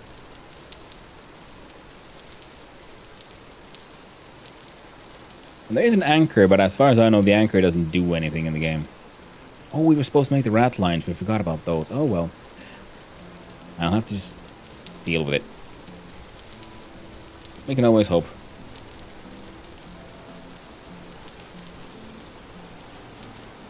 Oh, if you find another redwood forest, I could go inside, because redwoods have a lot of vines usually. Metal pine. You might come across my camps along this coast. I was exploring for olivine last week. Ah! That is one of the things I'm looking for as well. I mean, not only do I want, the green stone, and I want the green glass, but I want the crushed olivine for the steel making. We'll get there.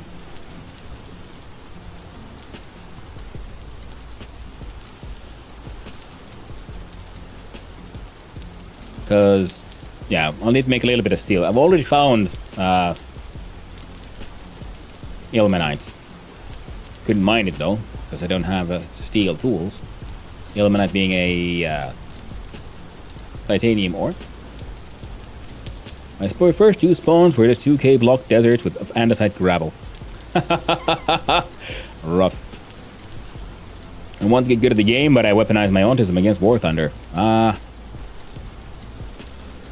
War Thunder does seem like an interesting game. What the hell is that?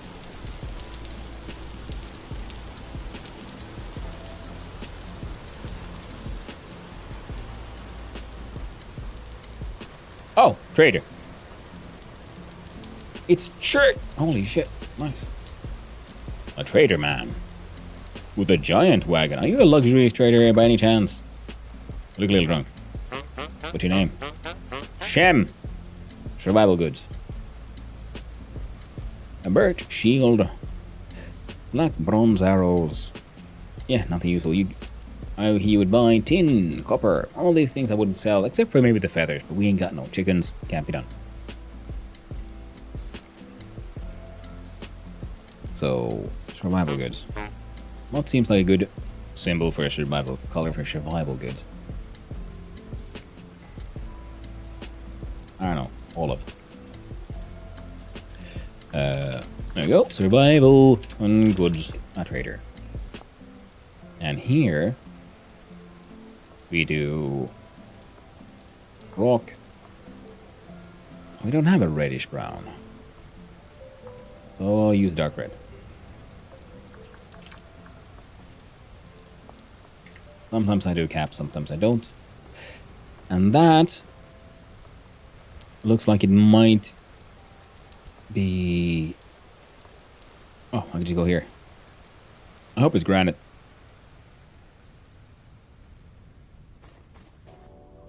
It is fucking granite. Fuck yeah. Alright then. Well. It's not exactly what we were looking for, but it is part of the things we're sort of hoping to find. So we look inside here and get confused. Then we look inside here.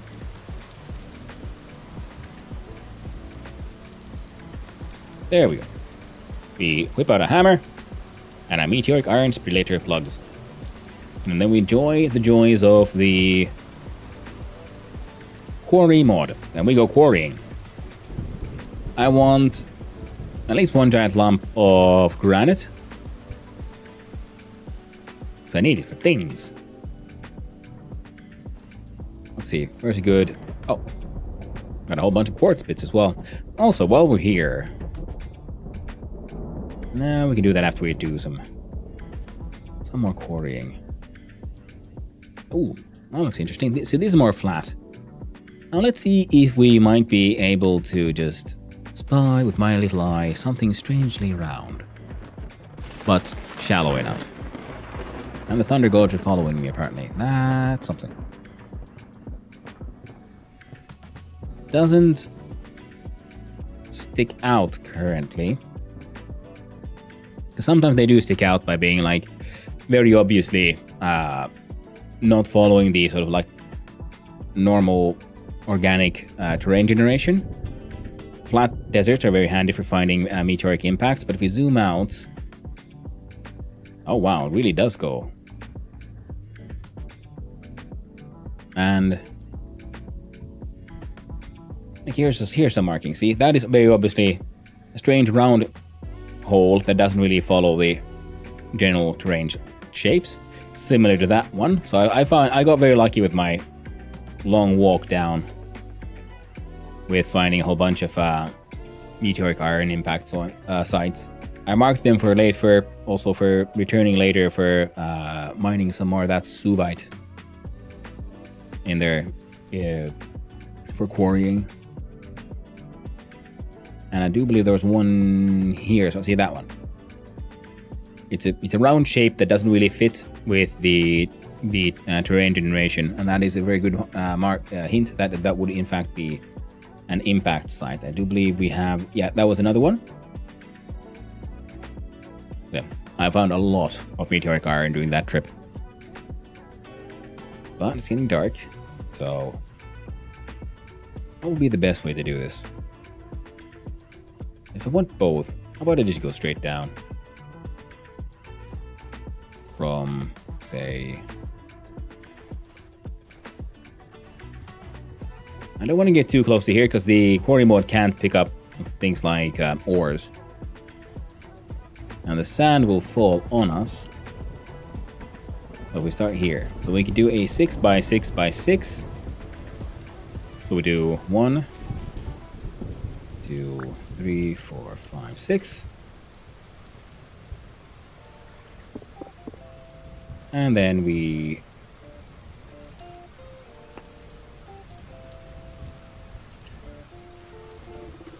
there we go. I can do look at it. See, this is all chert. Okay, excellent. So then we just need to go down a little bit. The 1, 3, 4. And seeing that is 1, 2, 3, 4, 5, and that will be 6. And 6. Then we'll have 6 blocks there. That'll be 1, 2, 3, 4, 5, 6. 1, 2, 3, 4, 5, 6. Then we do that. We whip out the good old rope ladder, my beloved. I like rope ladders because you can just, you can build them downwards and you can pick them up from the top like this. And you just add them here. Makes exploring a lot easier. Then we switch back to our shovel. One. Oh.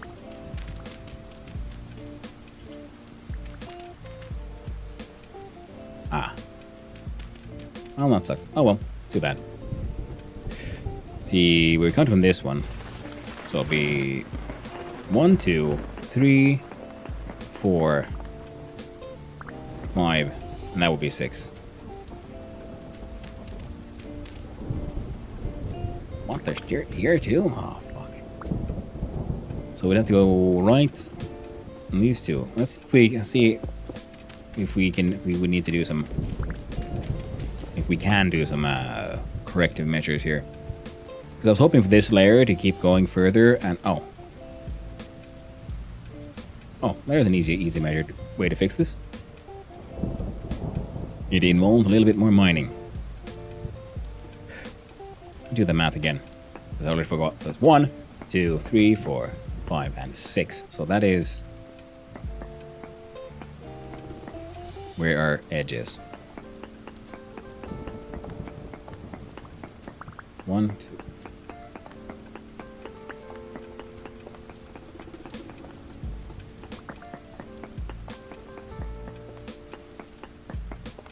There goes 1, 2, 3, 4, 5, and 6.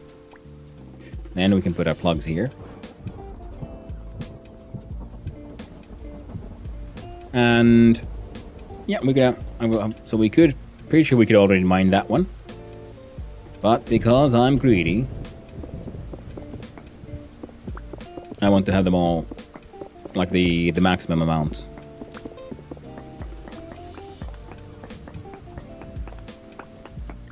So we're going down by one more line, one more row.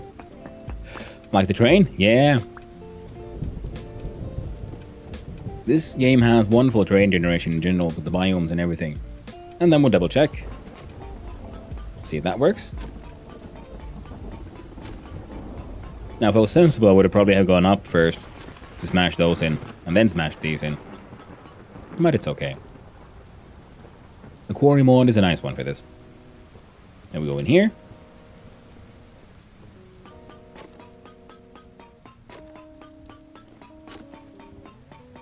What is the usage of those plugs?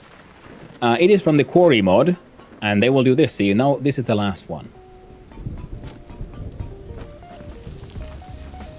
And it turned that entire 6x6x6 block into that.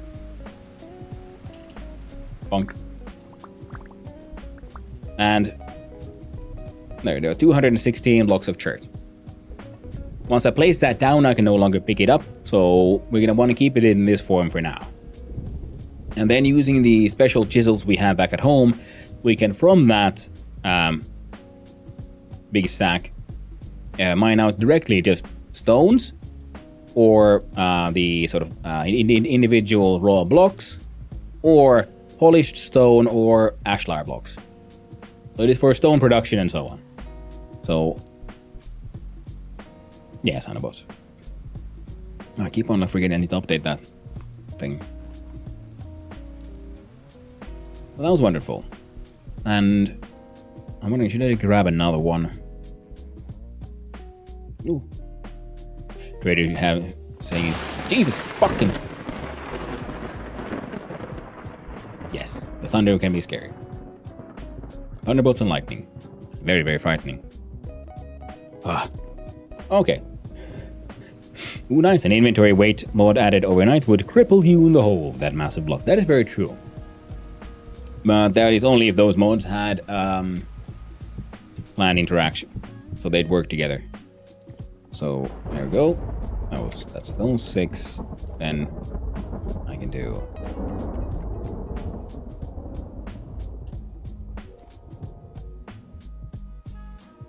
Here. Do one more.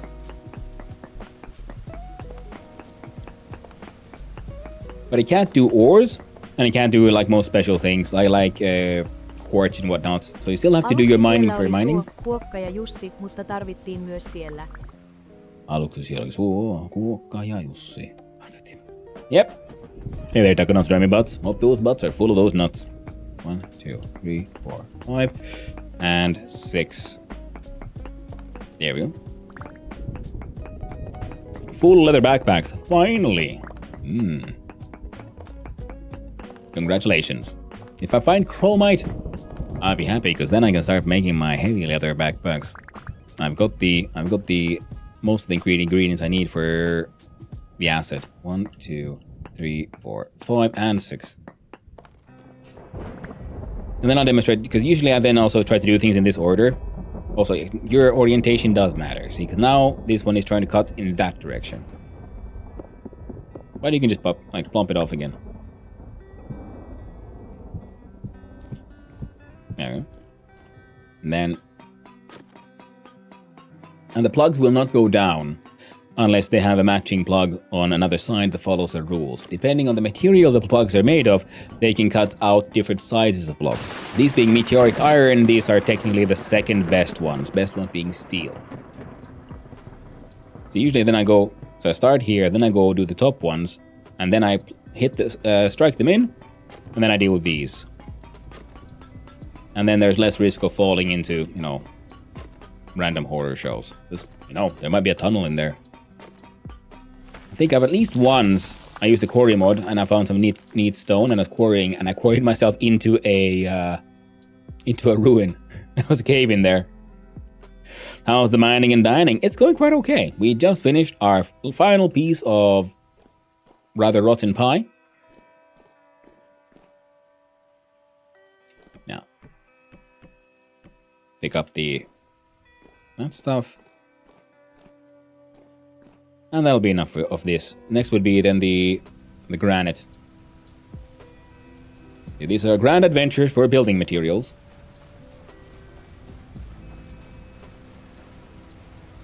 We'll save those for random treasure, or we'll try to be specific. We'll see. Remains to be seen how much I will succeed. So this one gets a Thunderstrike. Those might as well get the church stones and Loafer Soul we keep in our pockets. Oh, stupid, no. Do not. Okay, sure. We'll leave some church stone there as well. 2 full stacks. There we go. This one can be like our utility chest where we keep our tools. Loafer Soul is just handy, like a universal block. Because if you have enough, you can if you have a soil instability turned on, it's not too difficult. Actually, I'll just also, because I don't want to be too much of an asshole. So put those there, so there should be less risk of randomly falling to your death. Alright, if you run up there, you've been warned. See, this one, I can see someone accidentally falling in there. And if you fall inside a hole made of stone and you don't have the tools to get out, you're kind of fucked. Because unlike, Minecraft, you can't just punch rocks. You need a tool of tier 2 copper at minimum to break it. And that is, after you get out of the Stone Age, you get into the Metal Age. Also why always carry with you rope ladders or some other form of ladders. Made from normal ladders made of sticks. Depending on how you want to do it.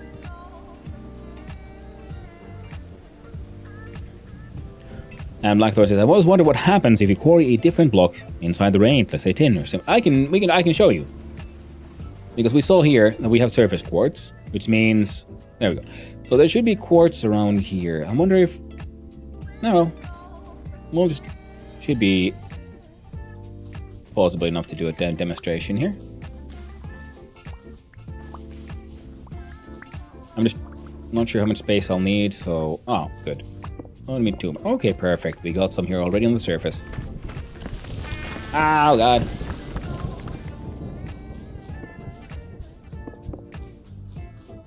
Because what it does is ignore things it can't actually pick up.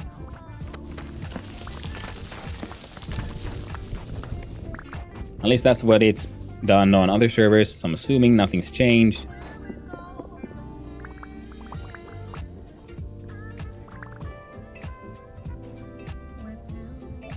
So we can't even. I don't think we can even place them on the quartz. So we'll have to find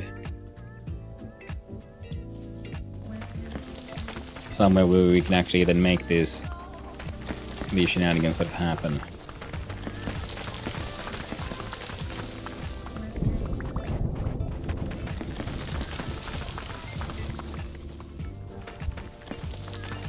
They can combine into multi-material slab, when you can use the quarry tools on a slab, you can select which one you want to get out. Yes, if there's multiple kinds of stone, but he was using an example of ores. And ores do not get combined into there.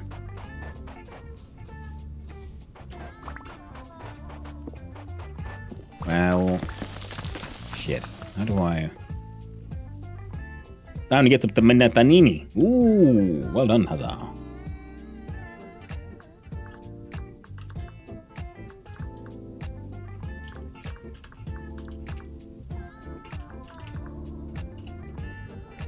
Then he needs some height.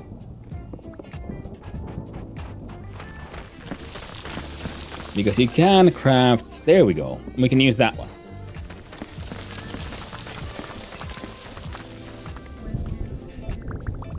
I think. Yeah, so we can cut...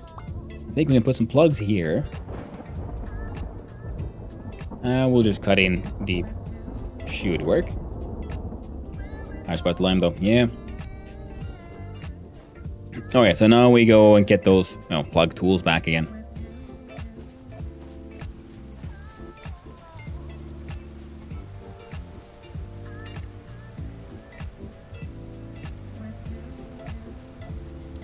Put the...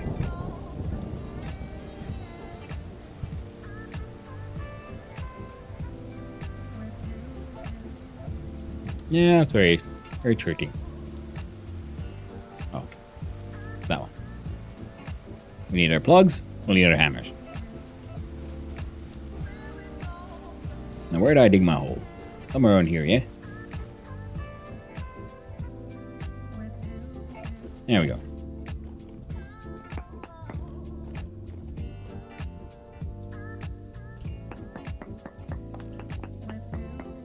Oh, perfect.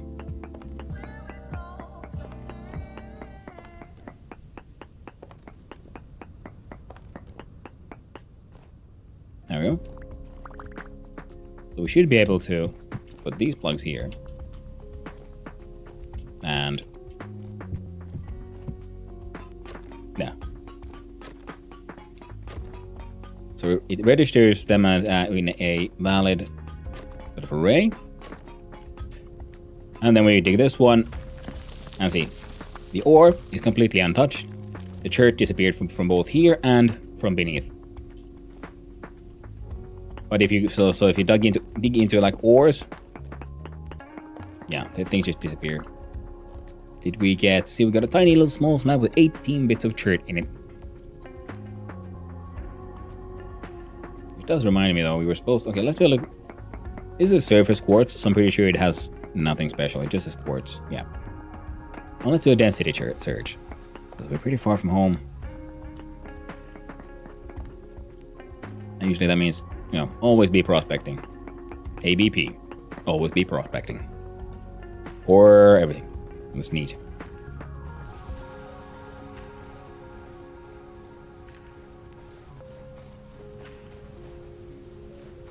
Now, I don't care about that tiny slab. How about these? I have excessive amounts of quartz.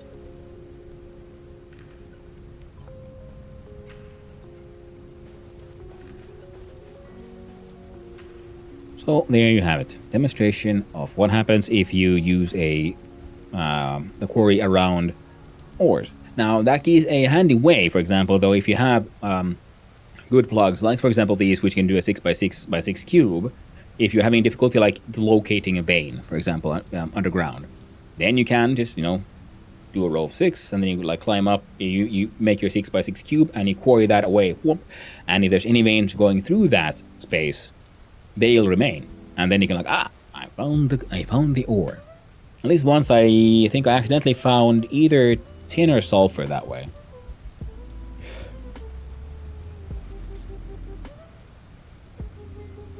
Able to place them recently even on soil. Ooh. Wait, the plugs? Neat. Don't you hate it when a restaurant chooses their prices so you can never really close to the minimum order amount? Now I have to order sushi with my duck. Woe is me. Oh, I know. That is very annoying. It is a valid marketing strategy because, you know, you either buy the one thing and you pay the extra fee for the delivery, or you buy something more and you get two food. And ultimately, they actually, usually pretty cleverly, the price difference isn't that much. So it's very easy to justify then buying slightly more food. The plugs, I was just extracting something and the cave got in the way, so I filled the gap with soil. Thanks for showing how it works. Hey, no worries, Blackthorn. I'm glad to help. You said you can place these on... Oh!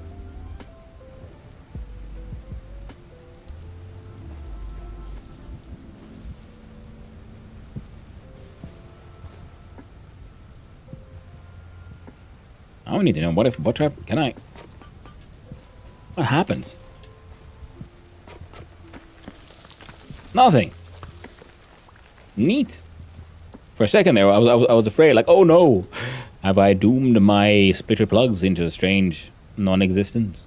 They got absorbed into the ether itself. But no, that's fine. And I was about to like start heading away. Then I remembered, oh yeah, but granite was the thing I actually wanted. I really liked shirt for the the colors. Like, let's see here. See, look at that poly. Look at that darkness. That is a beautiful dark red one. And I think because I'm already using dark colors in the structures I'm making, so adding some chert would be cool. Granite is just in general just looks. It's a good color in my opinion in its various forms. Like the cobblestone looks good. It has a nice contrast with the lights and the darks. It really like sort of pops out. The fan one looks good, but this is the one I want. The diamond pattern mixed stone tile, which requires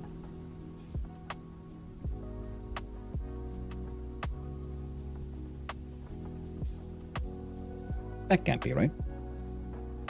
Or are you telling me there's more than one of these? Oh, there is. So because this one requires granite. Okay, apparently they all require granite, but I didn't realize there were. Oh, dark stone tile. Okay, cool. So this one requires peridotite or conglomerate, granite, or phyllite, peridotite, conglomerate. So I can use phyllite or granite. I haven't seen phyllite, I think. Ooh, and that is a neat color. It's slightly purplish almost.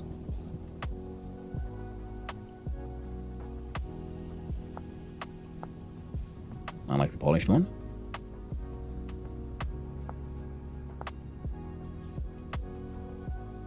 And the ashlar is interesting. I think phyllite and granite would probably work well together.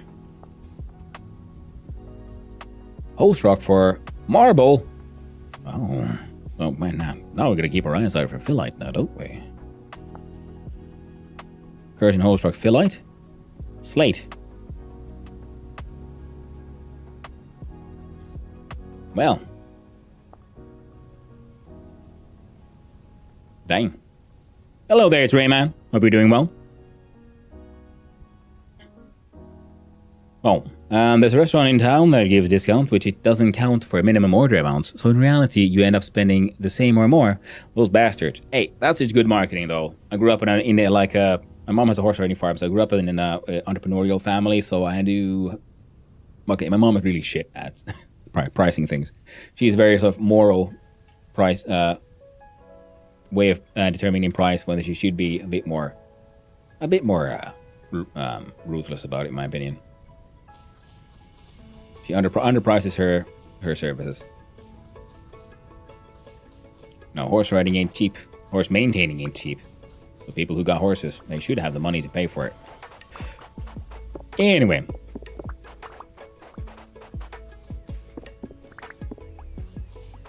And in general, thanks to that, I guess, I always feel like I can sort of You would say, appreciate the hustle. Alright, so that shovel broke. Now I'm happy I made that extra shovel.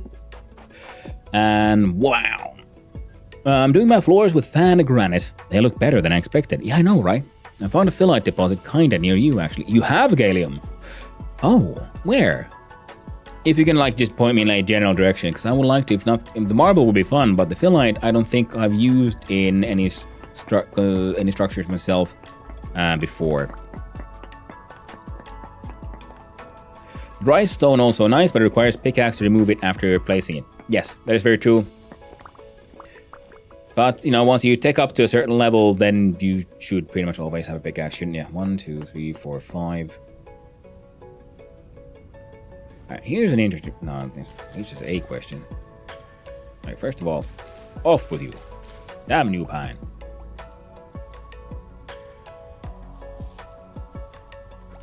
Yeah, the food is good. I don't mind the marketing tricks, to be honest. Oh, exactly. Yeah. No. Everybody's got bills to pay.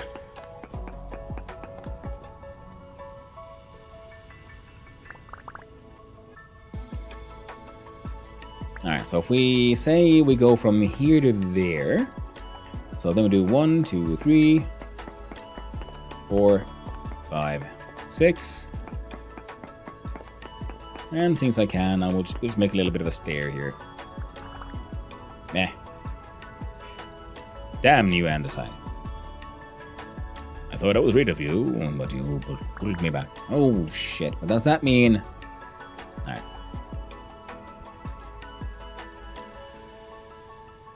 Now, the plan was 1, 2, 3, 4, 5, 6. Alright. I'm just gonna just dig in here.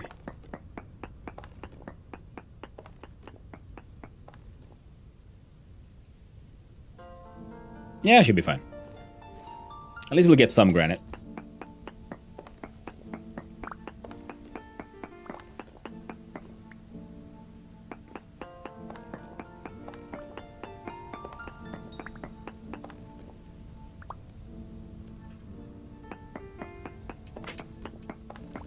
Well, we won't get the full 6x6, no matter what.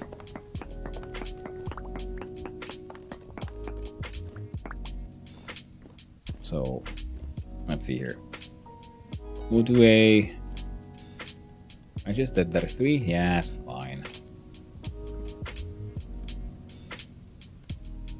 Oh, I'm getting hungry.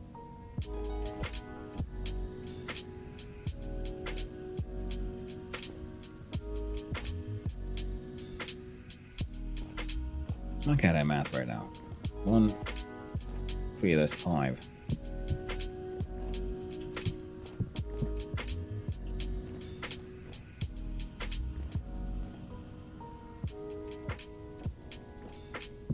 No.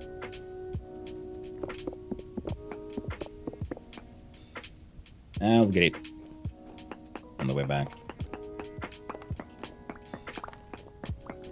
4, 5, 6.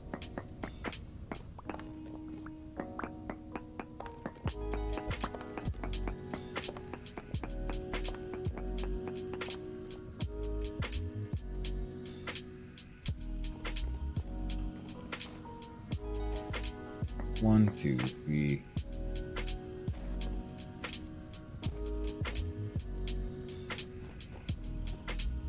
Man, all right.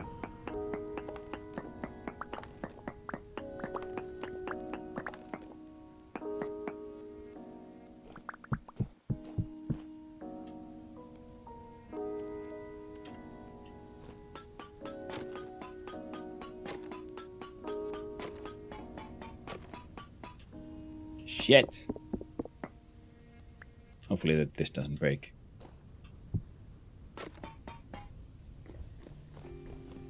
It could be that now we're gonna get to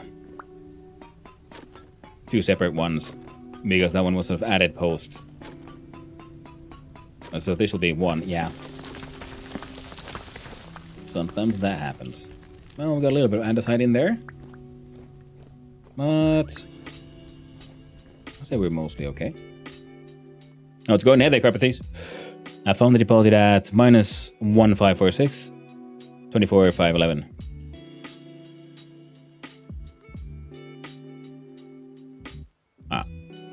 There'll be more this way.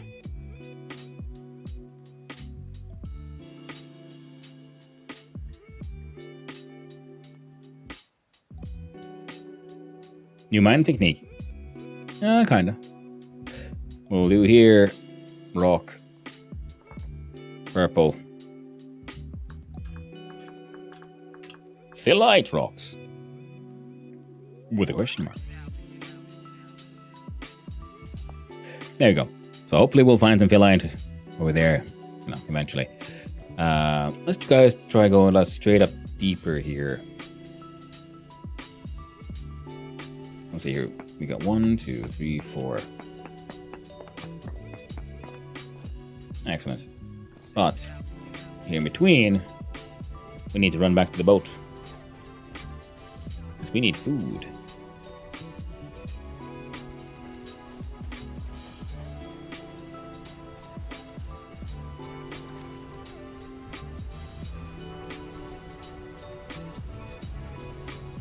There we go. Chert gravel.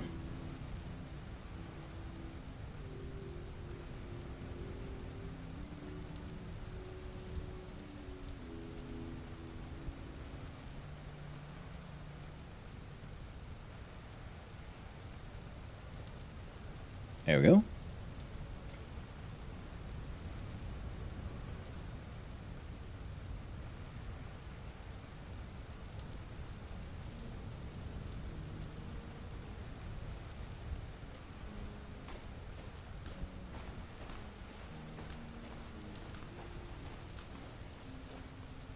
There we go.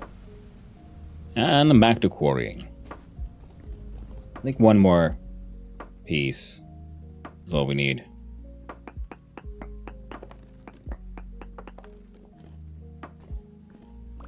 So this was 1, 2, 3, 4, 5, 6.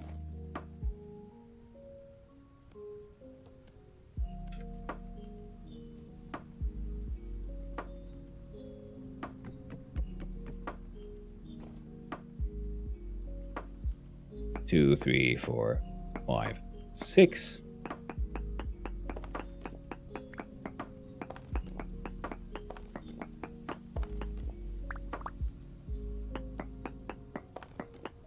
Two, 3, 4, 5, and 6. There we go. On this part of my morning routine now. Well, hey, I'm glad. It's always nice having regulars. 1, 2, 3, 4, 5, 6. There we go. Now, seeing as we're not moving out too large of a space, we can save a little bit of food by not having it in our offhand, but just placing it down. So 1, 2, no. 1. Then 2, 3, 4. 5, 6. Excellent. Well, that should be all we need. 1, 2, 4, 6. Hammer time. Yep. Great place to start today, boy. Thank you. I'm glad you feel that way. Yeah, this is the quarry mod. For anyone who doesn't know it, which allows for creation of these plugs. And then we have some special chisels. We have it back at home, which we can then the eventual giant slab of stone that we got, we can then cut directly into just rocks. Or then these stone squares, which you use in many crafting things. Or like you saw in my previous claystone bits in the tower. There we go. Still came with some andesite. Oh well.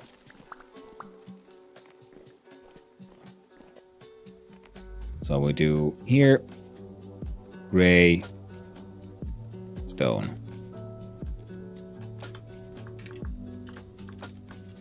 granite rocks. And that'll have to do.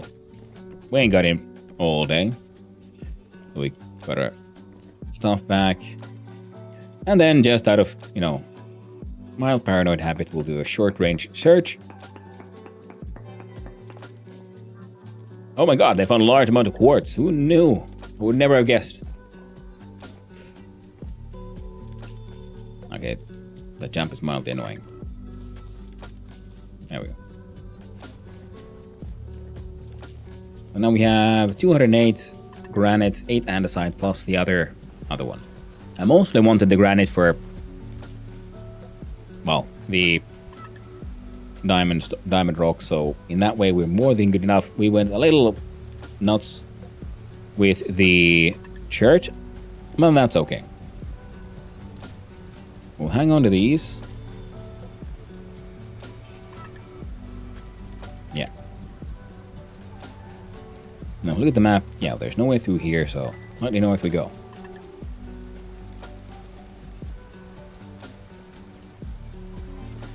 I gotta admit, I am enjoying the sailing. The first time I built a sailboat, it was in Reaper server. It was a little lake, a sad little lake. I got to like sail around. I tried to build a canal to the next lake, but you know, it wasn't the same. Plus, waves weren't in the game. Absolutely delightful. And also, the old sailboats, you drove like a car. You went forward and when you press forward, and that's it. The new sailing, the sail system, very nice. I'm enjoying it quite a lot. I need to make fancier armor, at least repair this one. And then as a, yeah, we need alum. Ooh, that's one of those monolithic ruins, I think. Nope, those are just rocks. Nope, I think that's one of those weird ruins. Go slightly closer, we'll look at the map. Nope, that's rocks. See no direct impact sites. Well, let's get slightly closer. And I'm happy I found some granite, because that was on my to-do list of, you know, cool stuff to find. And yeah, maybe we'll find Olivine this way, maybe we won't. If nothing else, we'll find many things. Ebony would be really, really nice. But I'm starting to get a feeling that this is not the most efficient way to head south. But at least I'm mapping out my own continent, and especially it's fun because I'm not that far to the east from where I live, and I'm now finally finding different rock strata. I'm finding chert, I'm finding granite, and if you were here last time, you might have. Last time, the day before yesterday, I was playing this, and I ran over 8,000 blocks to the south, and I was kept on complaining because the biome, the strata never changed. It was always basalt and claystone, no matter how far I went. So finally finding different rocks is bringing me a little bit of joy. So, question about the early game. How do I look for peat and clay? Can't find any. Sadly, that's just with your eyes. If you have the true color map, which is sort of the old map where it has everything in its true colors, you can sometimes identify them. You just have to look at the dirt, pretty much. And I do believe if we... Okay, I'm gonna... Right now, there. What? No. Don't do that. Okay. There we go. There we go. Handbook, we look at, say, clay. No, red clay, there we go. Where to find red clay can be found anywhere there is soil and a minimum level of rainfall. It can occur at any elevation. It'll be more plentiful when soil layers are thick. It does not occur in sand or gravel, nor in extremely cold regions. So yeah, you won't find them in deserts or really dry plains like the savannah will be difficult. So wherever there's thick soil and so on, that's probably just chert. I was thinking maybe we might find some here. Sometimes you do see a little coloration differences. That is not a meteorite. That's a hellhole, or it's a cave. So let me go closer here to where I live. Do I see a color difference? No, I don't see a color difference here. But this is red clay. See, I marked it red clay. But sometimes there used to be a slight tonal difference. Here I found peat. Yeah, no, they're all the same now. So they changed the maps are less, revealing nowadays. That kind of fits the terrain, but it also could be a impact size. Could be worth checking out. I usually go for places with lots of little ponds around. And back. Thank you. Welcome back, Irgilt. I hope you're doing well. Oh, did I say I used Centurion's War? Live today as well. Doing good. I hope you're doing good as well.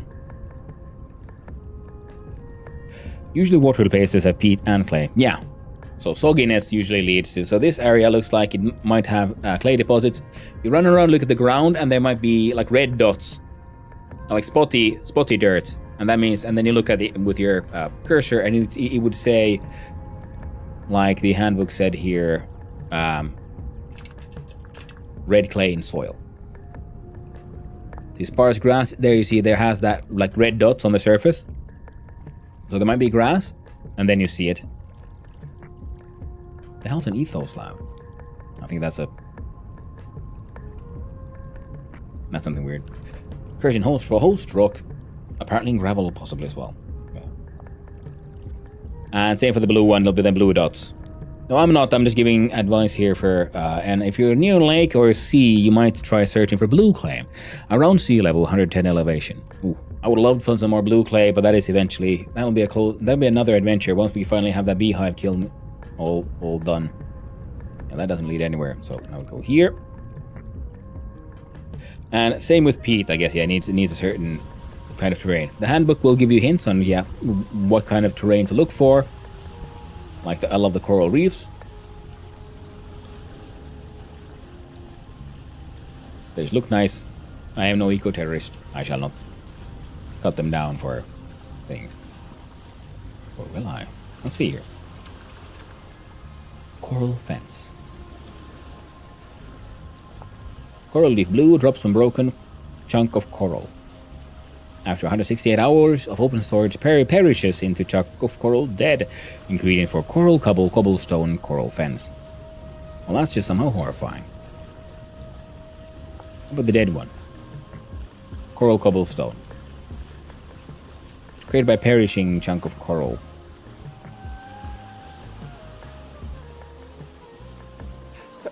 Fresh for 24 hours.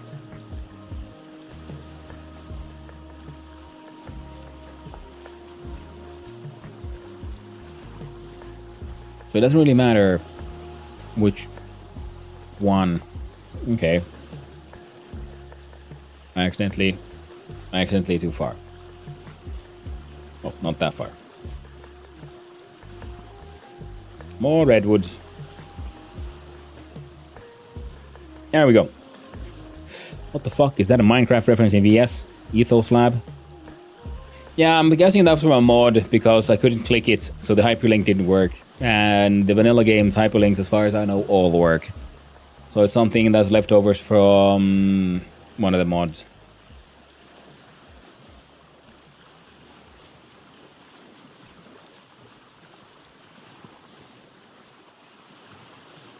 But yeah, I mean, there's the whole, this is not Minecraft command in the game and everything, so I think there might be more than a few little hints that the game might have some inspiration from. The mining of crafts. That's a hellhole, not an impact. Oh, would you look at that? It's all pine, maple, and birch, with the occasional mighty oak. And sometimes it's where it gets all nice and soggy.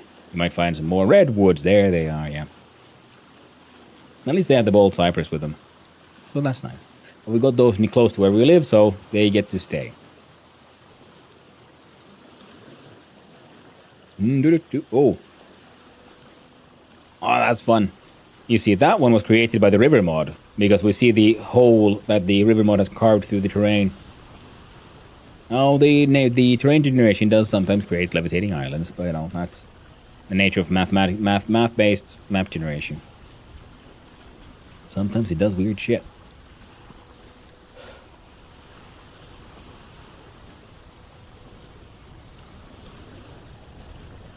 Zooming around in boats seems to work fairly well. An avatar floating rock. Yeah. Heckin' magical mojo. I'm really enjoying the sailing. Because like I said, yeah, I built a sailboat for the first time on Reaper Link's server, and that was like a few updates ago, and they're sailed around in a pond, and it wasn't that interesting because, you know, pressing forward, make the boat go forward, letting go W made the boat stop moving. So it wasn't really quite as... It didn't feel like sailing. It was a car on water. But this system, much nicer. And watch yourselves.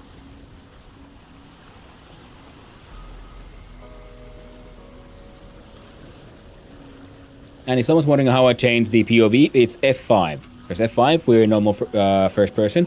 Press F5 again, and you are sort of first person, but, you know, locked to your character. If I would be standing, my character would be turning. Then press F5 one more time, and now we got a free camera. And then press F5 again, and we're back to first person. Animals. Animalia. Wait.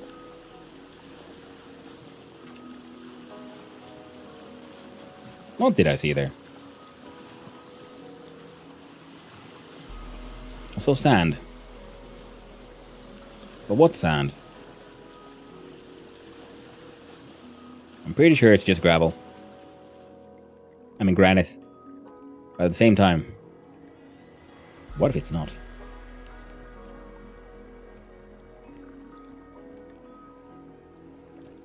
I like Minecraft. Great base location. Yeah. I have been considering that would be fun. Jesus Christ. Ass to the face. That is the deer's self-defense method. Surprisingly ineffective. Especially with vehicles. I get to say it's kind of kamikaze in that sense. Now, shift to get out. There we go. And yes, it was just granite. What are you even? Oh, another marsh deer. Oh, we got those where I live. There we go. And there we see it. The boat isn't actually a physical object, but a vehicle kind of thing. I like the bald cypress though, because see this boat? Nice and white. Interestingly, slightly spotty. But this is what we get from the bald cypress.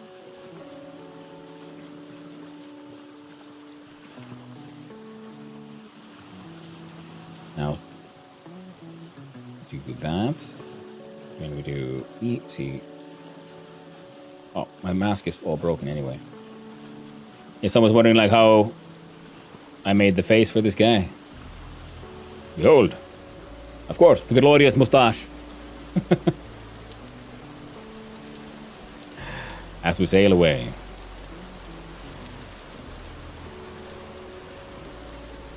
Now I'm sort of tempted, like, should I Google for some song lyrics? I don't remember the full words for a certain song.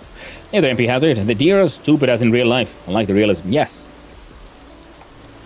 Yes, they are. And just as suicidal and prone for a murder-suicide attack. Ass first into the vehicle.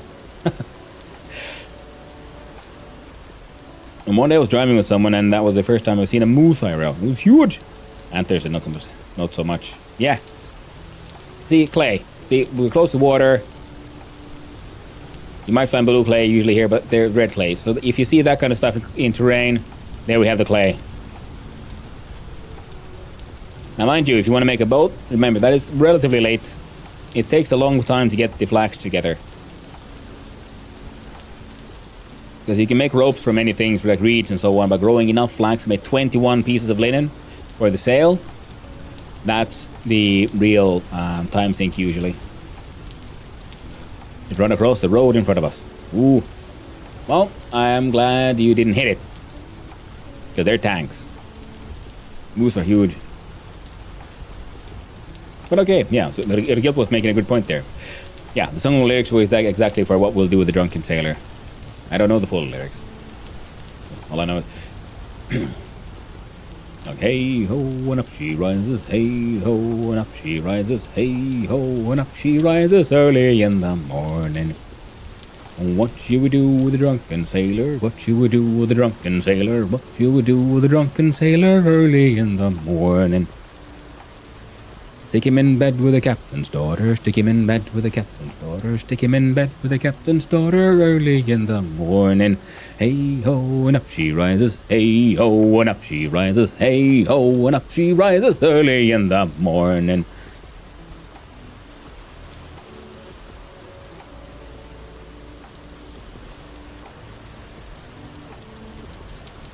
Ooh, more red clay. Neat. And okay. Oh well. Ooh, tall mountains. We're heading pretty far east, apparently. Oh, camera went underwater.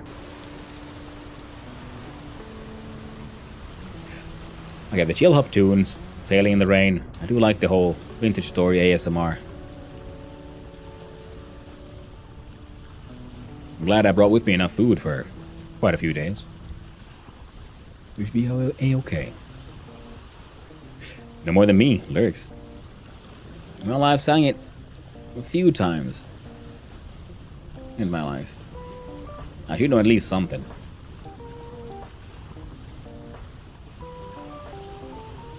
Hey ho, and up she rises. Hey ho, and up she rises. Hey ho, and up she rises early in the morning. Stick him in the brig until he's sober. Stick him in the brig until he's sober. Stick him in the brig until he's sober early in the morning. Hey ho, and up she rises. Hey ho, and up she rises. Hey ho, and up she rises early in the morning. Ruins. Ooh, fish.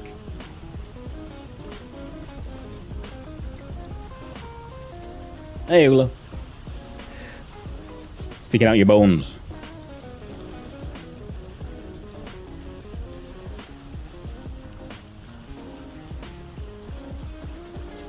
Look, apparently there's a completely separate landmass over there we kind of could go check out. It's in the wrong direction. It would be, looks like that would be north. I think we're heading east.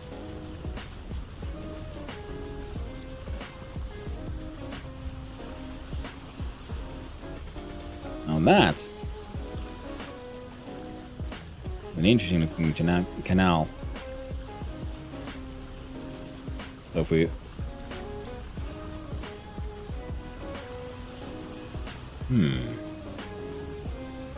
It looks like it opens up that way. Mountains do look cool.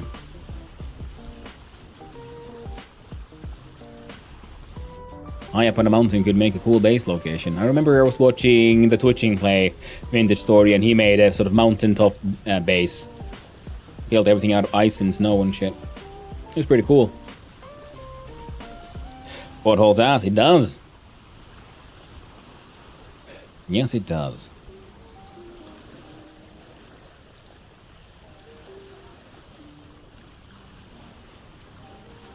Is that... Is granite with yellow lighting? I think it is.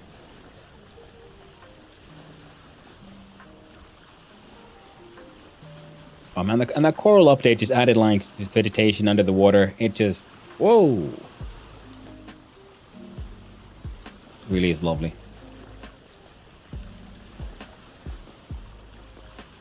Yeah, that's just granite.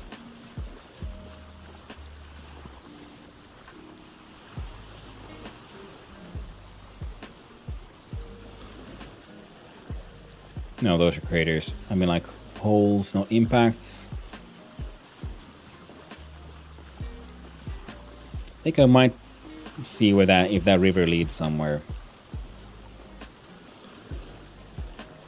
Turns out on a dime too. It does.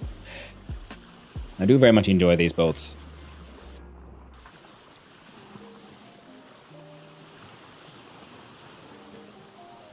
Makes traveling a lot easier, especially like transporting these large goods as well. Okay, so we were like 1,000 blocks to the east, I think, from the 0 point with our base. Sorry. So we've almost gotten 10,000 blocks to the east already. God, I love a boat. Can't see much. Might have to change to first person.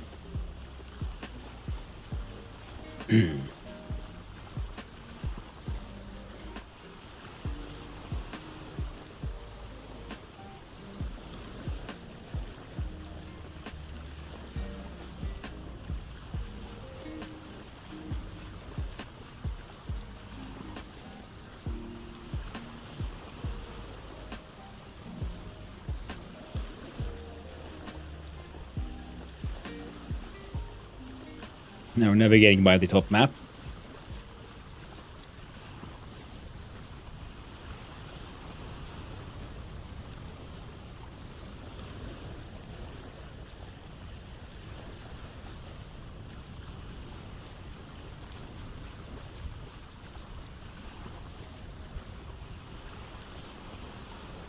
Yeah, we'll cross. We can go straight ahead.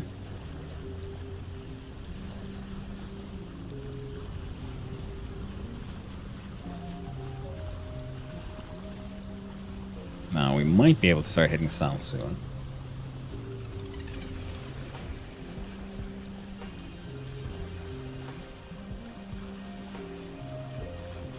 And I don't have rat lines. How can I want rat lines?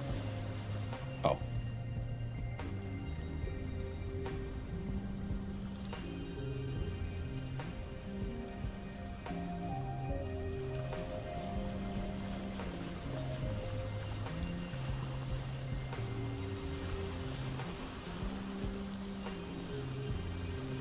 I need those ropes. Which means, I guess, I should have visited some of those redwood forests, because they usually have a lot of vines. And vines, in my opinion, are one of the easiest ways for making a lot of rope. Of course, I do have cattail at home. I pretty much use cattail only for making horse caps.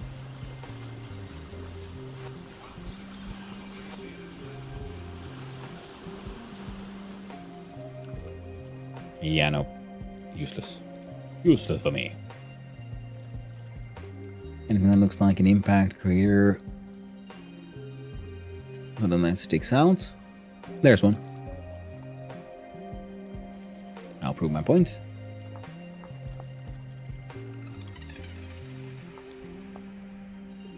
In case someone's still wondering, who doesn't know, in case someone doesn't know why I'm looking for the impact craters, is that is where you find your meteoric iron. If you look at the terrain generation, you know, you can sort of like see the logic here, like where it goes up, where it goes down. And then this one sticks out by being too symmetrical, and it doesn't really follow the rules of the terrain around it. So it is very likely to be an impact crater. We're gonna head to there.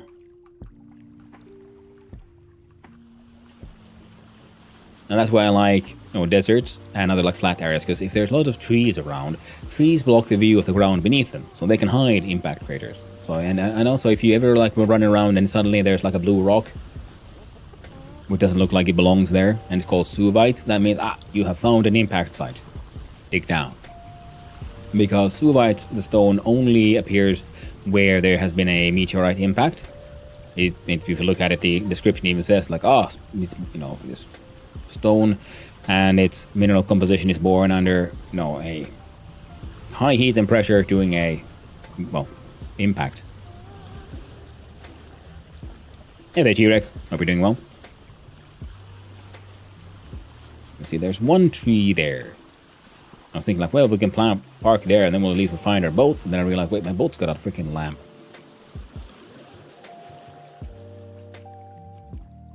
Finding the boat is not the hard part. There we go.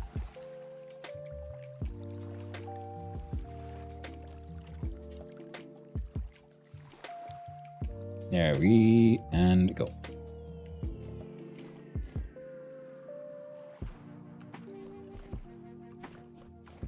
Oh, and if someone also wondering like why I did the thing, if certain markers remain on your map, and that's when you have chosen to pin them. And someone's wondering what the pinning means.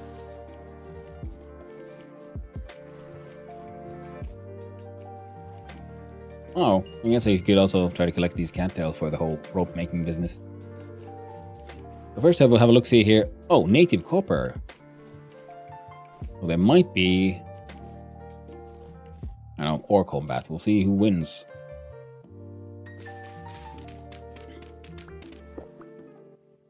Native copper. There we go, meteoric iron and native copper. Well, meteoric. And there's that Suvite. And we have our plugs with us now, which means we can mine out the Suvite as well. Ooh, let's do a little weird... Let's do a little experiment. We're gonna see if we can get a 6x6 cube of all the stone around here, and if we can make all the ore, like, pretty much float.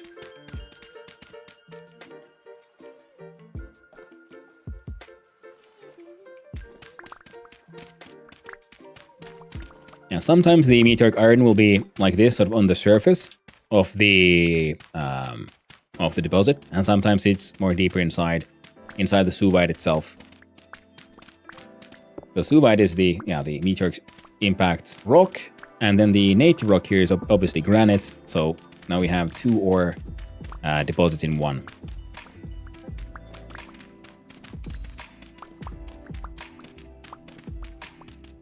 And Suvite is something I want for the color, but also in case someone wants to collect, say, diamond, for trading purposes, because some traders buy diamonds, you can get diamonds from Suvite. So you just mine into it normally, and sometimes it'll drop a diamond. I'm interested about the diamonds because they're marked as like rough diamonds, and then they have like, I don't know, potential is lower and high and so on. I'm assuming that is also something that the devs are working on, something secret, something for the future. Some kind of gem cutting, and then depending on the potential of the rock, it'll have various powers. Indications.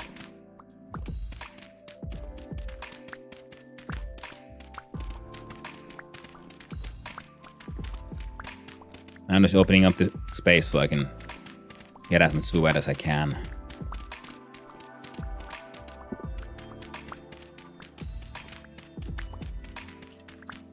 There we go.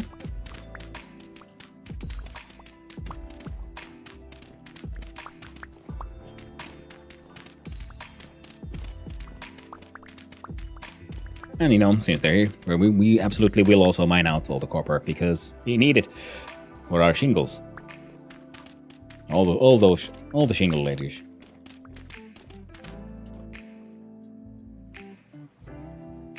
Today is a sad day. I'm going to break my steel shovel. Ah, tragic. We should have gotten a steel animal. Nah.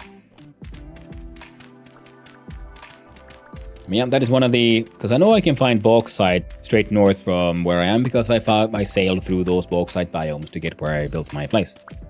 Bauxite being one of the materials we need for making the bricks for steel making.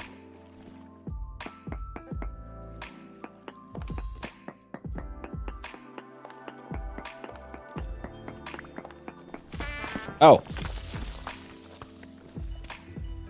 I was not paying attention. We dug into the lake.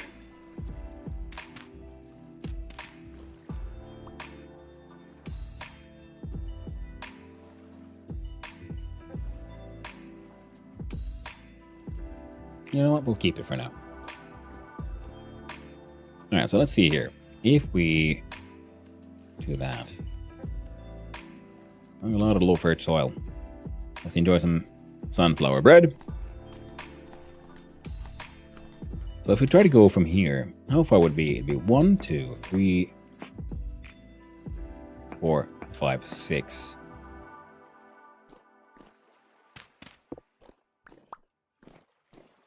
That would be an awkward one. How about from here? 1, 2, 3, 4, 5, 6.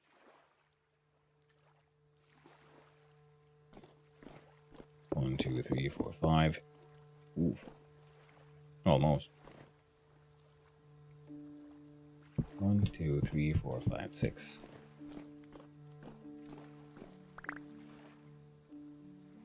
It'll be 2, 3, 4, 5, 6.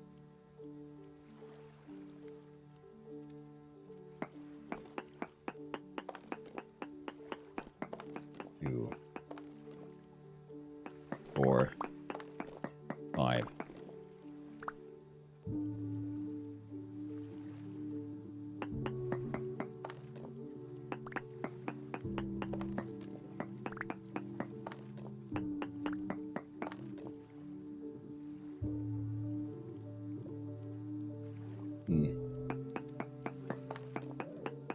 Two, 3, 4, 5.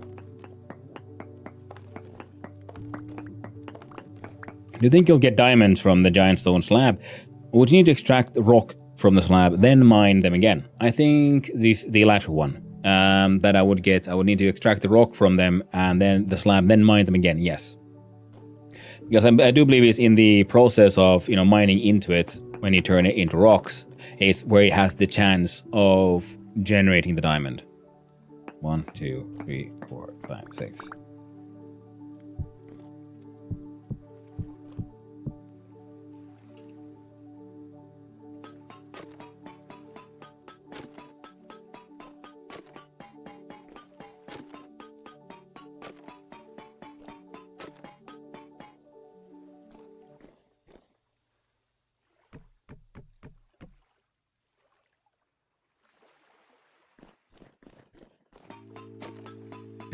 But also I haven't used Suvite that much in my construction things. So I just kind of want to see how it, what kind of things we can come up with it. And there, see? All the ore remains untouched.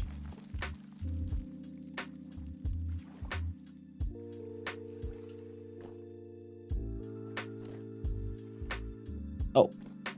You know what we can do here?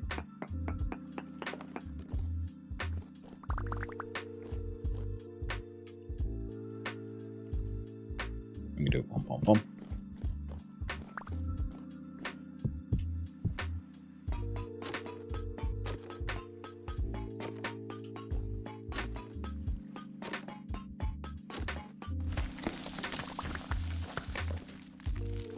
So if you're wondering why if you have the quarry mod and you have your plugs, you look at it, it has two numbers for range: 6 by 6 by 6, which is the cube, or 1 by 6 times 36, which means you can have 6 wide, 1 thick, and 36 long. So you can stretch in one direction for 36. I don't know if that means you can do then like a, say, 2 by 6 by 20. Never really tried.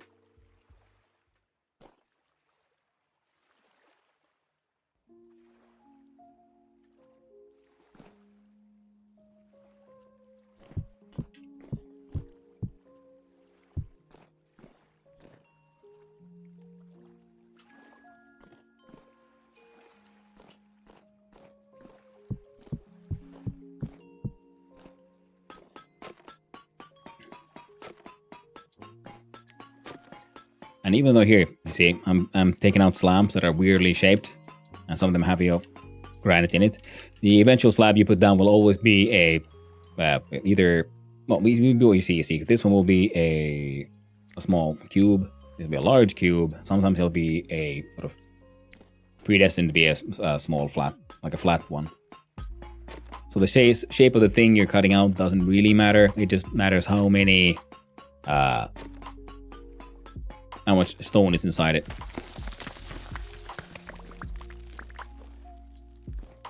Yeah, in this way you can also then use these to sort of like reveal ores, if you will.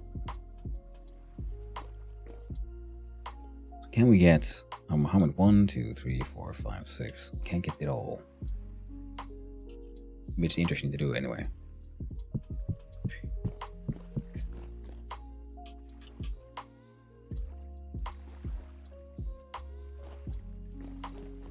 First one was here.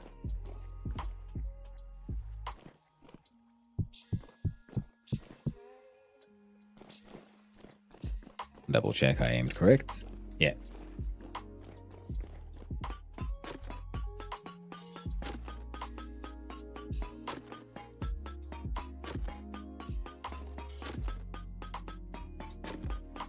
Now I don't feel bad about, like, oh no, I didn't like pick up enough granite when I could.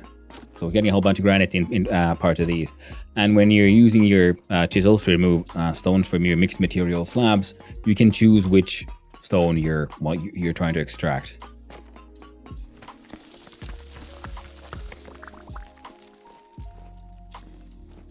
They look like all kinds of funny.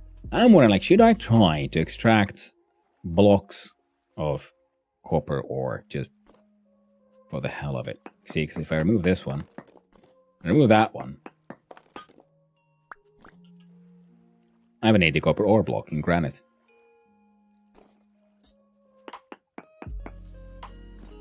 Oh, no. Just like if we move that one.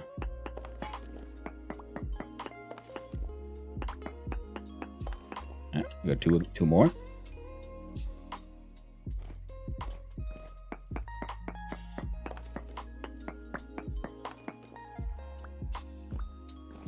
Meteoric iron block.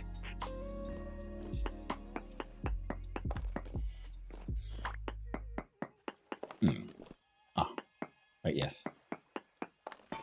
It'd be fun to try to, like, collect all the ores as blocks that you could then place.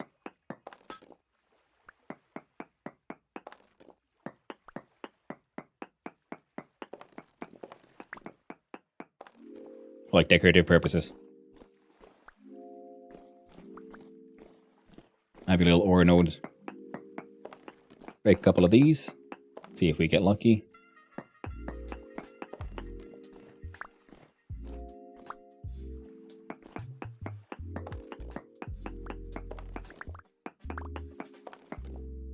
No diamonds yet.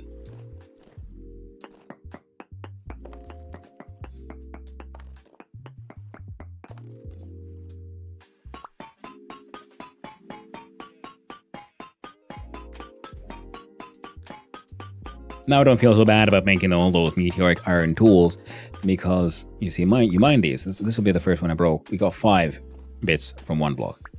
2 of those bits is enough to make 1 ingot. So this is already 2 tools worth. Not to mention the blocks I got. Alright, so if we cut out that one.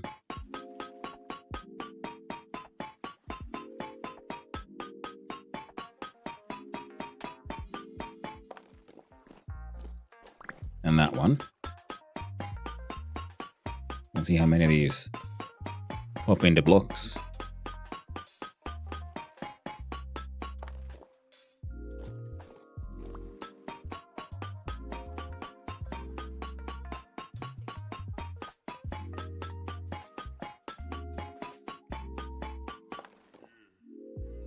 There we go.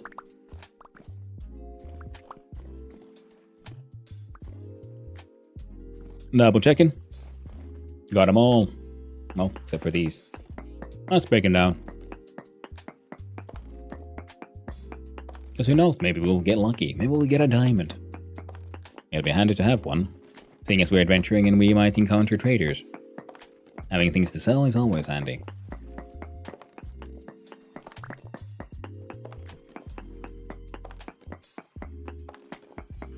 And I have sort of mined out places marked out in my map for Subai rock should I want and or need more at any point.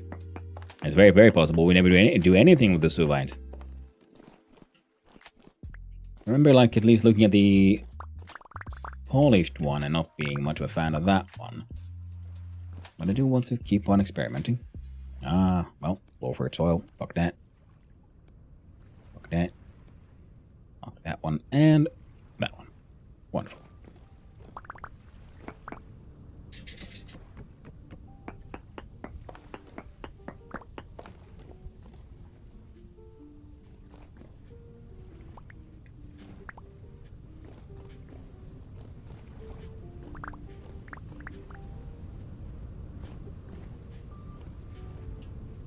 Nice.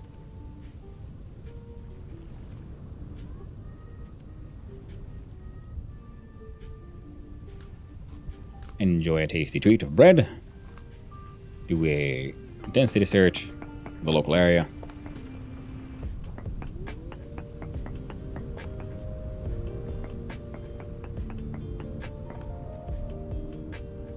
Meh. Nothing too exciting.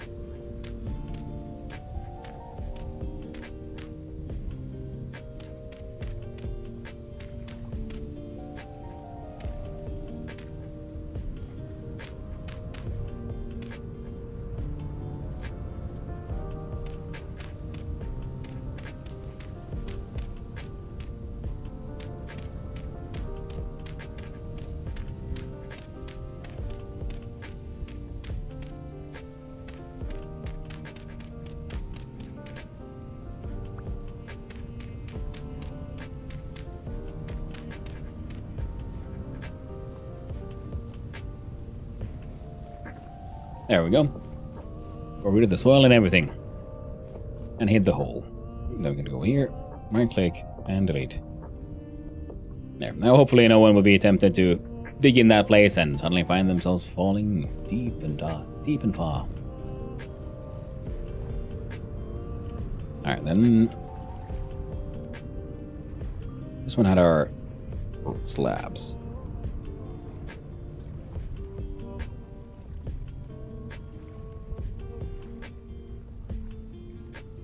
And you get our fancy blocks, including the muddy gravel, I guess. I'm not sure what I want.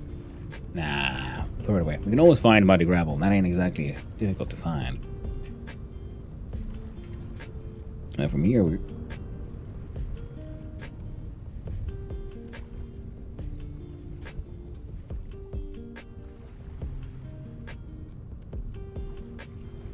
There we go. So now that one is dedicated to slabs. This one has other blocks. This one can get individual stones for now.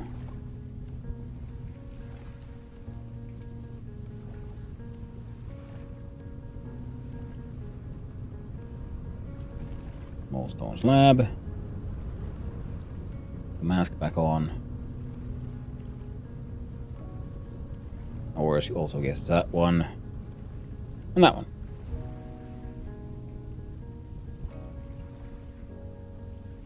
We'll go a little bit further, I guess. In a grand adventure. See if we could enter a place made of something else than granite. Now we have Subite. We are more than enough meteoric iron for, I think, all of our needs. So, no need to rush on that one at least. Or like, you know, look for... no need to look for more unless we happen to stumble upon some. Yeah, we'll make it past just fine. Trees. Well, no, they look all boring and familiar.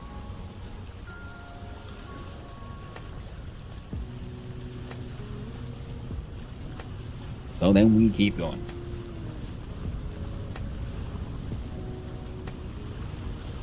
Yeah, it doesn't look like we have much of an eastern passage through here at any point. All that is granite. Ooh, granite desert.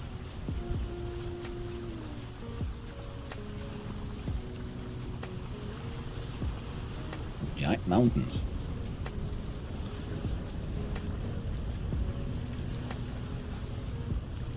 Nice.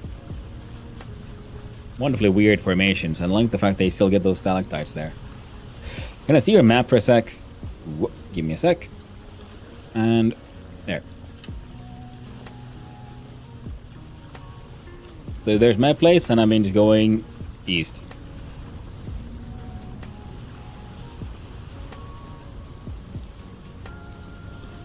There's that river there. I'm assuming that man might go somewhere. You're about to hit the hammerhead. Ooh. Is this motherfucking slate? That's a trader at least, so.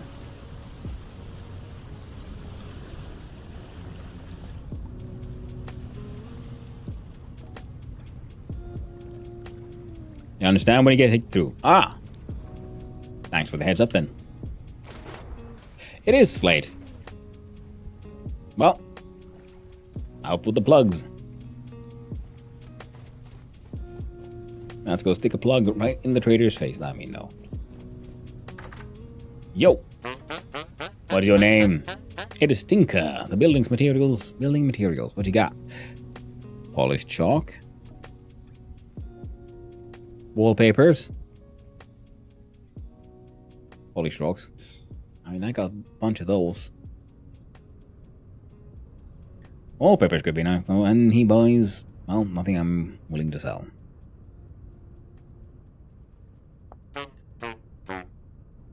Wait, where is you? Building materials.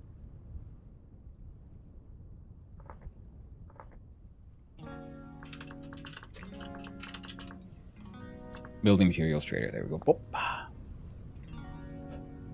The lake south of you is called the Dead Sea, and yes, you can access the ocean on the other side, Whale Lakes, which will skip the Hammerhead Peninsula. But it's a bit far now, probably take the same time to go either way. Sound like the start of a Mario theme. Yeah, they got their funny voices, don't they?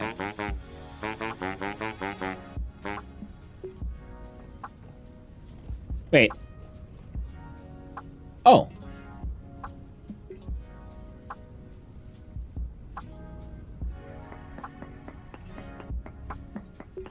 You wouldn't have to have a... There's freaking Paraditite here. Which means there's a chance of Olivine. So let's have a quick look-see. That is one of the things I'm looking for. You're a little bit of granite.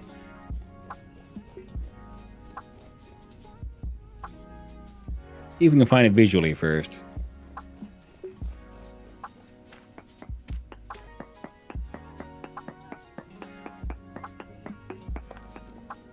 I do want slate for the color. Peridotite is very green, but it also means, yeah, it could be fun.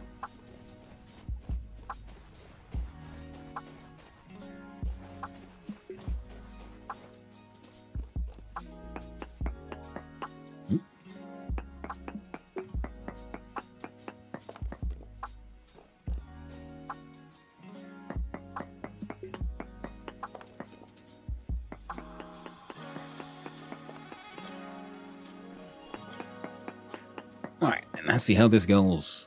Very poor cassiterite. Well, I'm okay with that.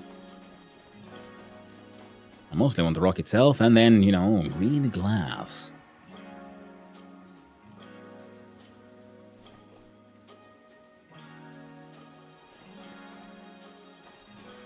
And if we dig through the slate, who knows, maybe we'll find marble.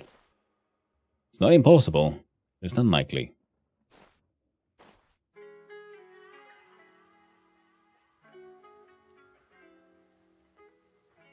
Like another peridotite. No, I can't see where the peridotite would like stick all the way through.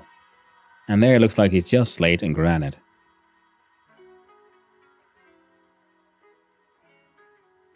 Alright, we're gonna have to have a quick look see here. Oh. Cave? Cave.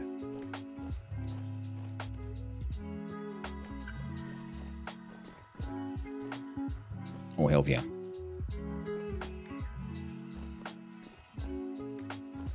Hello, I have come for your shiny rocks. I need them to make glass and other nice things.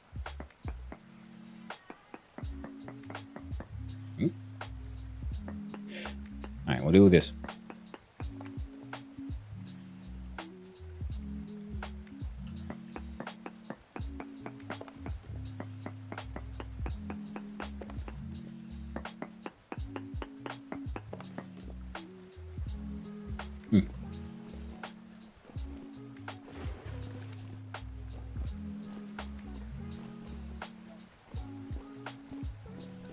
Come on, Olivine. No, how dare you.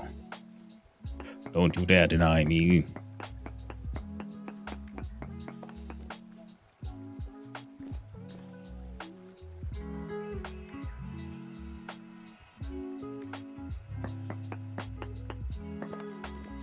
We're gonna make a little man-made.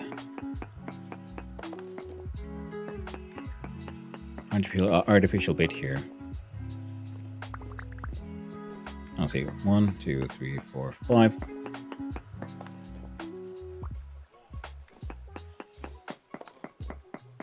Okay.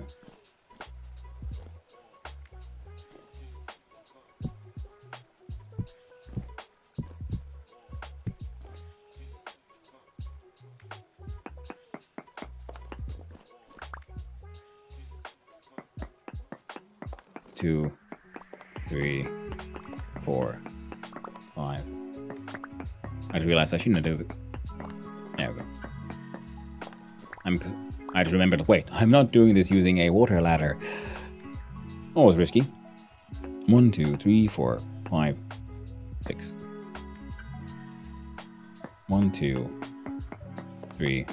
Because using a water ladder, if I suddenly like break into a cavern beneath me, I can use that to sort of halt my fall in time and quickly try to swim up.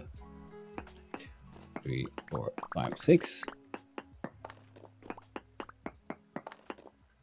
But if I'm just like, just generally falling, similar to, Minecraft, don't dig down because you might fall into lava.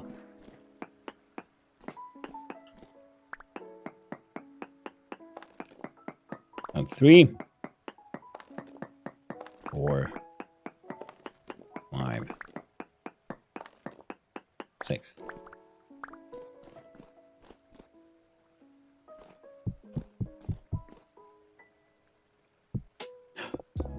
Nope. Nope.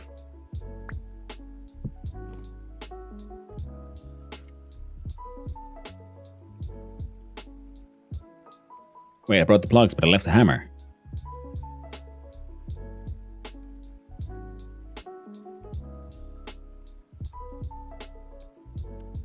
Oh, that's stupid.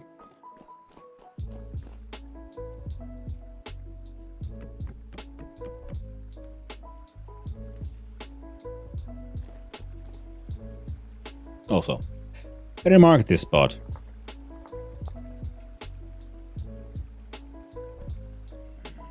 Make it pinned.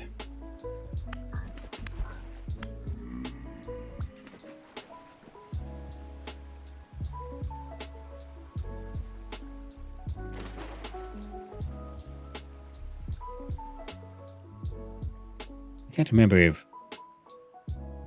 Olivine was more likely to be found closer to or further away from the surface.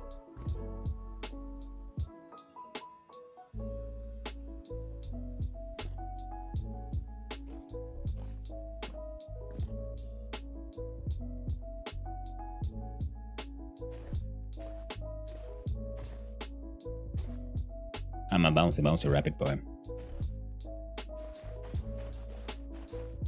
There we go. That's a lot of portals. Oh, apocalyptic. Well, that's fine then. See, they balance out. I don't know, I found it in high hills and deeper underground too. Yeah, that's what I was thinking, because usually I think I found it mostly above ground, but I've also found it, close to the mantle. So it's a bit like, hard to say.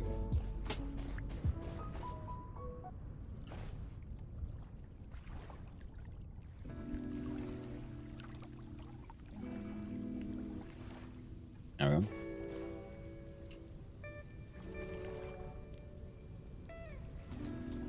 Was I really that blind?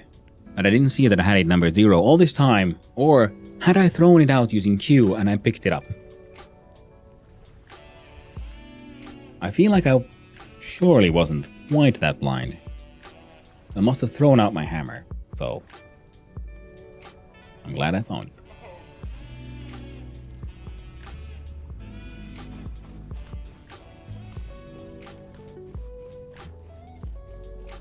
Up, back we go. Oh, wrong one. We'll do a couple of nose search here and there. Because I do believe Olivine should pop out on the short distance search, similar to Granite.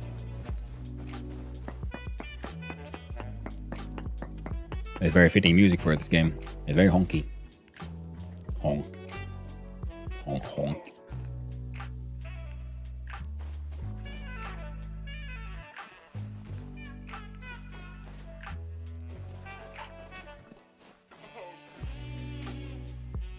Welcome back from the ad, everyone.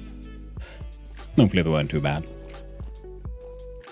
Oh, now we're fine.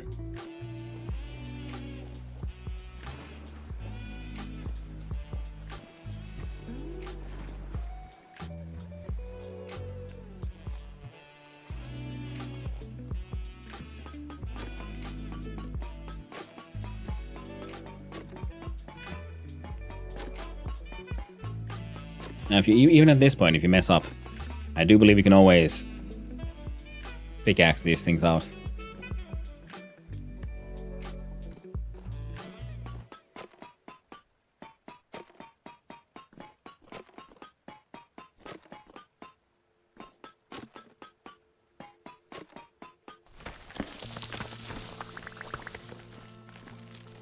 There we go.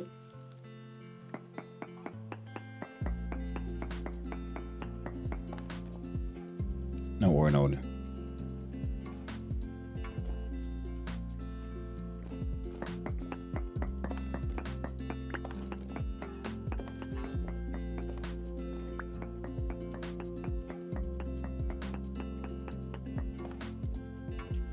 Very tragic.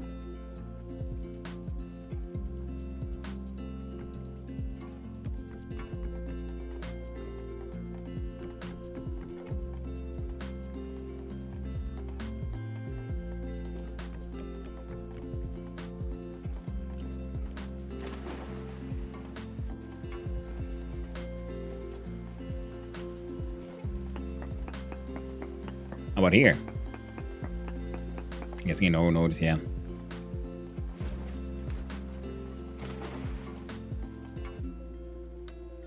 It'd be handy if we could find a proper peridotite.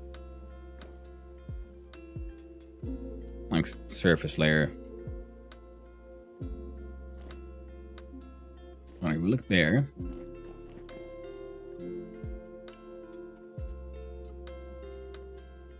I feel like there's more peridotite in this general direction.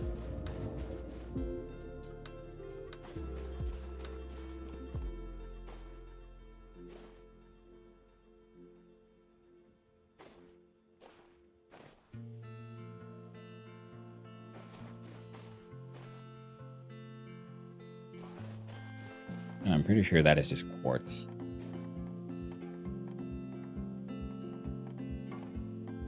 Yeah.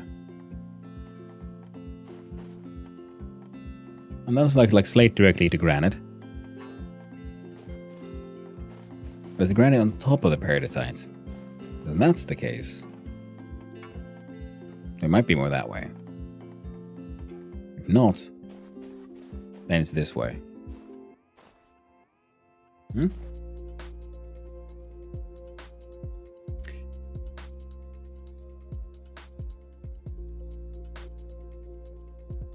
Like, let's have a quick look. We got flint, we got slate. I'm assuming probably nothing here.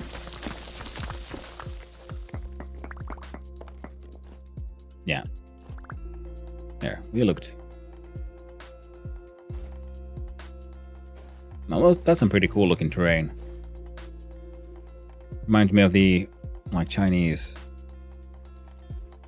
stone freaking monuments. What are they called? The pillars caused by erosion and whatnot.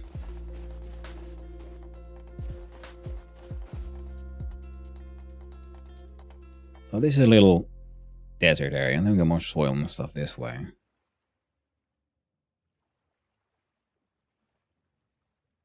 It's kind of open up, yet not this way.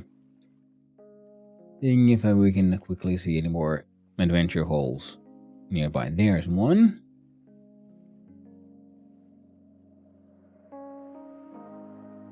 There's one. That might be one. There's one. I think. Oh well.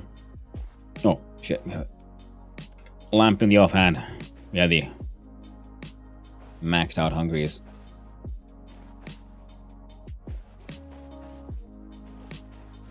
I feel like this should be far away enough.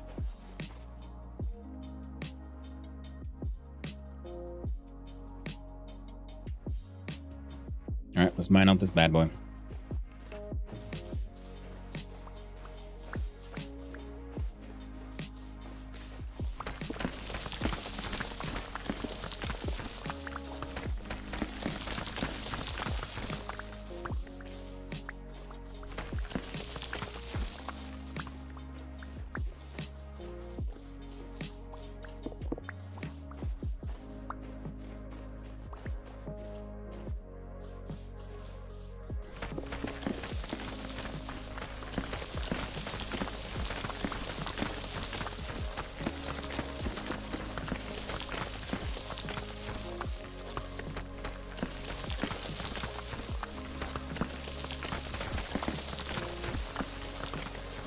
we go. Just digging out the sand so that, you know, it'll be less of an issue once we quarry our way in. But this is when as well. I think we'll just do one big block. It does fit in the color scheme. So maybe it's better if we take two, just in case.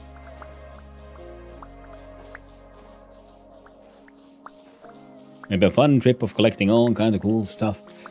Only to then eventually get home and realize, you know what, we're not going to use any of it. There's a non-zero chance of that happening.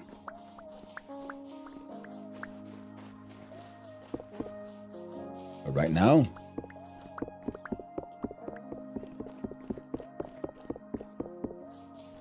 hey, you know, we're just focusing on the good old hoarding. Alright. Do 1, 2, 3, 4, 5, 6. Perfect.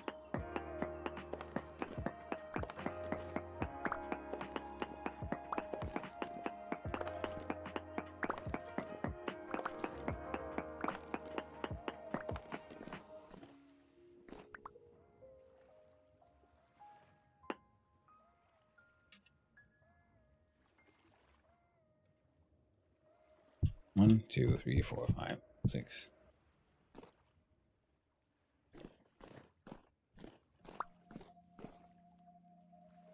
I guess we could take getting 2 slabs after all. So it'll be then 2, 3, 4, 5, 6. Oh, perfect.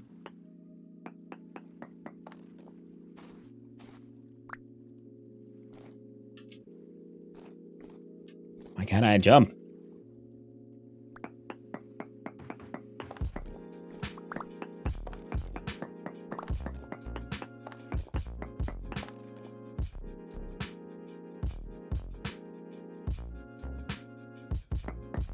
Well, screw that plan then.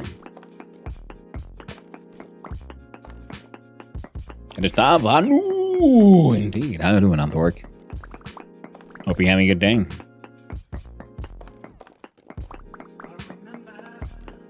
Remember. Alright. I don't like it when this music has lyrics.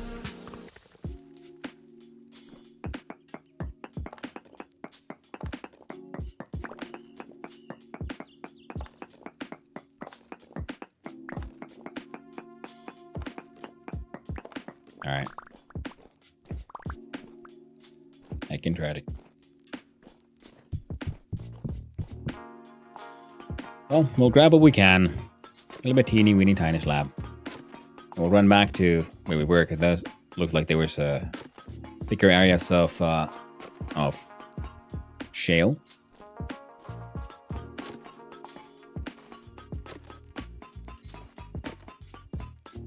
Trying. That's good. It's always worth to try. Have a nice day.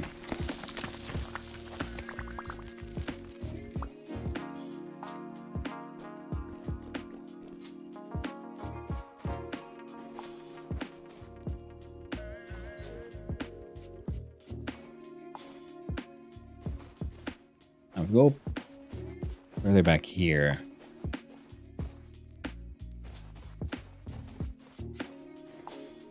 Wednesday is a stream day for me, but a busy work day as well, so I gotta be smart with my time. That is tricky when there's so many things happening at the same time.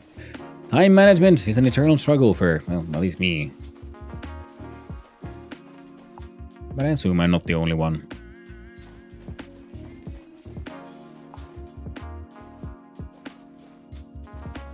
Now, if I go here... What? Bonk.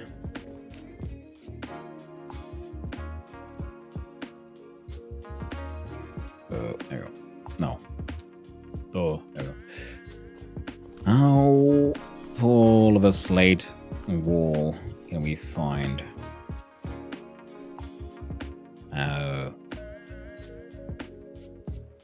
1, 2, 3, 4.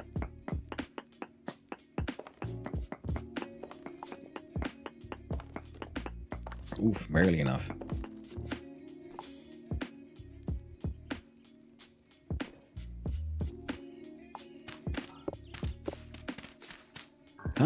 Damn it, you bastards. Just no.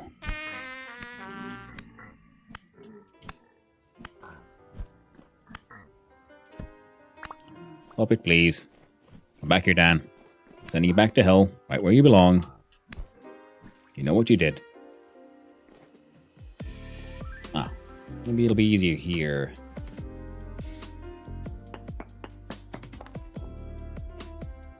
God.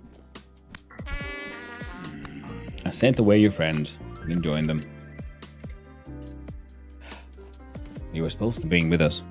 A bunch of Jesus fucking Christ. Stop.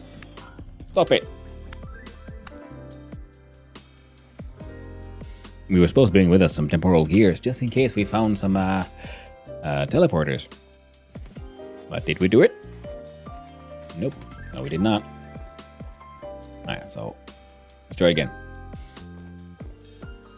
This one looks... For fuck. Who did it? Who? It's Dan again. Every time I send you back to hell, you come crawling back, you legless Dan. Just let it go.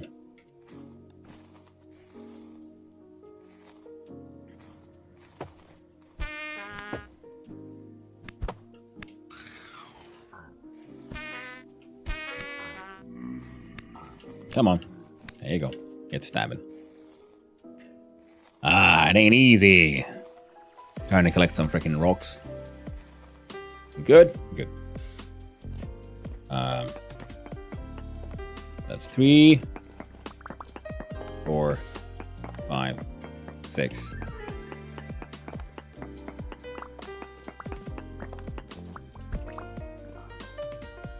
Alright. God damn it, Dan, not again. Stay dead, would you? Please. Please, Dan. Don't make me hurt you again. Every time.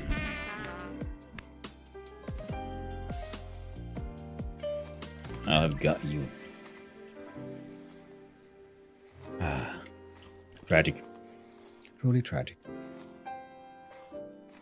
Dan just won't let go. No siree.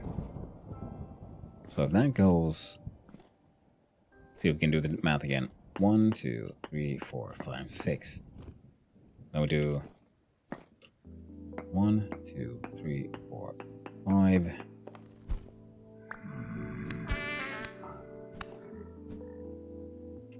Heckin' goobers. And there's one more. Alright, so that is the height. This is the width.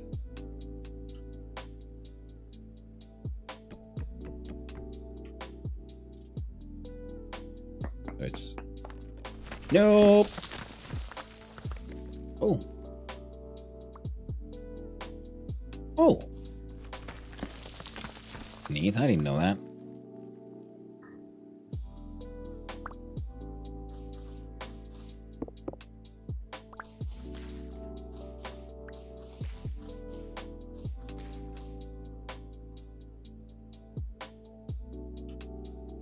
Now I need to count again because I forgot. 1, 2, 3, 4. And 6 is one above. Right? Just say it.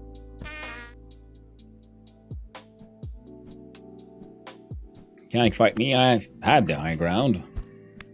Your high ground would help you because you're so short. Even up there, I'm taller than you. Whoa. 1, 2, 3, 4, 5.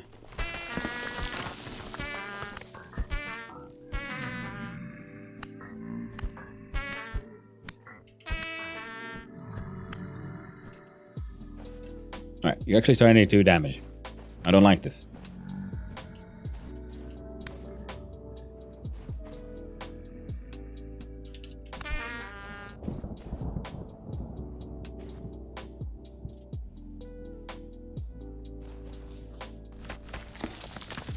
So this will be 6, I think.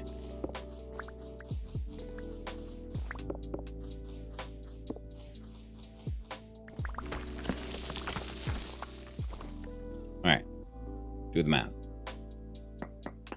1, 2, 3, 4, 5, 6. And they have to be in line with each other.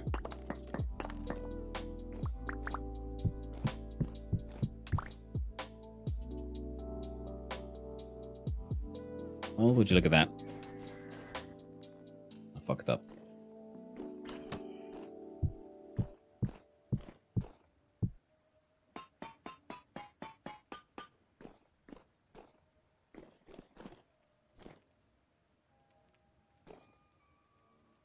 One, 2, 3, 4, 5, 6.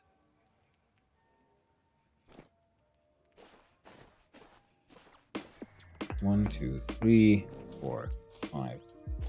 Ah.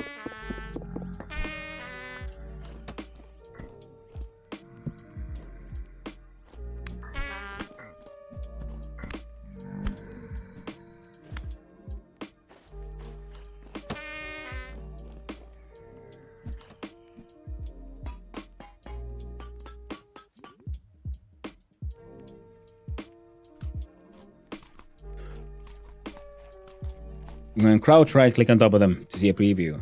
What?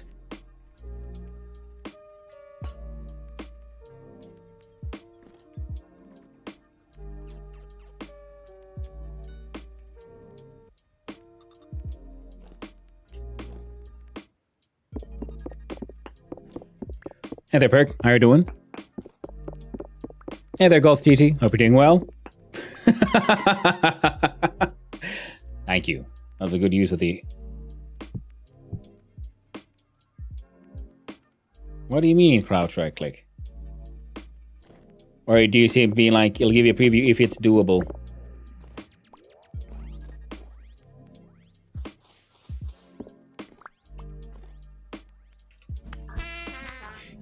If it's valid. Alright. Thank you. I don't think we'll need the shovel right now. Put on some healing things. Only to realize that, yes, we need to dig through all the sand, so we do, in fact, very much need the shovel. Let's apply some healing first. Change back to the shovelation of the Shovel Nation. Ah, fuck. There we go.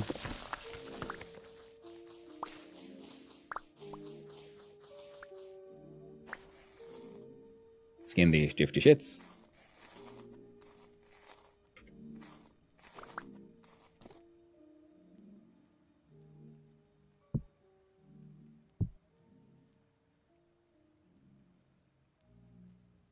What kind of preview are you supposed to get?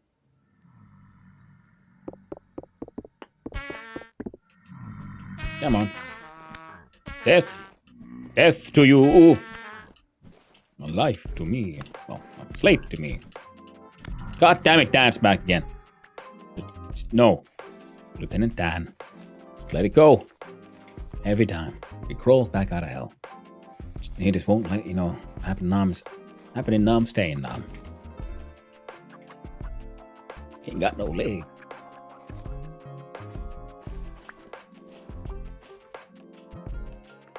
Alright then. So...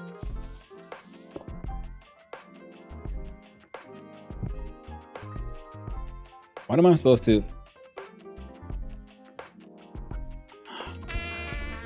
like with an empty hand or... with a hammer? Oh!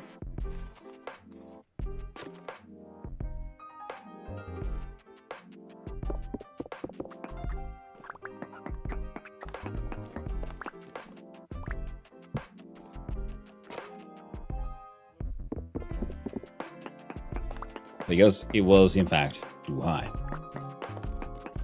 The classic blunder that all developers know, off by one.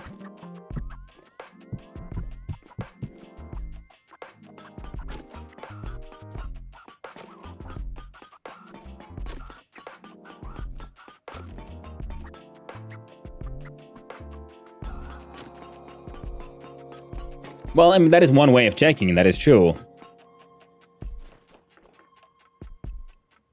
No, don't be sorry, it worked. Maybe not in the way you intended. But yeah.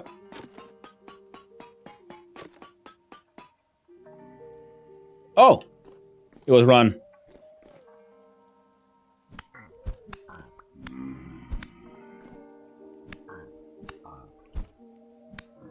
Hey, Nowhere's Brick, thank you very much for the help. I mean, that was a functionality I didn't even know existed. I've been just like, smashing in, hoping for the best. Well, that's very handy. So yeah, run and right click.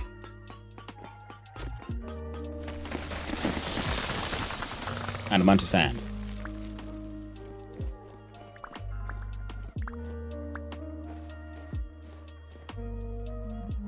A giant stone slab of slate and a tiny bit of granite.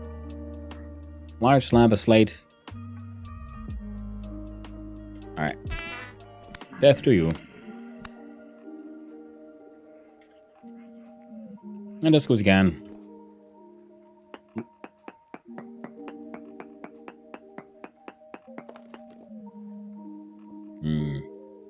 Does local node search show you stuff like marble, I wonder? Because this is slate. And slate should be the host rock for marble and stuff.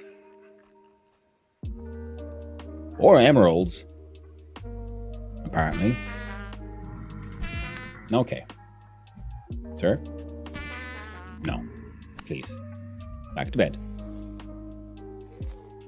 Not marble. Okay, so no, marble is then like a purely luck-based one. You just have to hope for the best.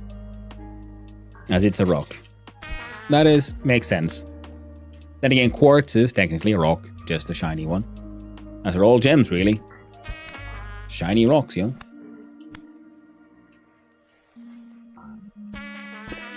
Okay, sir. No. Alright, we're out of here. I ain't got time for this. What?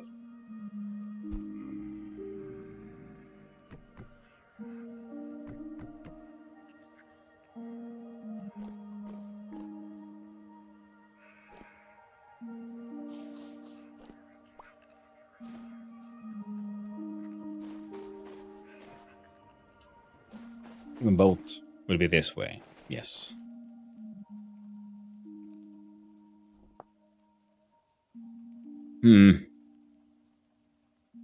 That looks like it might be caves. So we'll have a quick look-see that way around.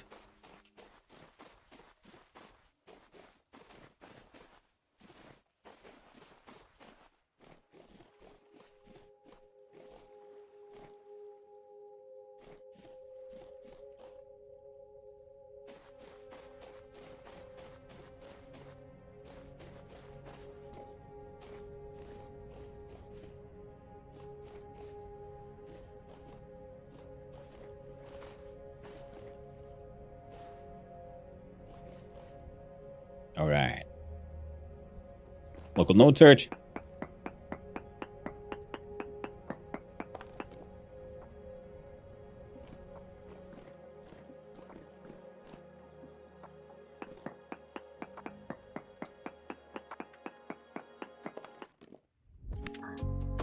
Hello, Dan.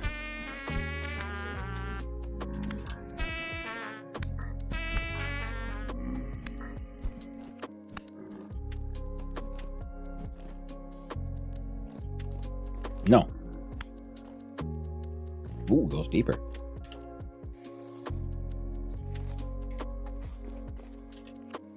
Oh yeah, come on.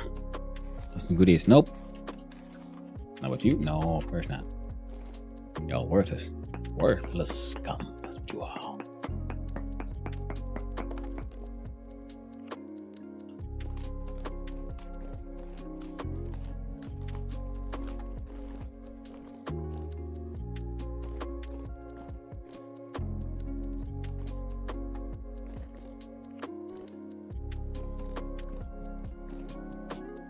Ooh, spiders. Right. That means we run back to the boat, empty our pockets, and then come back to investigate the wonders of the adventure hole. First, pocket emptying.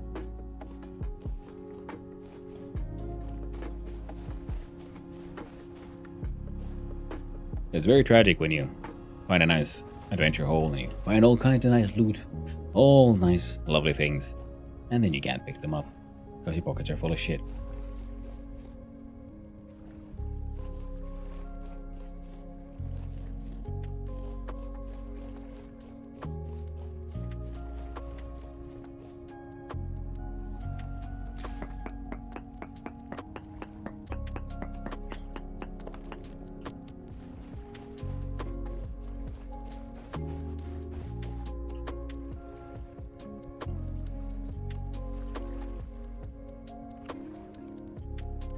With the slabs.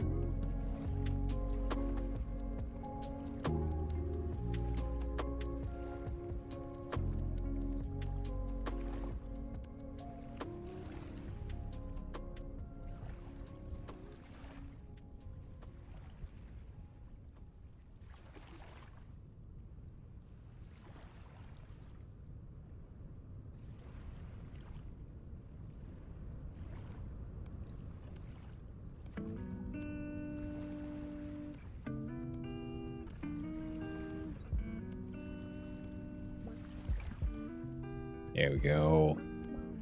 Hang on to the low-fert soil because, you know, you never know.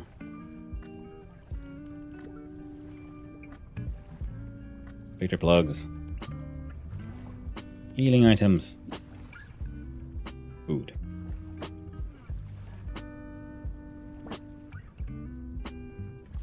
A little bit of extra food.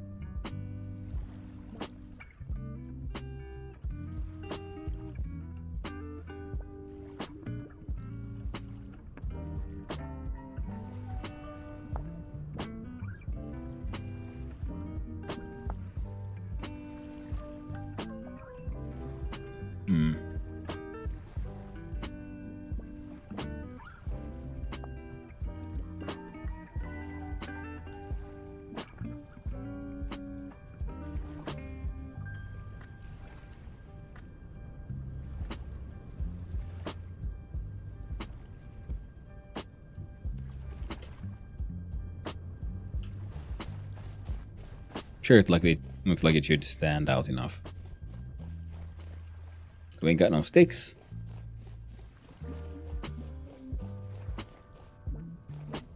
I guess we could just...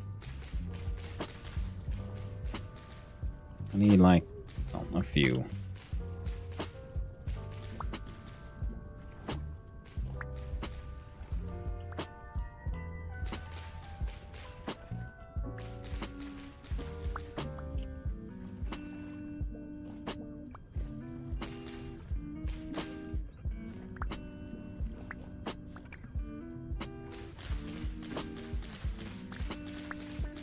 I don't know how extensive the caves are, so I'm gonna just want to put down some markers.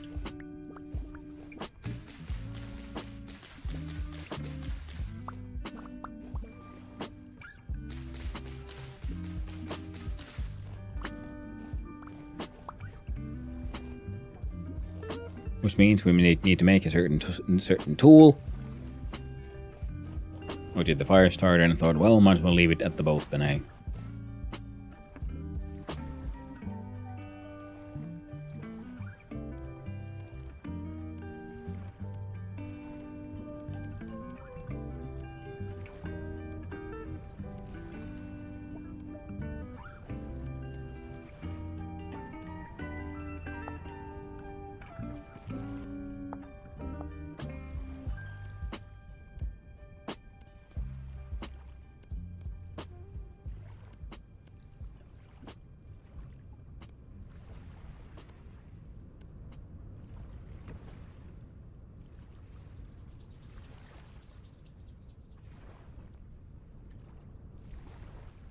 There we go.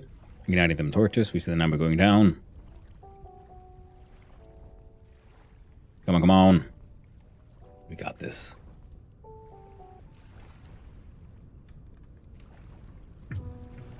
There we go. And we smack it. Pick it up.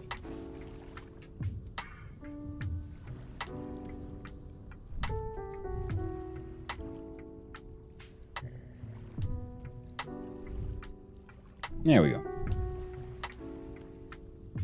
Got some granites. other things. Oh.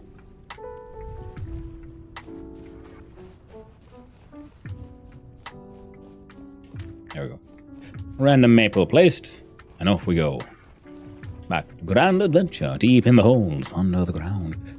Inside Paradise Caves, hoping to find some olivine, pretty much. And you know, maybe some other goodies while we're down there. And after that, we'll have to then continue adventuring.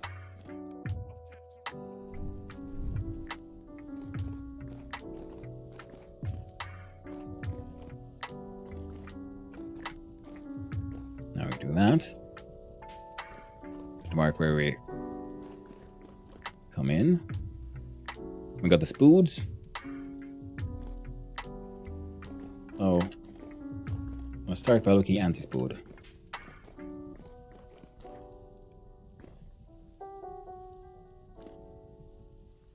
Nothing interesting here. Do a local search.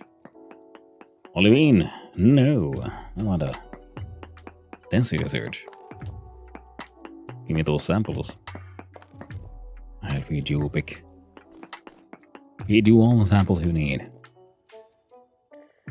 Apparently this place is kind of shitty.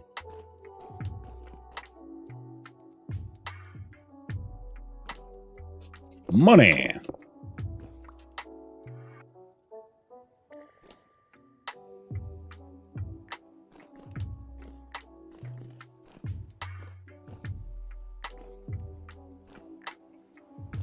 Hey there, Spood friend.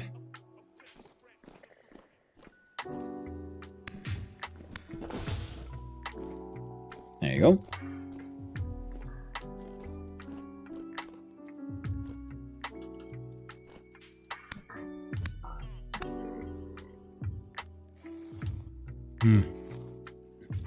Oh, strings.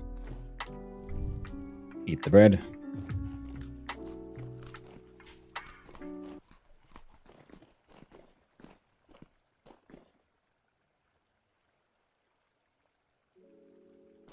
Interesting.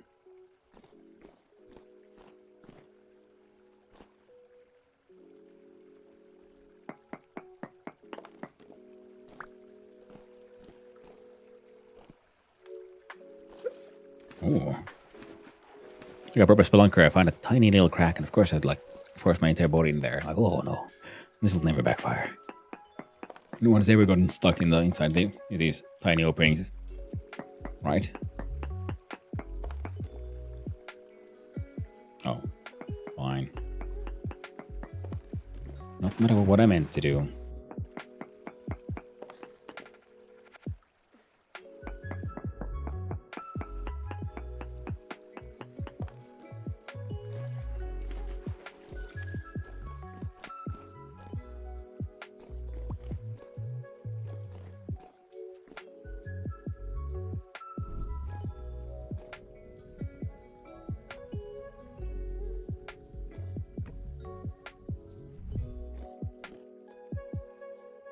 That goes somewhere.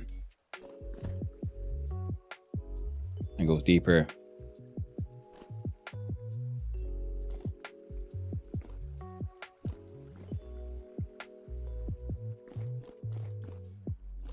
Let's go Spoodward, I guess.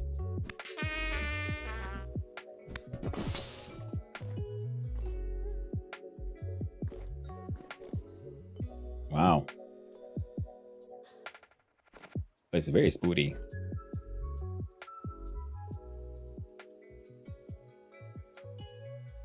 Ooh, those guys don't seem to care. No. Silly drifter man. There'll be no fun times for you here. I guarantee.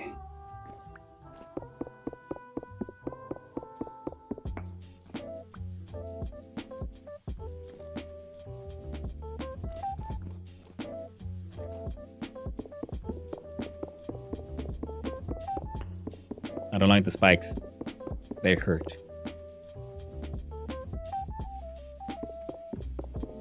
Those spiders just despawn or just fuck off.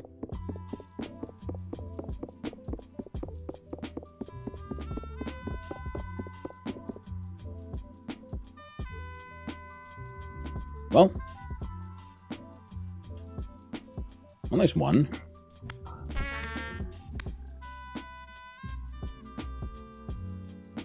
Are you trying to pathfind to me?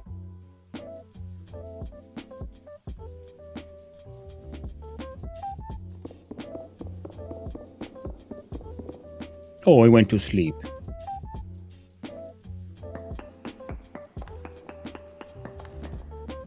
There you go.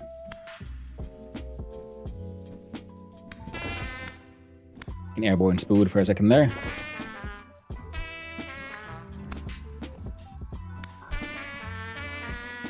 God dang it.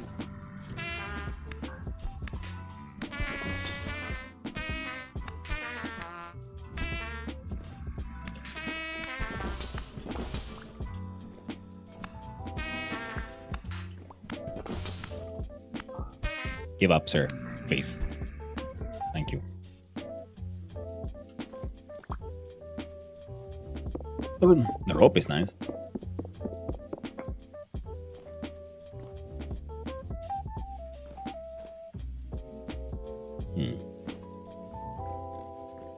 I'm not seeing any more nests. Such an angry little fellow. You two, fuck off. Off, you shall fuck. And off. He indeed fucked. A lovely day. Now what's here then? Well, nothing much apparently. One metal part, some metal scraps, twine, and a piece of rope.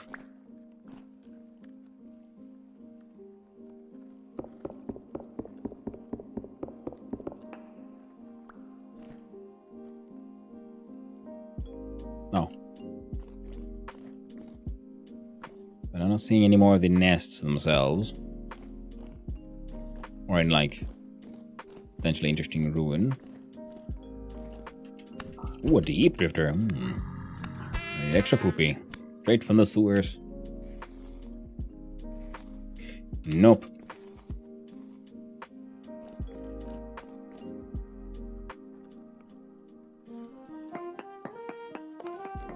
Ah, wrong one. Yeah, short range.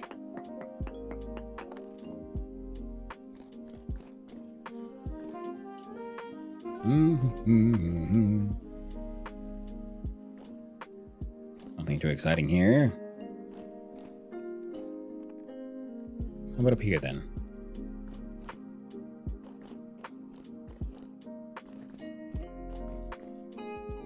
Sadly, nope. The sewers of Obensworth, indeed. All covered in poop. I wish they would cover themselves in that glowing poop. It'll be easy to see them in the dark, you know? Just like those guys.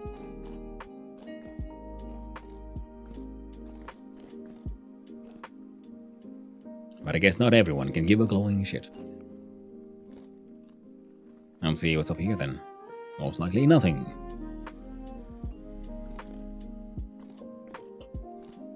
Yes. Ooh. Oh, you thought I would found a nice adventure cave. Maybe some ruins. Maybe, hopefully, a hint. Even just the tiniest hint of Olivine. But no, they've got nothing.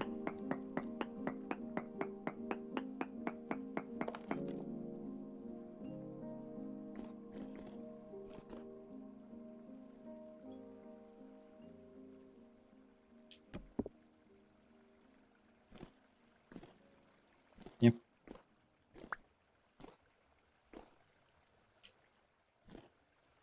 So nothing here. Nothing.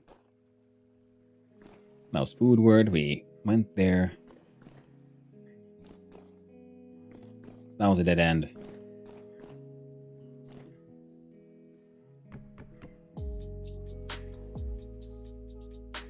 And there was no upper cavern here, no.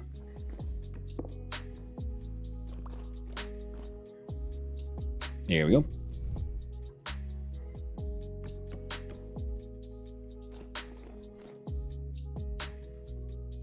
So clearly me living in hope. God, no, no, sir. Thank you. Well, that's nice. So, I guess we got something out of the trip.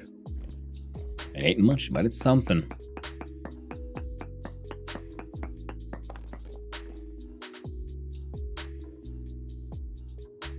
Not again.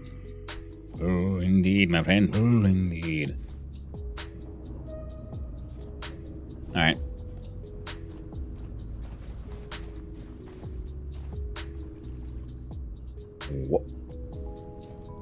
Then I guess it's time to, once again, empty our pockets into the boat. And then we'll jump on the boat and keep going.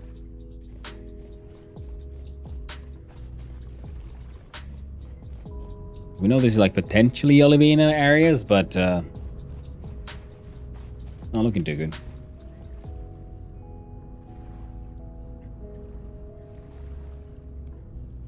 But you, there we go. And you. Money as well.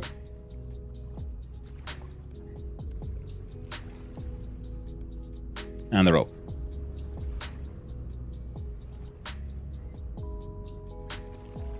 Not sure what to do with those.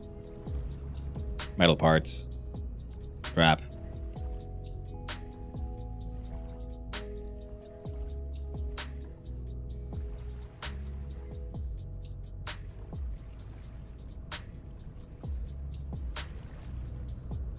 That pile of rocks back.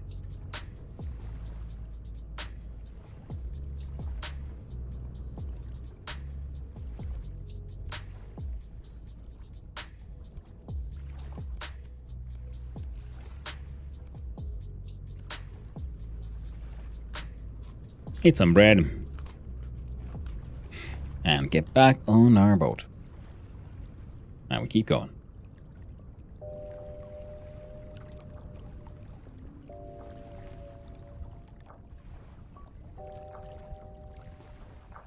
Okay, now...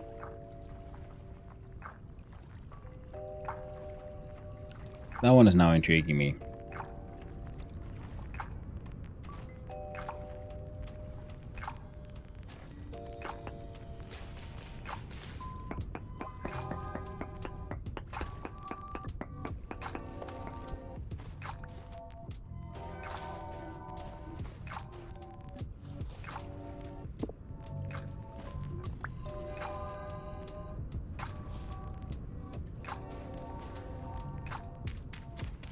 One lone slab of blue clay. All alone in the world. Well, you're coming with me now, friend. You're coming with me.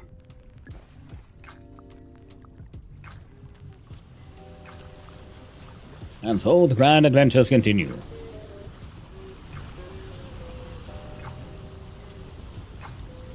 Okay, and we'll see if we can find green sand or peridotite country. Our chance for Olivine. Can you chisel your boat? As far as I know, no. Because it's not a physical object, actually. And as far as the game is concerned, you know, it's a sort of vehicle, it's its own... similar to how you can't chisel a pig.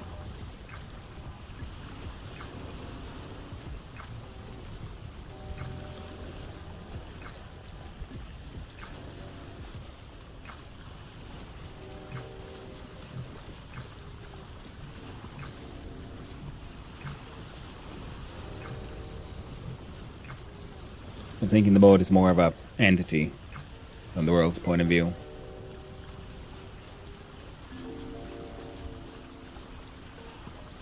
Well, the mist ain't making it easier, but okay, we can always look down on the sands down here. Ah, yes, the Hammerhead Peninsula, as it was called. So I'm assuming this will go or something.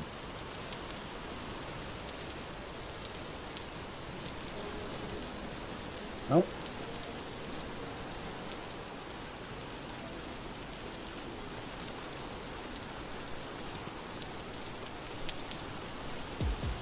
There were a lot of visible peridotite, but no olivine that I can see. Very tragic.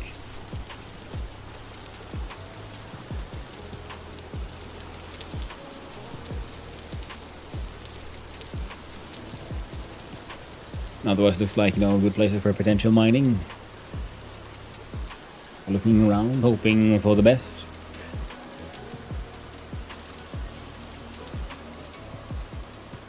Oh, that's right. Let's do a quick landing here.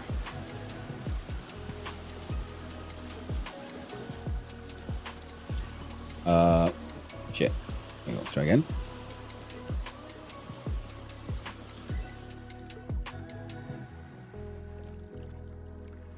What do you call a sheep preparing to bake a cake? A battering ram. Nice one. Freaking battering ram. Gotta make that battery,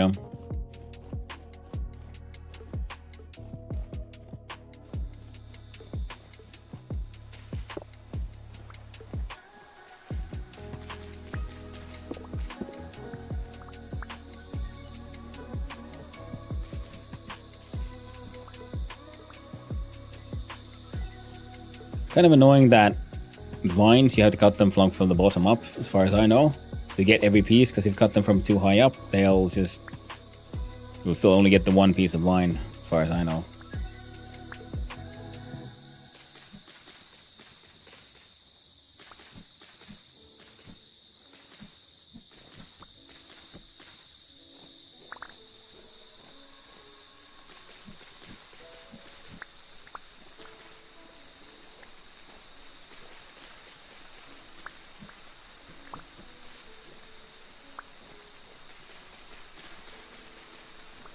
Here we go.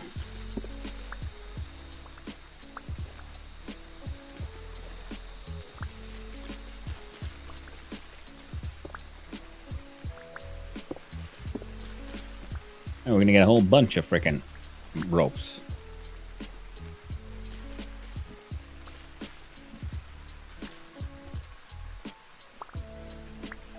Gonna make ourselves some rat lines, and if there are any left over, well, we might make some more rope ladders.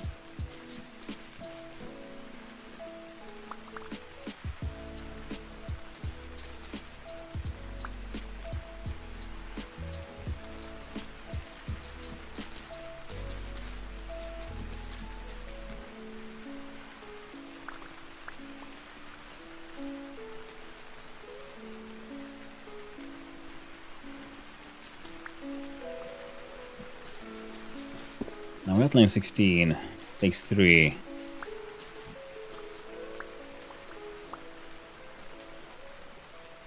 So that's 32 plus 48.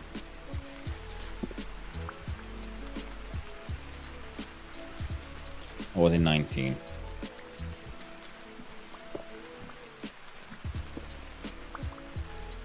Well, something like that. And seeing as we're here, might as well have a little bit of a look around and stare desperately, longingly at these very tight walls. See if we can wish Olivine into existence.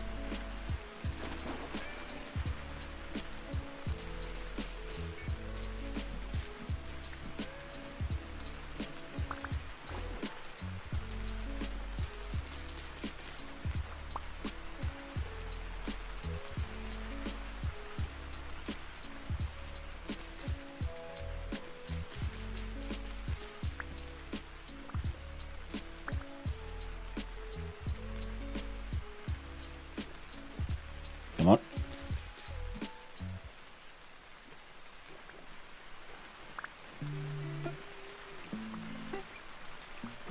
Alright, 58. Not long left, and we got 2 full stacks.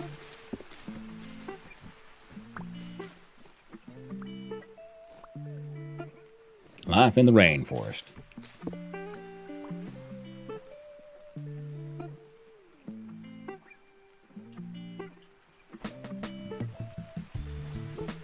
Alright, let's go sampling. See what they got to say here. Well, I think I might have found some olivine. Large amounts, it says. Large amounts, they say.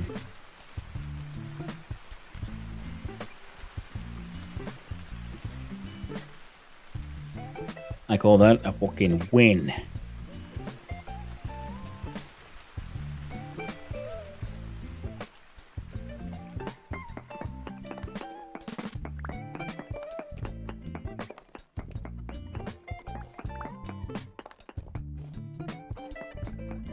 How about here? Large amounts.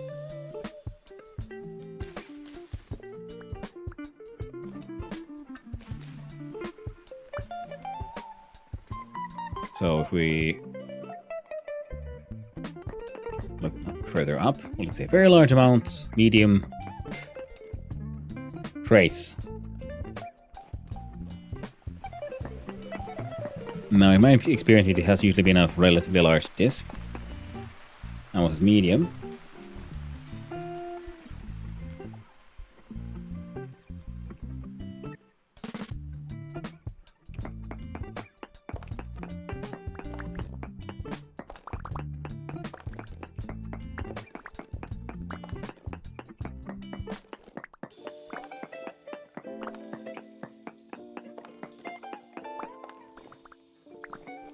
You know, I think we can do a bit of a shenanigan here. So we'll do 1, 2, 3, 4, 5, 6.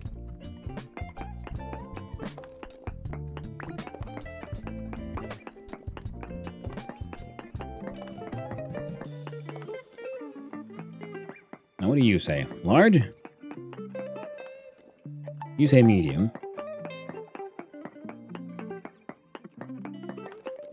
You say medium.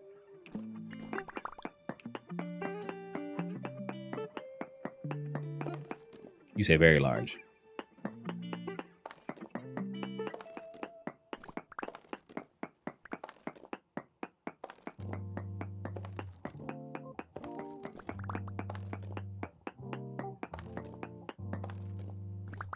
There it is.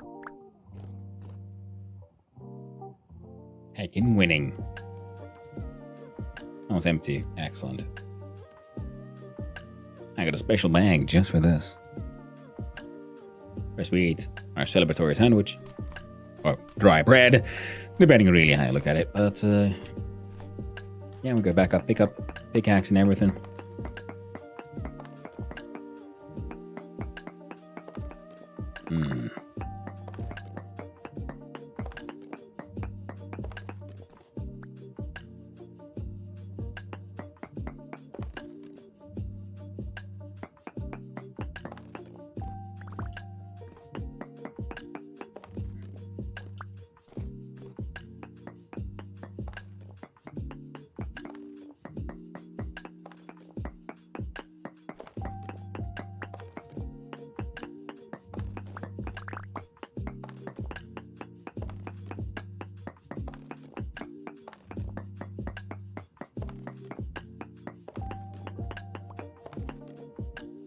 Yeah, this will be easier if we had lights. Here we go.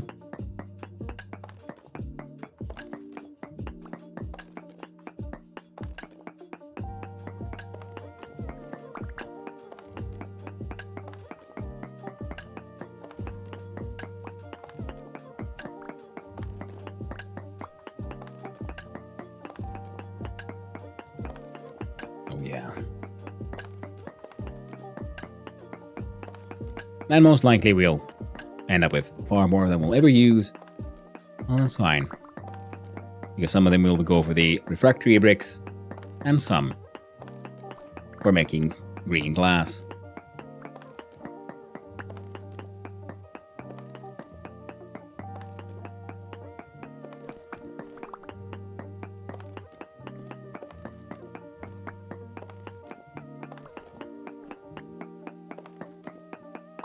Oh, yeah. I think the only other one we need now anymore after this is the bauxite, right?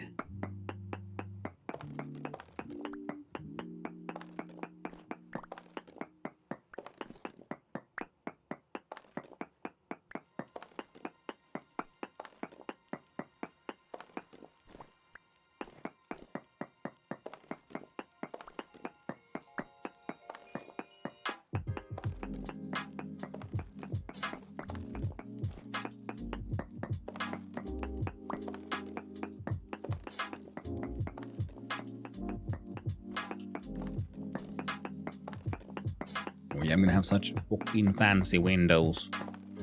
Fancier than you could possibly imagine. Especially once if we at any point find ourselves having some more money and finding the correct trader, because they also then sell fancy windows. They sell some colors that no one else has.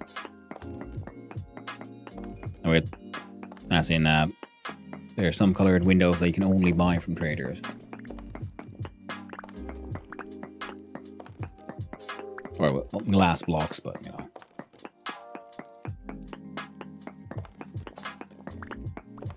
I mostly only use glass blocks for windows. And of course, we can then, make lanterns that have green lights.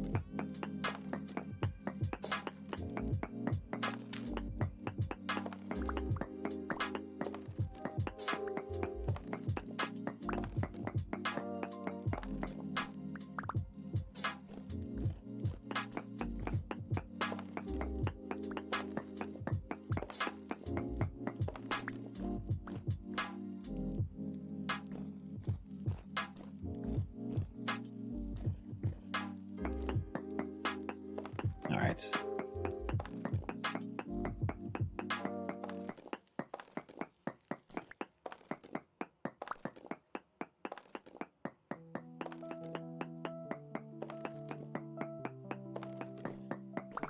Because if we put glass slabs of different colors and apply them to a lantern, it will change the color of the glass paint on said lantern, thus giving you the option of making colored lights.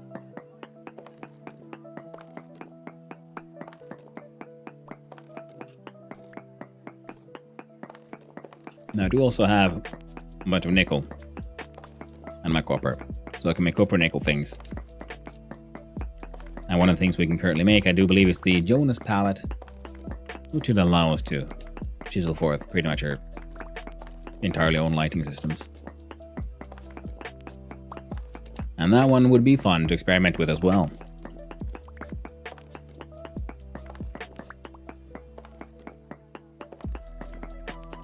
I don't think it'll take us too long to get to steel.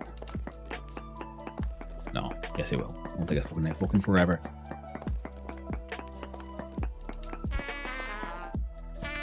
Sir? No. I said...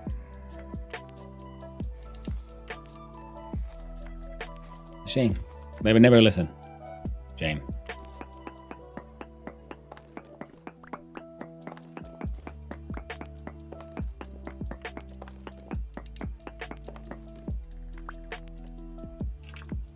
I'm like, just your basic tier 1. What do we actually need for this one? Quartz and bauxite. Oh, I remember when we needed this one. Whoops.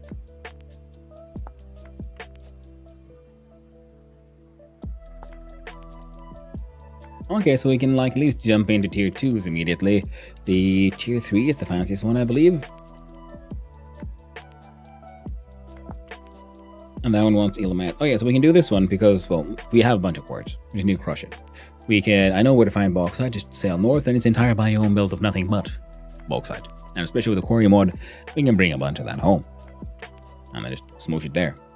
Of course, I do need to build my moosh machine.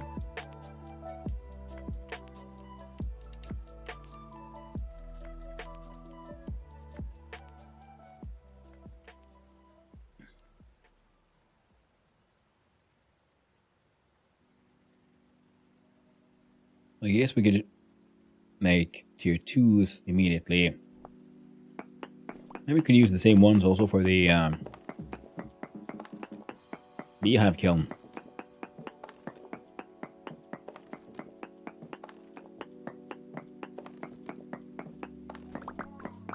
For this really fancy ceramics. That could be a good one as well.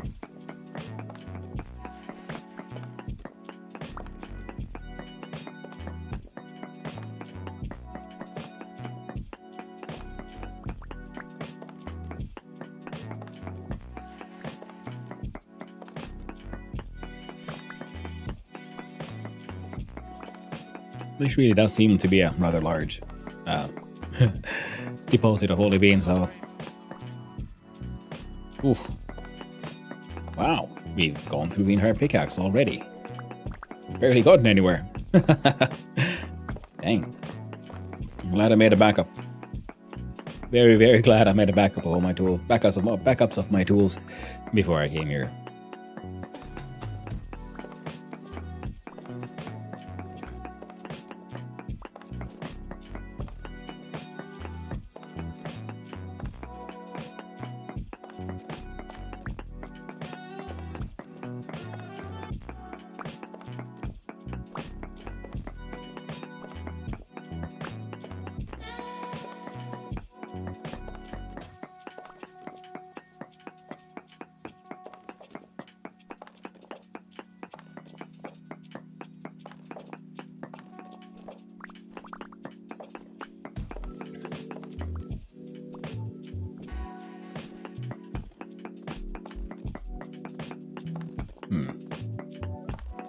I'm wondering, do olivine like geodes exist normally? Finding one of those could be cool.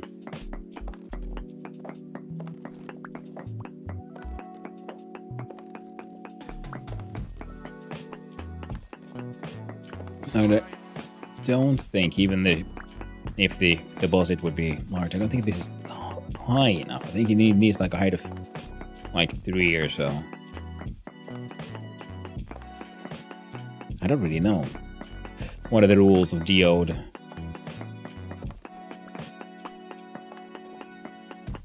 Generation.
Yeah.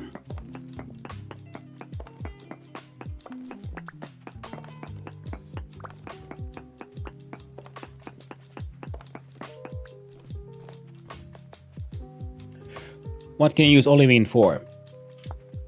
Olivine can be smelted in the green glass, which is one of the things I wanted into. Another one, you can pulverize it into crushed olivine with a crushing machine, which you use to make tier 2 refractory bricks, which are similar to fire clay bricks, but these are the ones you need to make things like the steel smelter, because the steel smelter takes damage every time you use it. So you want bricks that are more tolerable, they can tolerate the heat better. So that's what you want, refractory bricks. And the tier 2 requires olivine, the tier 1 requires quartz and bauxite. So that is what you need to make the basic one, these bricks. Then the more durable one gets olivine, and then the tier 3, the most durable one, you add ilmenite, which is the titanium ore. But you need steel to be able to mine it already, so it's one of those, you can't start with the tier 3, but you can start with the tier 2. And time for the second half of the work before coming home, taking a nap, and then starting the Wednesday show stream. Bye for now. Well, thank you, Anthoric, for coming by and saying hi. It's always fun. I appreciate it. And I hope your second half of the workday goes well. And I hope the stream goes even better.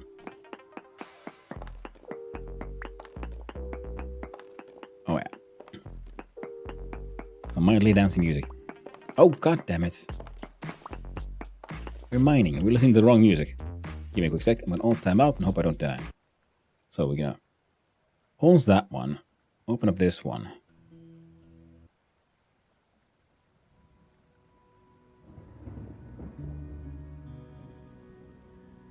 There we go. See? You need that Dwarf Fortress music. We're mining deep underground.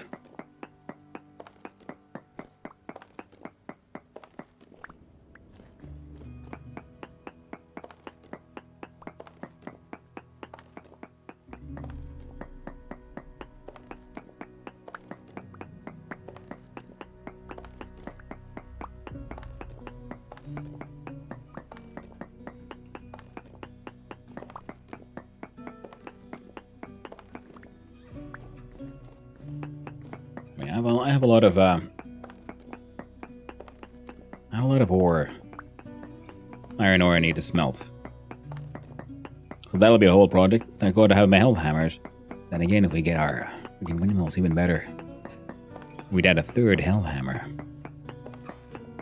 making them even more powerful.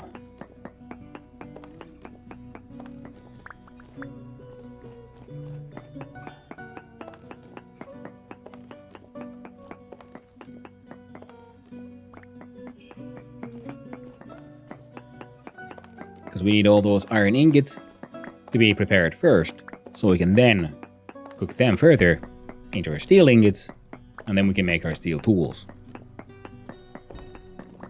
We have our iron plates done pretty far. We still need to have some iron ingots turned into what are they called? The rods. So we can make the iron doors that we need for both the steel smelter and the ceramics.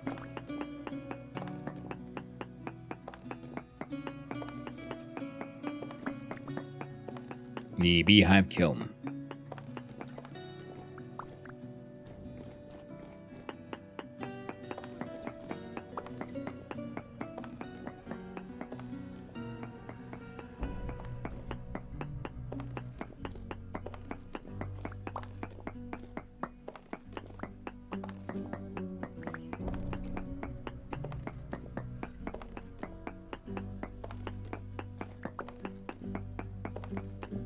Yeah, gotta love that freaking Dwarf Fortress soundtrack, man.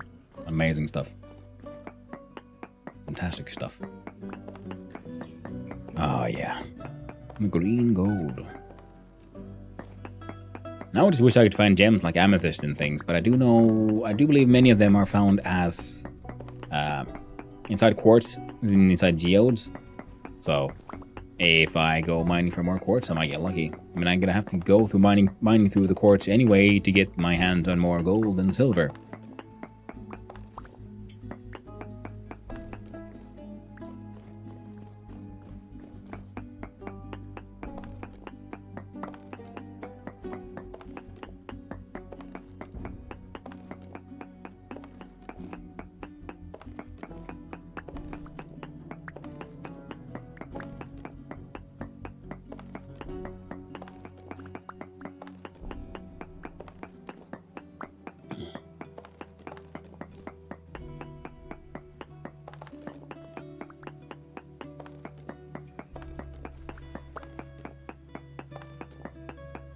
There we go.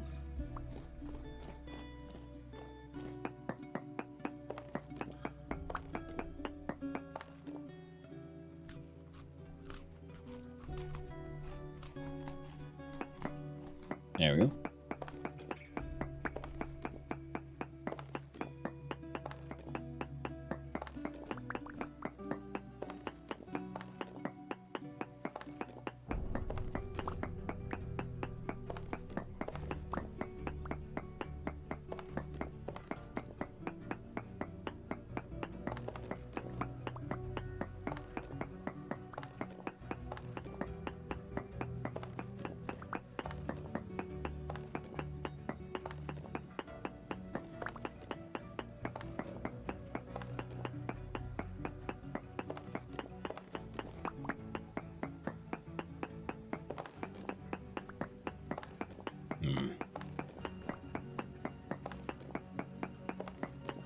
I think a full steel plate would be, you know, fun thing to do at some point. But meteoric iron looks best. Not that I don't think I'd ever use that armor, because I'm very much enjoying just running around in my cloth armor. Maybe I'll make heavier armor for any potential deep spelunking. Because the enemies really deeply, well, they hit hard. As long as it's just these surface boys, they'll be fine.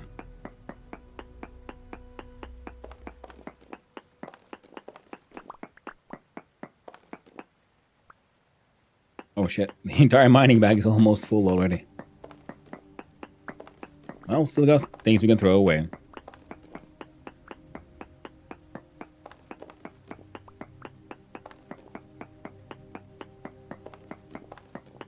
Which means these will most likely fill more than any one entire chest. Well, I got junk too. Junk I can throw away. So that'll be fine at least.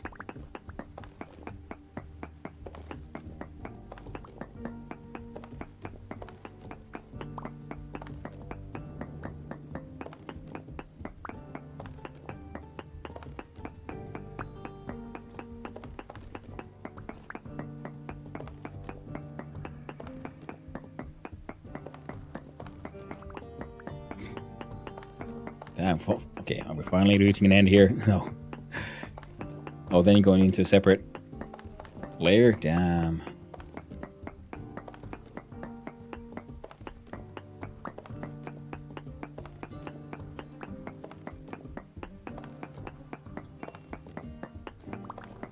A geode could be fun. I don't think I've ever seen an olivine geode, but I think they must exist because they have the olivine crystals. And one of those in a display case could look quite lovely indeed.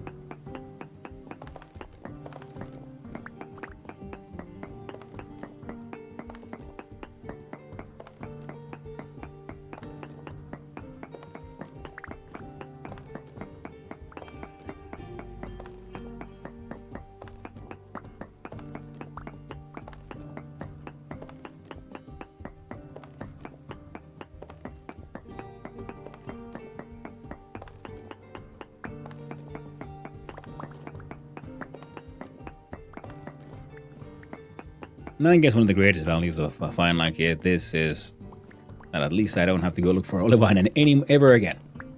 More olivine that I will most likely be feasibly be able to use. But that also means I can probably, I don't know, sell it to people.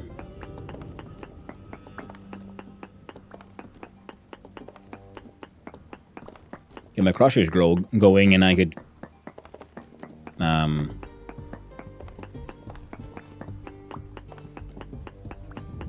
yeah, sell it to in its crushed form. So they say if someone wants to use it to make the bricks, they can use it as is, and if they want to make glass, same stuff.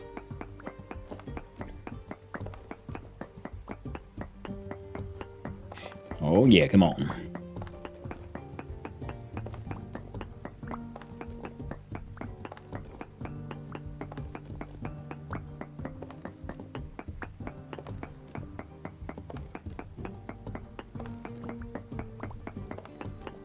Man, even this pickaxe is almost halfway finished. Oh, jeez.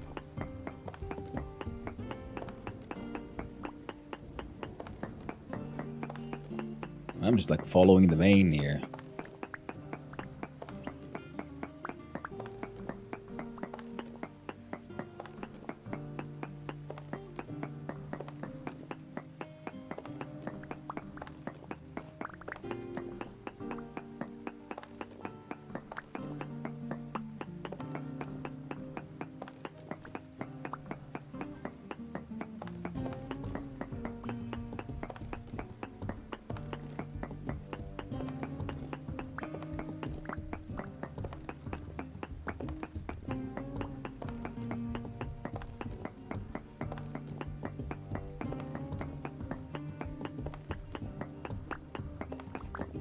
Dang, the only just won't end. Oh no.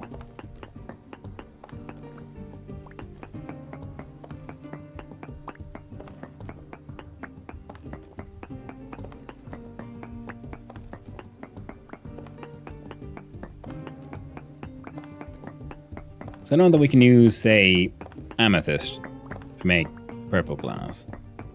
I do believe there exist red glass and other glasses, but they would then have to be bought from a trader. I do believe Twerkin in his village, they do have some multicolored glasses, so I'm assuming there might be a luxurious trader on their island.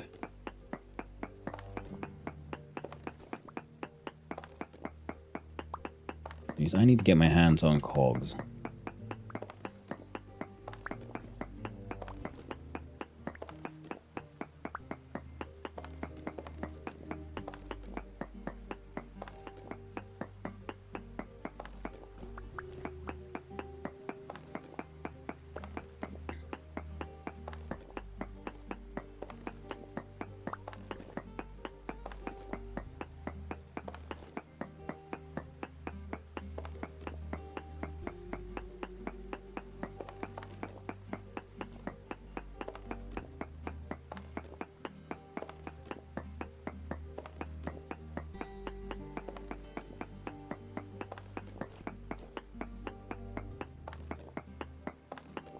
Oh, inventory full. We're no longer picking them up.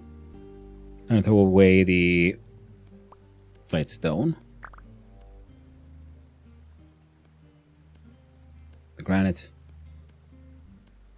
and whatever that rock was.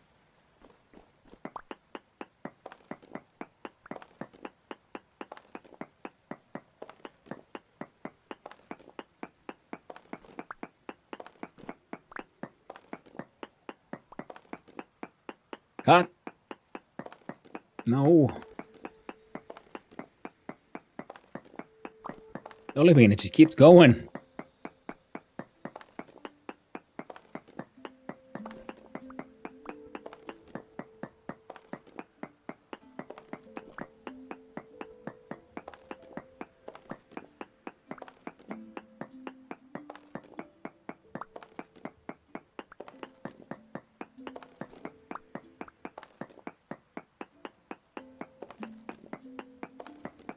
So much green glass, indeed, Manaway.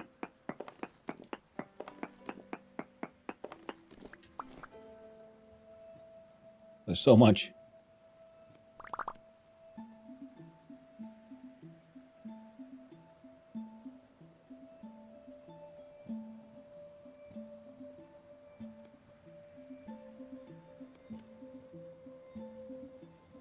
All right. My old pickaxe broke after I got a little bit into this olivine vein, and this current pickaxe is already halfway gone. I might have to stop mining soon.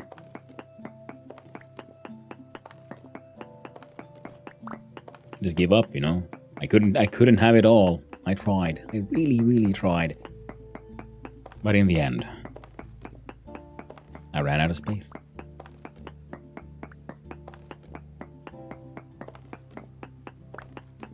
Your inventory would be happy. Yeah, well, hey, that's what we have, a boat full of chests now.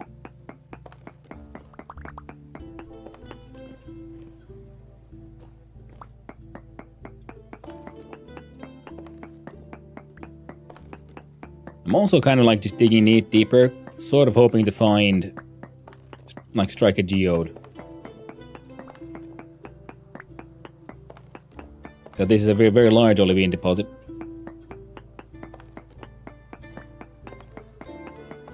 But how you doing there, Manaway? Hope you're having a nice day.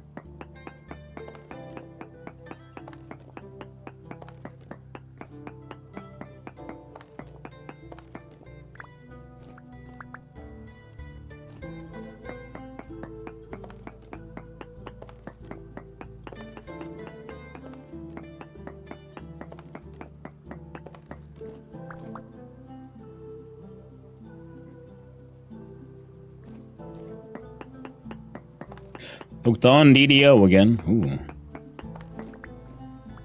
Which one was DDO? At least this time I got past level 5. Ooh. Sounds like an achievement.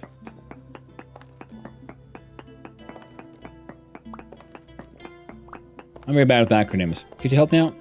Dungeon and Dragons Online. Ah! Nice.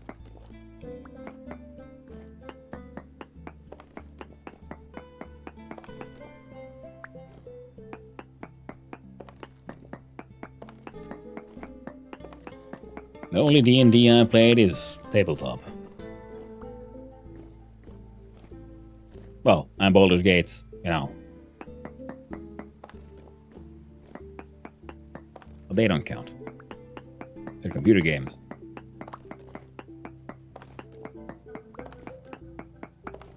Glorious jank I never knew I needed in my life. I know the feeling. Some games are like that. You're like, oh god, it's so bad, I love it. Embrace the pain.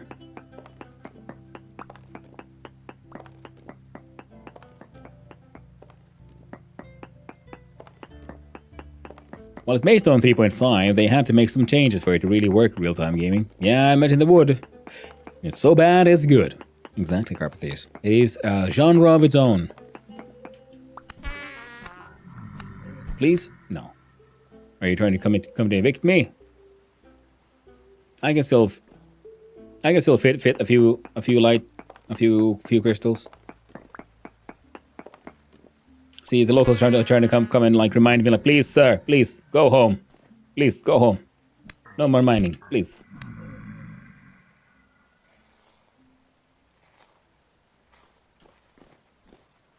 You don't have to go home, but you can't stay here.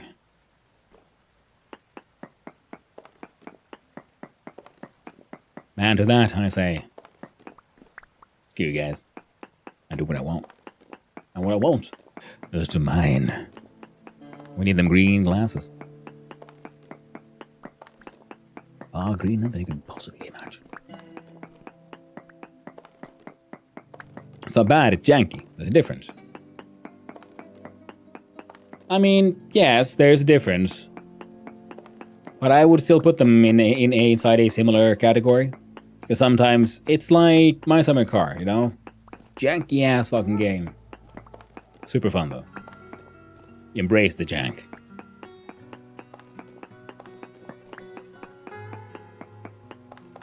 And I would say it goes under, you know, bad as in, you know, more or less poorly made.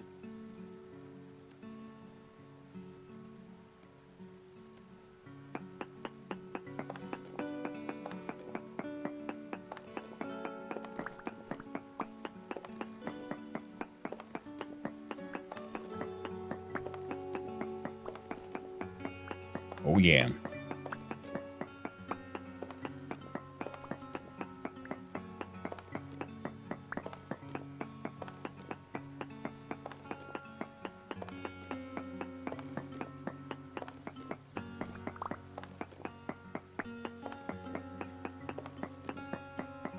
Okay, come on.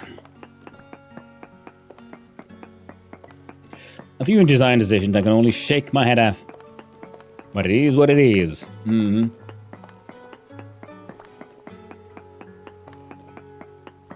One of those things that it probably made sense at the time. But you know, in hindsight,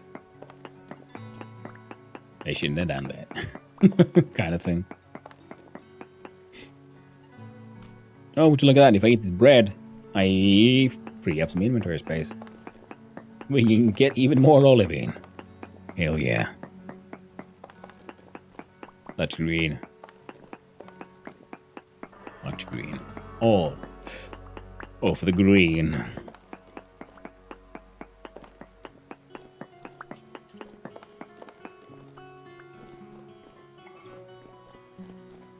I am digging deeply and greedily. I'm gonna go mine myself a sandwich. Sounds tasty. I hope it is a delicious sandwich, by the way, and I hope mining thereof goes well. I found a fucking geode. Look at it.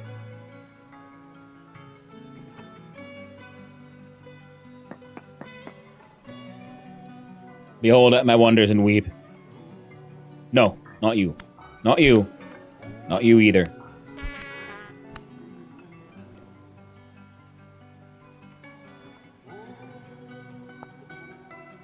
Drops when broken, Olivine cluster variant 1. Good. So I can...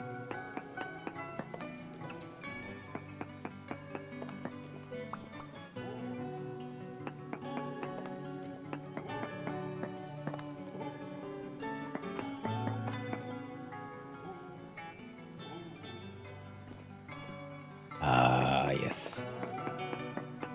Fuck yeah. Magic. Heckin' magic. Of course, now we have an issue. We can't have it all. Why am I carrying this with me? That is tragic.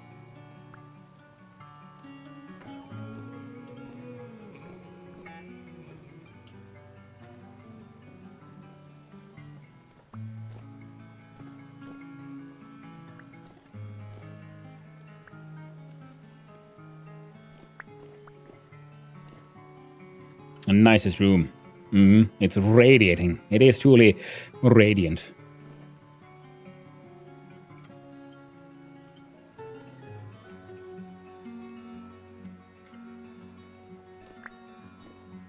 There you go.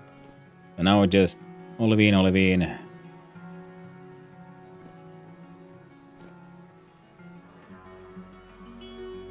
Now I wish we could like get these.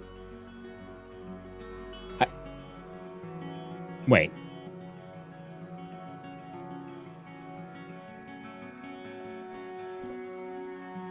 Oh, and actually, see, the stone is a tier 2 copper, and you need a tier 3 bronze to break one of these.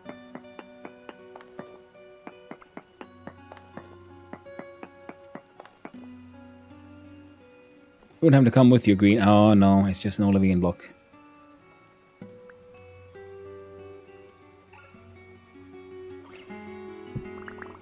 Yeah.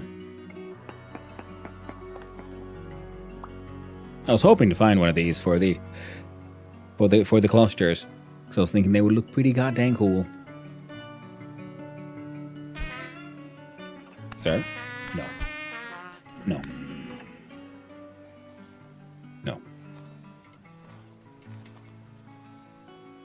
Can I extract these with nails? Oh, these? The green ones? No. And also this one is similar to quartz and other things we saw. It is a... it's technically an ore. So it won't pick up these. It'll pick up the peridotite because that is just rock.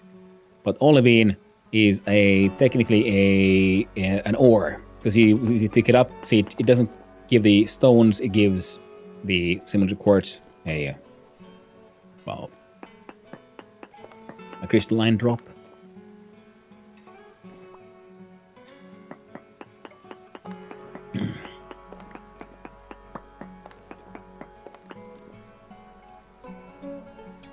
Okay, this is our last. Gotta get that one to 64.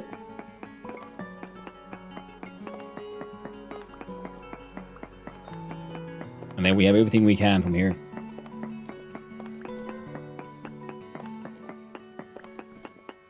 Shame about that one little bit of blue clay, but it was literally a little bit, not really enough to do anything with. So these two are the last ones. There we go. 64. Many, many full stacks of olivine, including some lovely and delightful. We have small olivine crystal variant 3, cluster variant 2, cluster variant 1, and small olivine crystal variant 2. Nice. Why was that radiating? Oh, it's a geode. When you find a geode, like a hollow inside certain ores. You can also find these in quartz, and you can find these quartz geodes, and it's usually within those that you can find things like rose quartz and so on, which you can then smelt down to make pink glass and things, or just use as decorative elements, which I'm going to use these for. See, these are going to be becoming green glass, and of course the things we need. From here we find the olivine clusters that I can then use for decorative purposes. Ah, the Hungries. They are upon us. Oh wow, there's so much olivine still left, Jesus Christ. And I mined out so much as well.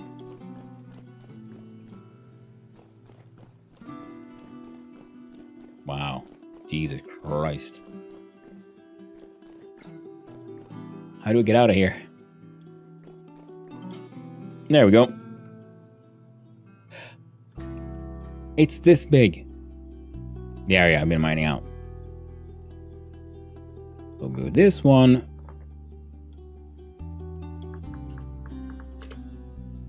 And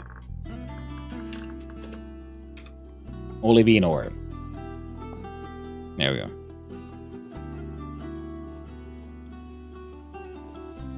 Now, where the hell's my boat?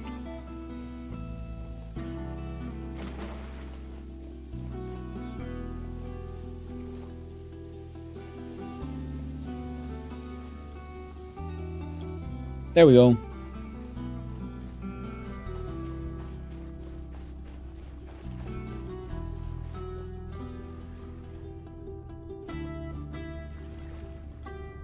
Now this one counts as true treasure.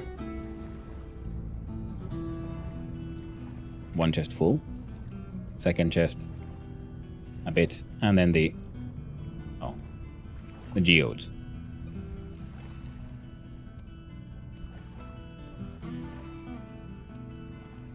We're gonna have to make a bunch of these.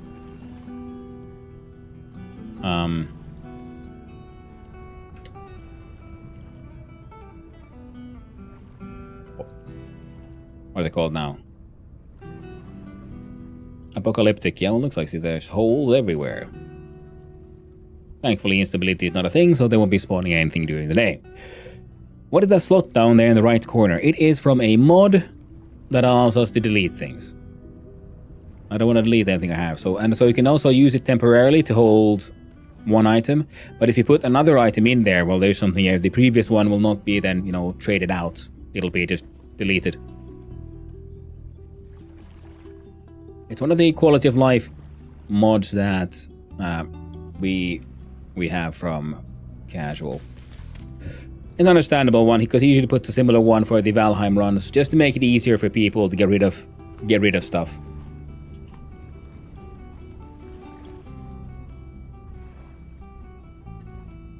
Oh. So we need a single vine.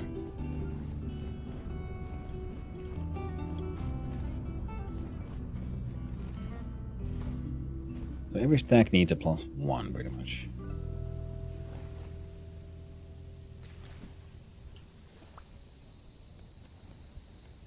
Oh. I'd prefer the trash can from necessities. Still clever. Yeah. I mean, I'm not surprised that people have their preferred trash can mods. Because the little I've looked at the modding opportunities for this game, I mean, Jesus Christ. There's just so many. Now, I do believe we can have more than...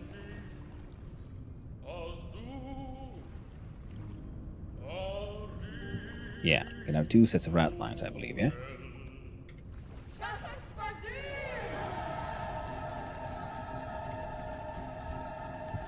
There we go. We've got rat lines and everything.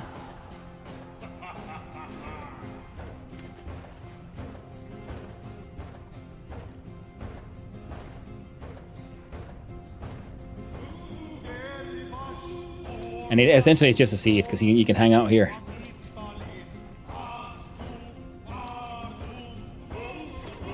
Now we need to make that anchor at some point. Then people can sit in the rat lines while the boat is full of loot. In the front here we have front pro storage, which would accept an anchor, which as far as I know still it does nothing.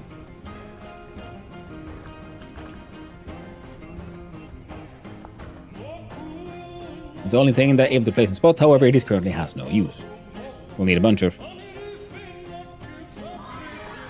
Yeah, we can make one once we get home, and then we gotta make fancy shields and shit.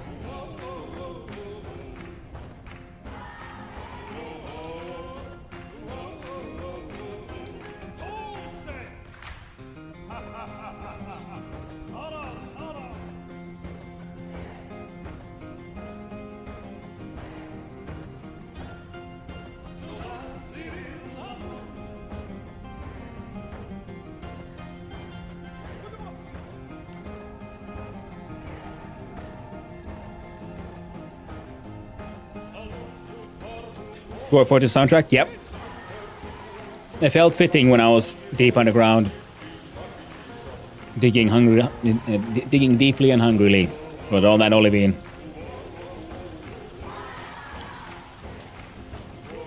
I still a bunch left, but I'm thinking, you know what? We're hoping to get some other stuff today. So, is that conglomerate? I think it is. Oh, trader. Let's go say hi. Underwater ruin. Blue clay.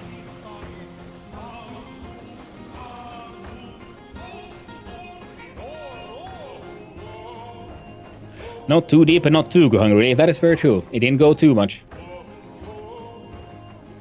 And well, it was very hungry, but thankfully I had some extra food on the boat. So, you know, turned out okay. Yo, what's your name? It's Yoskolo, agricultural supplier. Got anything to trade, my friend? Blue cheese. Nothing interesting, to be honest.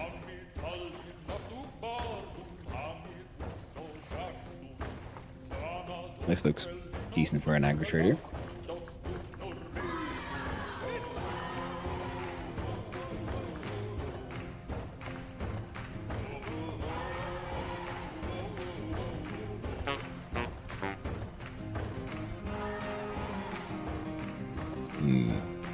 There we go.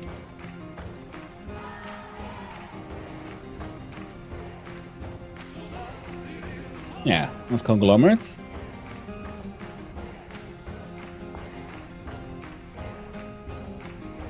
Oh, it has a chance of having Halite. Well, let's have a quick little short-range search here.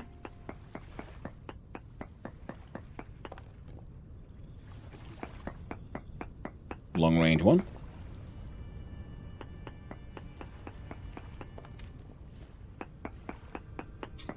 Ba-da-bam. High ilmenite, poor hematite, and very poor bismuth. Alright, so titanium places. Got fishies.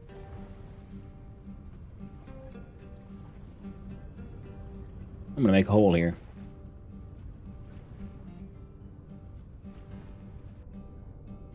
Plates. 1, 2, yeah. 1, 2, 3, 4, 6. Making perfect. Except this not. We'll live with it.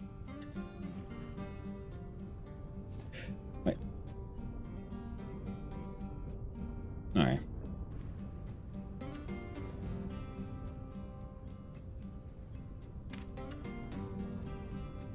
That is 2, 3, 4, 5, 6. 2, 3, 4, 5, 6. No.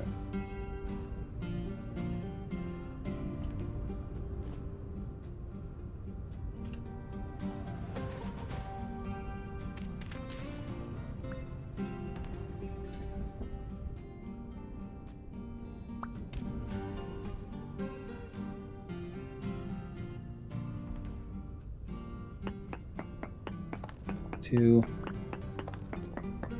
3, 4, 5,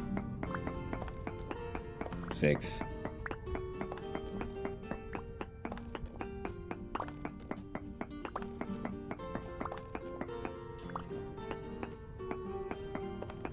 Four, 5, 6.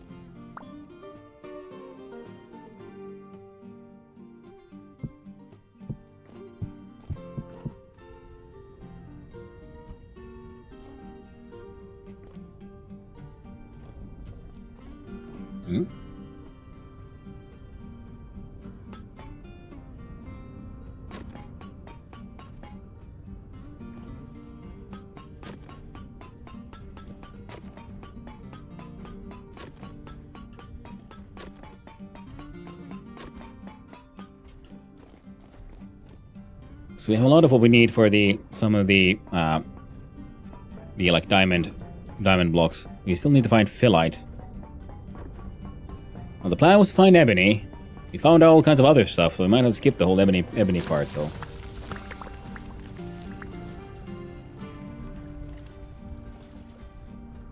Right, now that very much annoys me.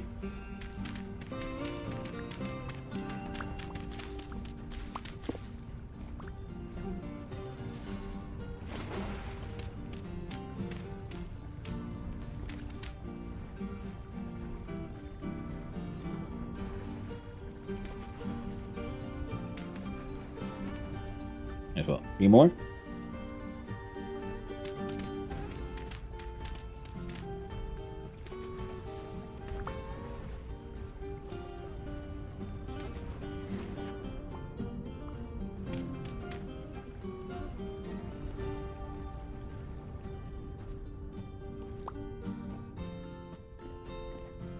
Good thing I did that. Or it might have taken a while before I noticed that I was missing a quarry plug.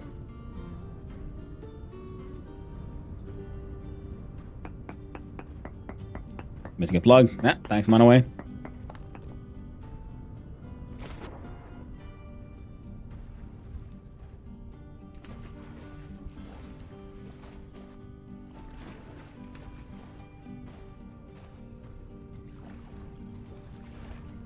So now we got peridotite, conglomerate, slate, chert, granite, suevite. Yeah.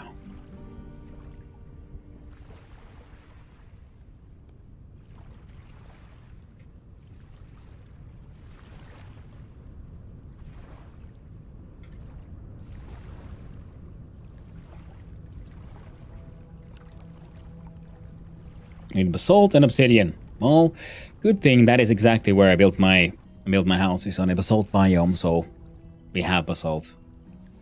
And I have marked very close by some nice naturally occurring obsidian layers. And andesite, yeah, we have and the local biome is, yeah, there's basalt, claystone, andesite. It's a shame that obsidian is kind of pointless.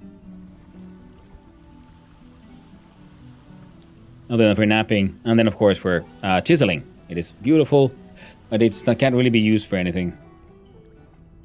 A closer look at. Oh, it's one of these ones.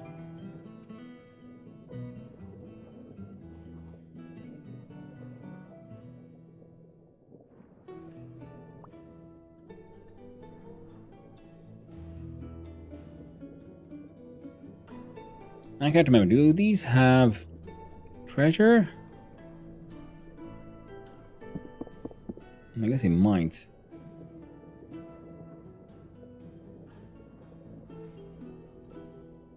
Oh, there's flow. Okay, yeah.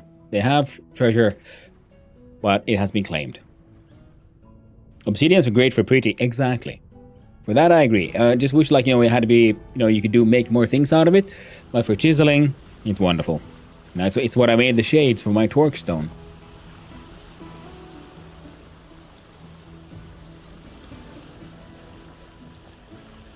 I'm assuming this is some kind of rather wide peninsula.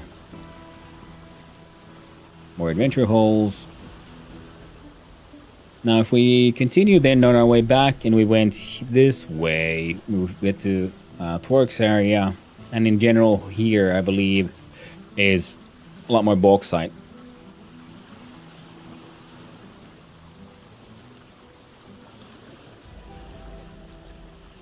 I use a lot of stuff, like querns, but that takes a few mods.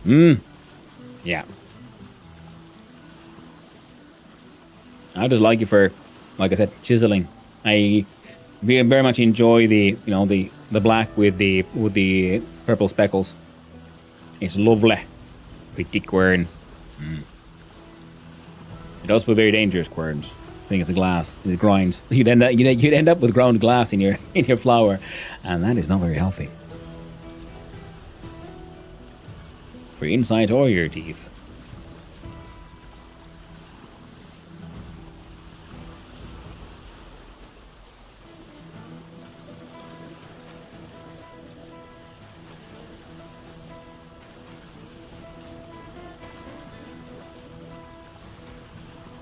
No, pine trees.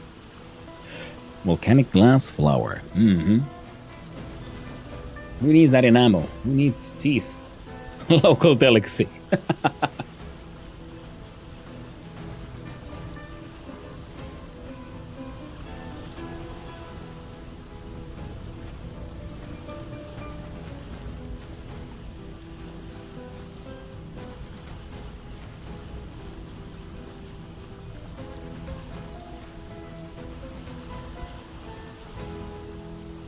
Yeah. I'm glad I have my rat line now. Ooh, I completely forgot. We need to make a what's it called now? That the decorated decoration thingy.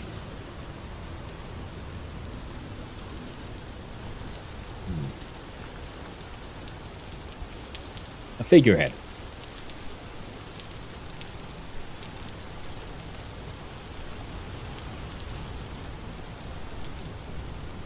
I should get through here just fine. Now some chalk or lime or something would be fun in general. Though I do know where to find chalk. I was watching when the Twitching went on grand adventures. He went more west and found a path south. I went east. I'll just see what I can find. I was hoping to head south eventually, but we might not be able to make it during this trip. On island, I'm shutting down my VS server. I really just did it to see how it would run with my mods, and I think it's actually more stable than a single player game. Oh, that's cool.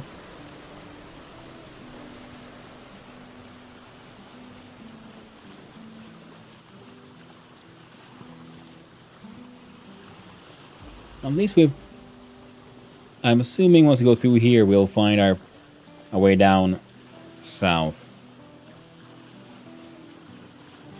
And on the way back, yeah, we'll do this straight east, I think. And with the amount of mods, that's actually a good thing. It doesn't have to run host and client at the same time. Ah, okay. That's interesting.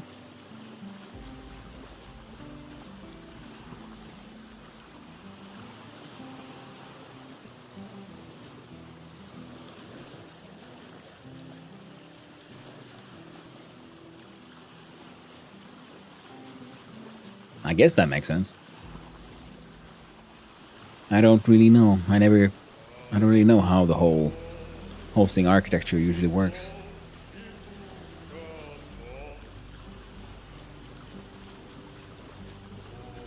That's how single player works. You host the world and log into it. Ah, okay, yeah. Okay, yeah, okay, no, okay, now I get what you're saying. Okay, it's more stable, yeah, because the host is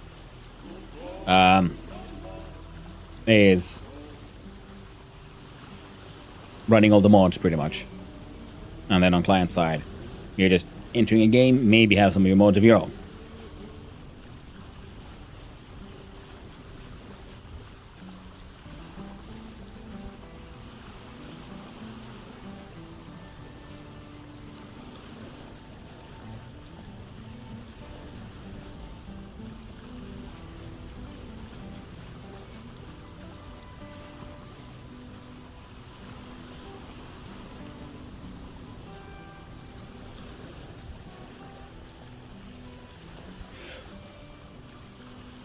My VS test server runs on Linux. Runs stable almost a year.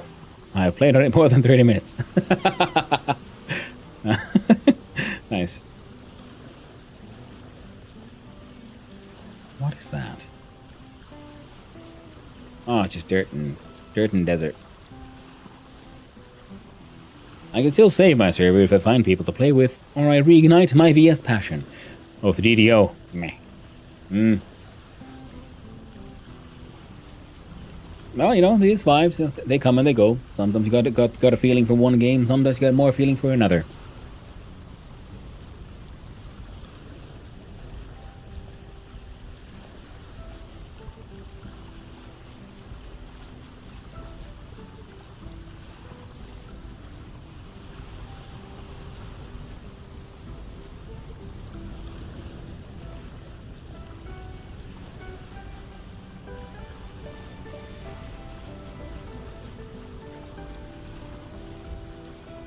I was thinking when I head back, I'd go and see if I can find that bauxite and stuff. Seeing as we've come this far, let's keep going. We'll deal with the whole bauxite thing, well, probably another day.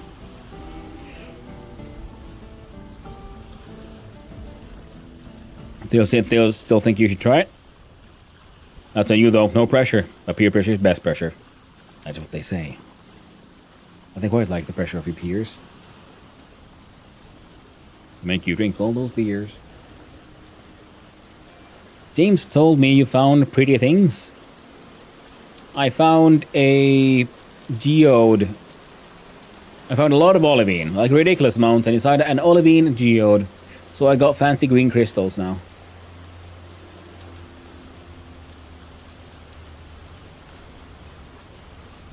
Yeah, I had to like just stop mining it because my previous pickaxe broke, and then my next pickaxe is almost broken as well. But can I? No, not that one. This one. So yeah. So you have one chest full of olivine, another one with some more, and there was a lot left to mine. But I did find a geode here with a small olivine crystal variant 2. I got variants 1 and 2 of the clusters. And variants 3 and 2 of the small olivine crystals. I've got it around Hammerhead Peninsula? Not yet, I think.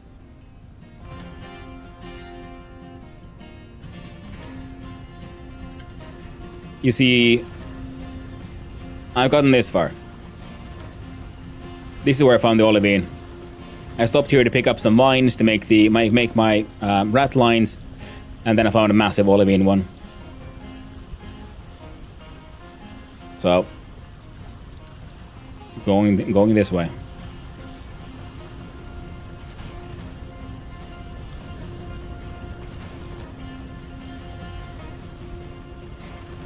Halfway through the peninsula. Yeah. Well, let's keep going.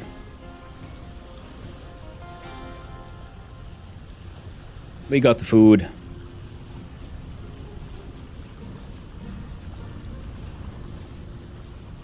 And yeah, because I was then considering like, well, on the way back we'll go get some bauxite and stuff, and we'll other things, but I don't know if I have time for all of that.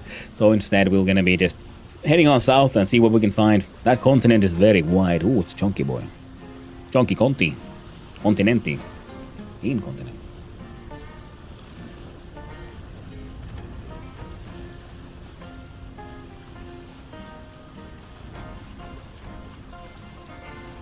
At least it's wide here towards the east. I wonder if it's equally wide towards the west.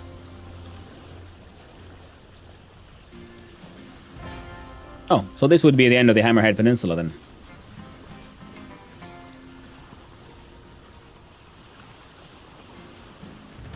I'm assuming.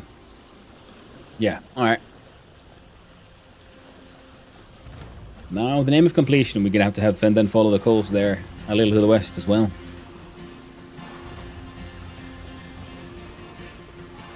The end of the top bit. I want to follow the coast. I want to get a good map here.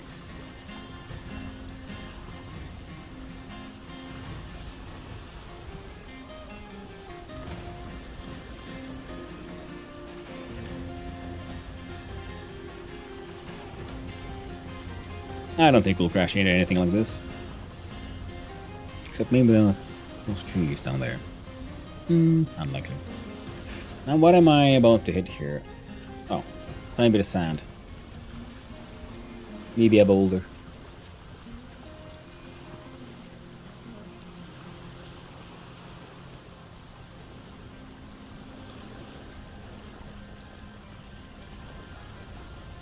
And very cool, all in all. And it's a very fruitful trip. We found many kinds of stone. We've stopped many places to take the quarry mod to our advantage. So now, and then we found all the olivine we could ever hope for, and we even found beautiful, lovely crystals. Oh, it just keeps going. Yeah, the bauxite that we'll then want for the steel production, that will be another day. On this I can say. Long trip, yeah, with stops. But it has been a pretty long one. I was trying to get south, but so far I've just gotten further north than when I started. But I think I finally got around here, and I could start heading south, but I kind of want to follow the coastline and see where it goes. And I have a suspicion that should we find a connection to this lake, for example, this river might connect this one and connect that one. Yeah, it's a weird one, but I can 100% tell you that the rivers go up to the Dead Sea and come out at the top, and you can skip the peninsula really easy. I'm ashamed of my own achievements now. Yeah, so I was thinking this river might head south, that one.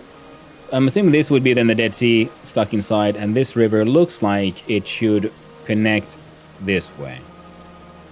Somehow. I'm hoping so. Have I crashed? No, not yet. Little... Wait, wasn't it port? Oh, starboard left. Oh well, can't remember.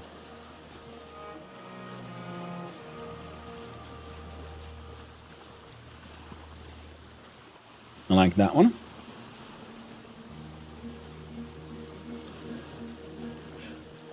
Left and port are both 4 letters. Now that Carpathia is something I shall try to remember and promptly forget. Thank you very much. Yeah. The port and starboard.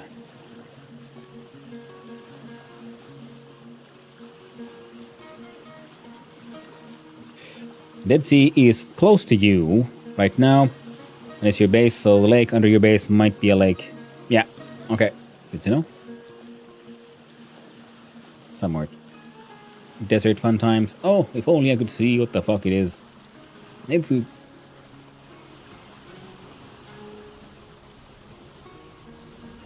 Slate. That's fine. Like, I do enjoy the fact that, you know, crashing isn't actually an issue. How they handle physics on this thing.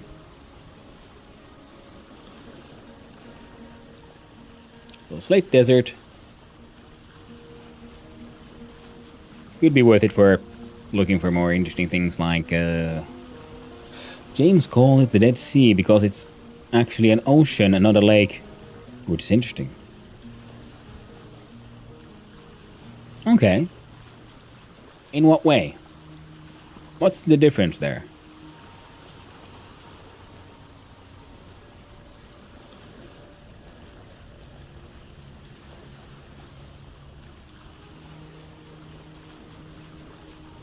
Sand?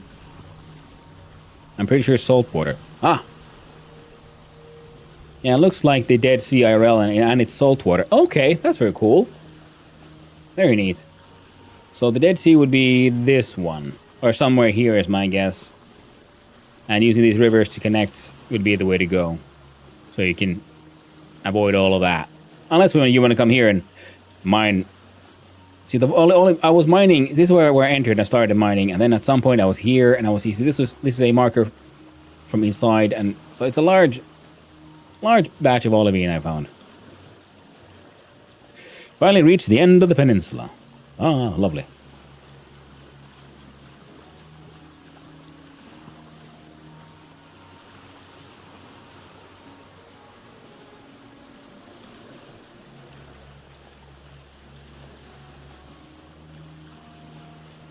Well, I doubt this trip I'll be taking too often, but it'll be good to know that if that is a path in or out.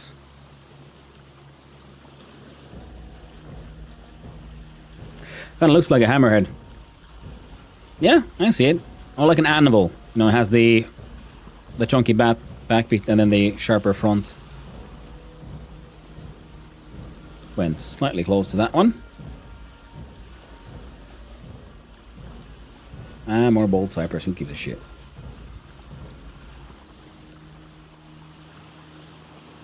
Turn upside down. It looks like a foot. Well, I mean, with a really smooshed out ankle, I guess. And that would be the toe and the balls of your feet. The arch. heal, and then severe trauma. But I see the hammer as well, yeah. Especially one with like a crossbeam. Crossbeam at the end, and you're more frontal hammering in.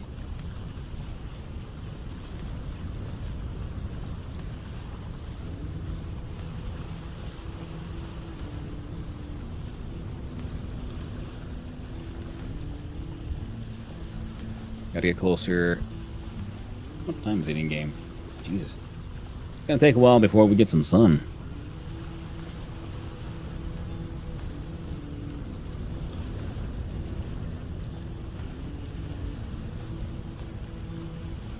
The hell?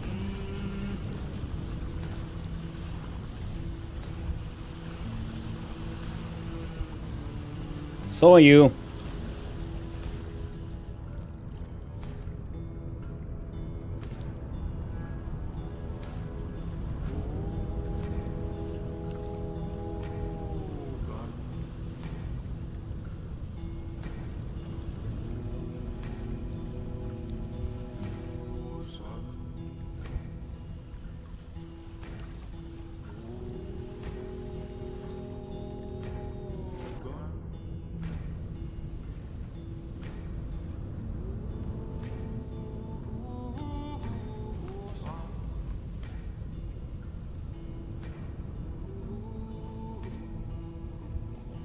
Question, was it this way?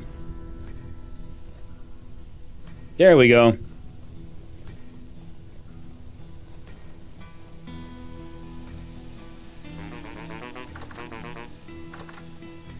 Well, hello there, Brave. The furniture trader. What's your name? It's Mouse.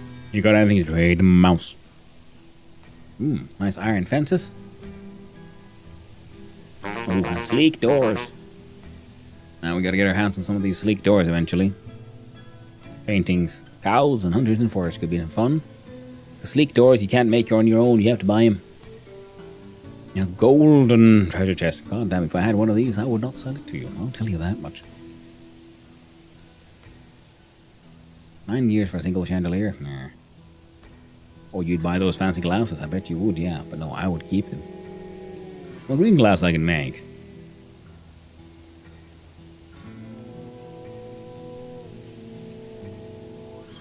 I can sell him some linen, but I don't have any on me. At this point in your journey, James and I had been sailing for 3 IRL days, adventuring and collecting things. So when we got to that point, we were really hanging to find a southern biome like a proper one, and it took us all long. Ooh, I can imagine. But the goats were worth it. Well, as the kids say nowadays, goated. That's what it means, right? They like goats.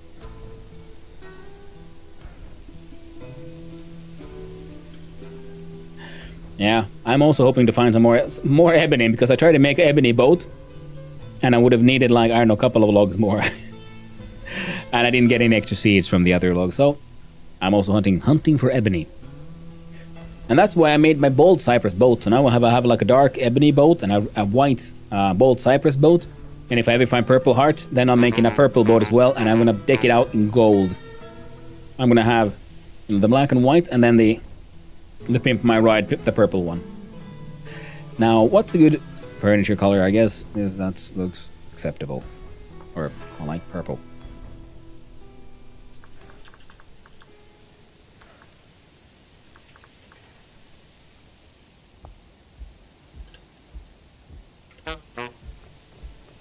Anything else interesting around here, eh?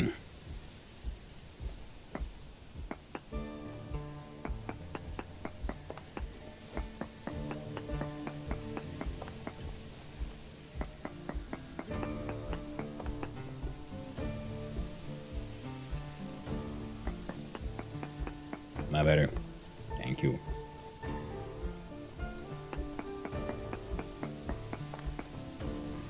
No, I know ours, we're so stingy. Didn't get any seeds back from the ones we harvested and don't want to cut down the decorative ones.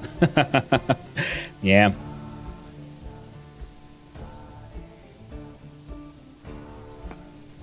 Such is the way of the ebony tree. It is a very stingy one. And I now just realized, well, I came here to hunt down some ebony, hoping to get some seeds. But I didn't bring my shears. Oh well. Oh, so, oof. That was embarrassing. Is that the same color as everything else, or am I just confused? It is the same. Still a higher chance to get seeds from them than the redwood and all. That might be true. I don't think I've ever gotten a redwood seed. I only see them for sale at traders.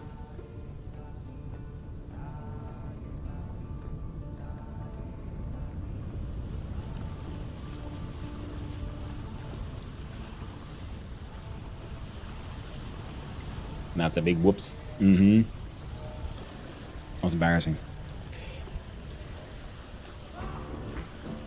But it has some tea.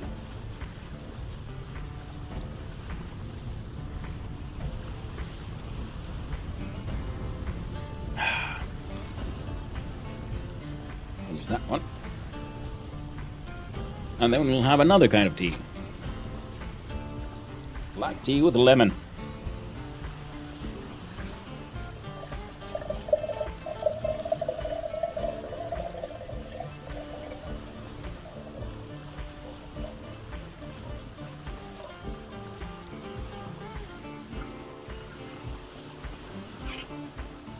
Redwood has a legitimate lower chance to drop seeds. Like 0.6 or something. Ooh. Wow. Well, then again, that might be true, but then it's some agri-traders seem... I've seen pretty much every agri-trader I visited has been trying to sell me a redwood seed as well. 1.6, but Ebony has Purple Heart are like 4 or 5%. Ooh, nice.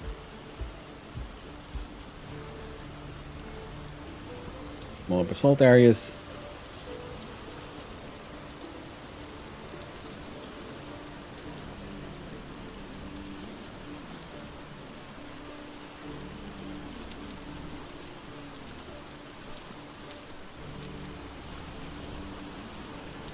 So much redwood and bald cypress on my continent. I always buy them if I really want redwood. Yeah, I'm like, there's a lot of redwood forests around me, so I'm okay. Purple Heart would be cool though.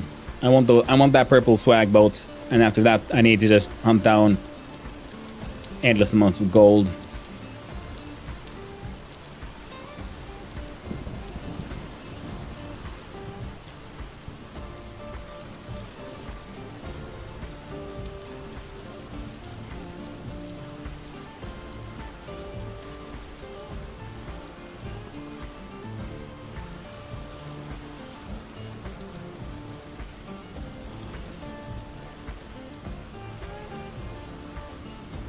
A lot of what I was hoping to find I've already gotten.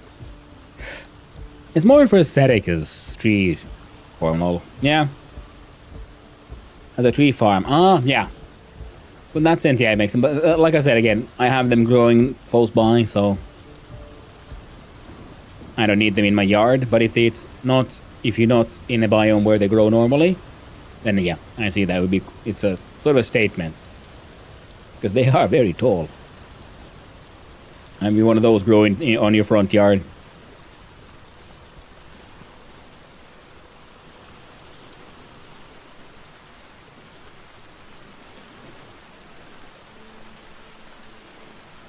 Now, would these rivers lead to the Dead Sea then, eh? This one. Yep, alright. Thank you. Good to know. I'll know my way home when I finally, decide to turn around. But for now, gosh darn it, we made it this far south.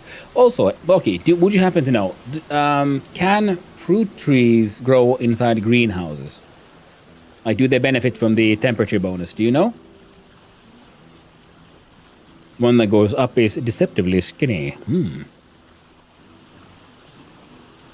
Oh, there's one of those ruins. Seen those before?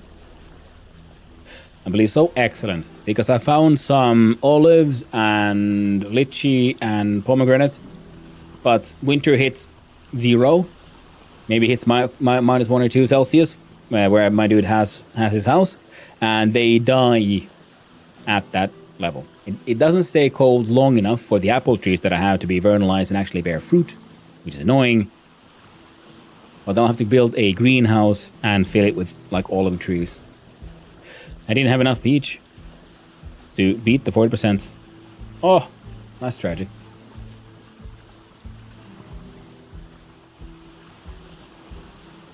Yeah, I have apple trees that are just there. They're freaking pointless.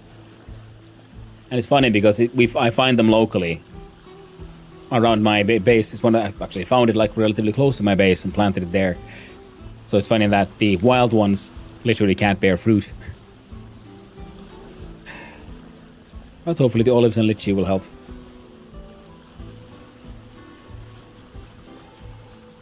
Oh, the good terrain though. Yeah, it should be good for peach though, right? I might. What is the minimum for that one?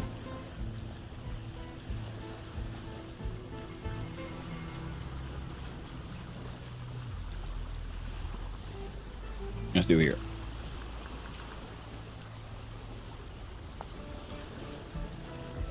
Yeah, I'm okay. I should be okay for peach. Well, definitely exposed to -12.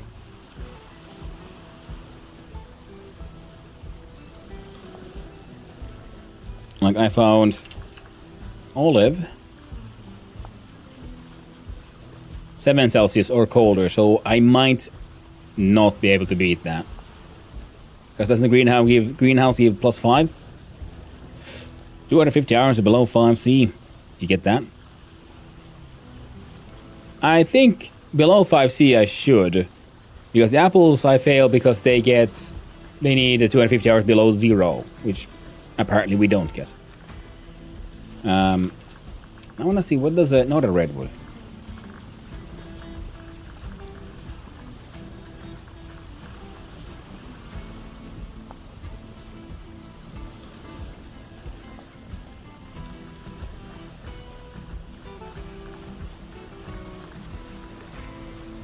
What do they look like?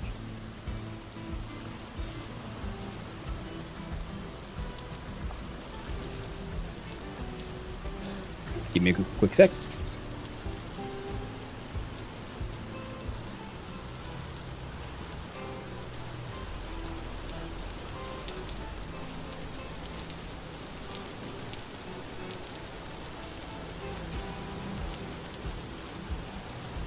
And I have returned. But hopefully I'll get, below 5C for the peach.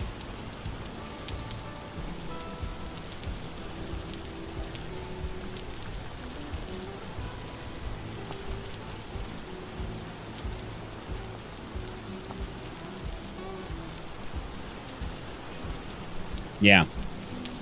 Because we get a little bit below 0. So the olives might all die. I'll have to make like a separate olive farm further south. But we'll have to try it. Find out. Oh, didn't that one actually have any extra info on the purple hearts?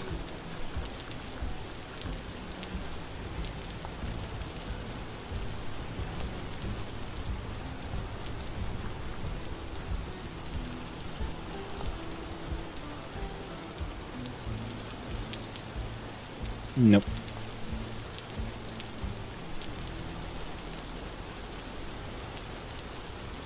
And to put AC in a greenhouse. Is that 250 like consecutive? I don't think it is consecutive. I think it's 250 hours as a like during a year for it to then become like vernalized, so it can produce then fruit in the next summer.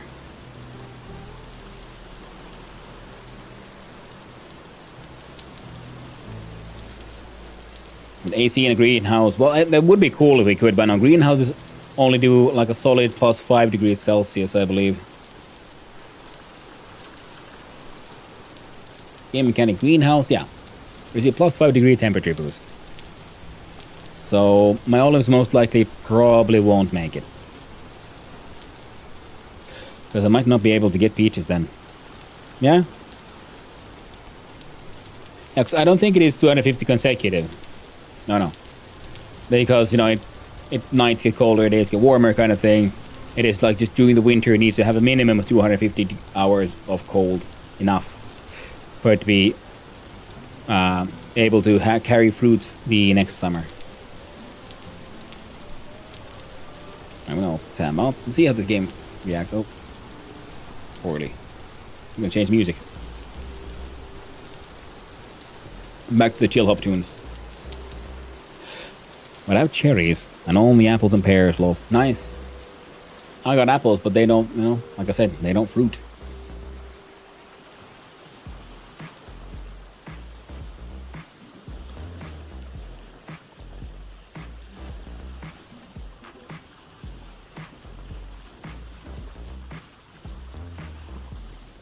Music works with the boat.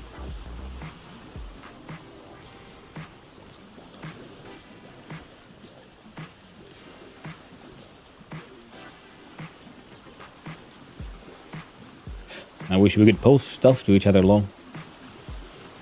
Yeah, I mean, we can pretty much only do it via the, you know, agreed upon auctioning, pretty much. Like, I'm gonna post it now, be ready to buy it for the agreed upon price and so on, and then it would be sent that way.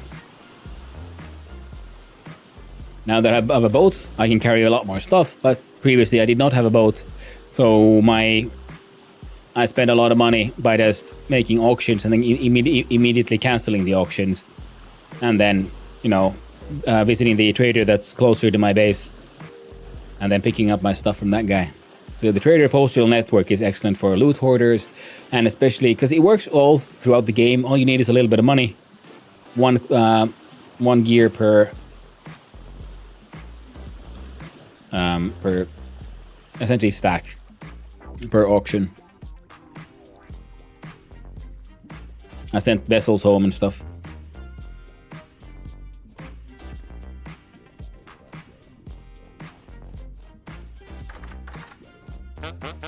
What's your name? And Stretch. Ooh. Stretchy boy and commodities. Peat, parchment, sulfur, charcoal.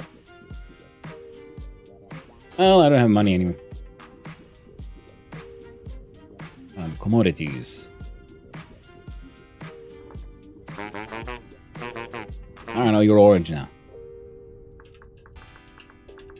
At some point I should make myself like a list. My own personal PDF for where I like standardize my which trader gets which color kind of thing. I know there's mods for like auto marking things, but I kind of like putting down my own markers. And the problem is I'm very bad at remembering my systems. So that's why I should have a written down list somewhere, because yeah, like I've spoken before, I have trouble remembering details. I remember how things work, where the information is, so it should be externalized somewhere. I can always double check. Alright, okay, it's one of these, you get that one. And there's macros. I never went into and I never got into the macros. I should at some point. Learn the magical macro way. Now, how far south are we? Not south enough. This is just desert. It's not a fun desert, this is a dizzy desert.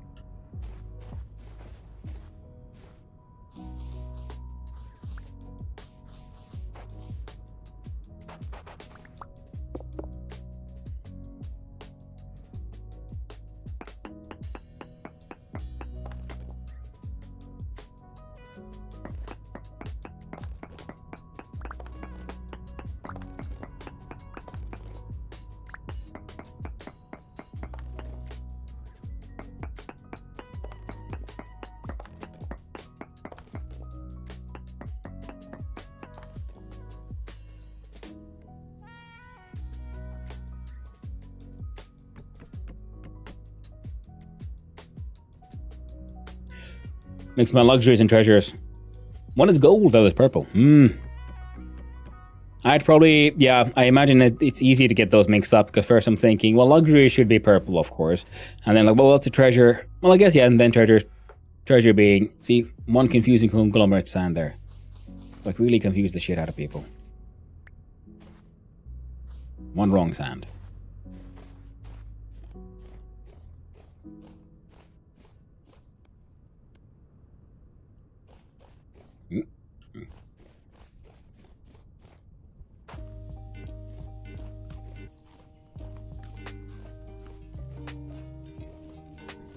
So I guess, yeah, treasure hunter makes sense. Treasure is gold and that kind of stuff. And then I do like the coral reefs though. That is the one thing I kind of regrets about my choice of location. The coral reefs don't really stand out enough against the basalt. Ooh, now this is a nice one. I've been kind of thinking about building an underwater glass dome for coral viewing. I think it could be a fun project. Now, Luxuries is purple because of royalty, exactly, and Treasures Hunter's gold, but I think I mixed colors a lot by accident. Yeah, I mean, it's one of those things, I understand the logic behind it, but I also very much understand why in, you know, quickly marking down stuff, I'd get confused as well. Like, wait, which one was it? Oh, no. You're like, oh, royalty, luxury, crown. Like, no, it's purple.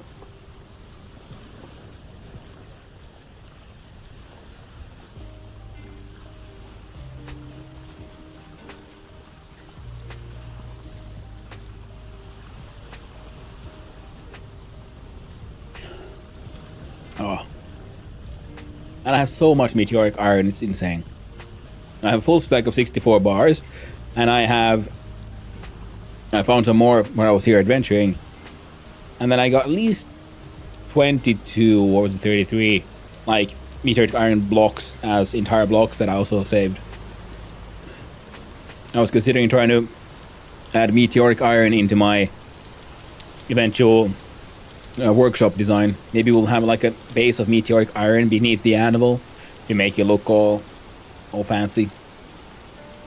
Of course, then we'll have to make a new anvil, a meteoric iron anvil, because, you know, they look the coolest.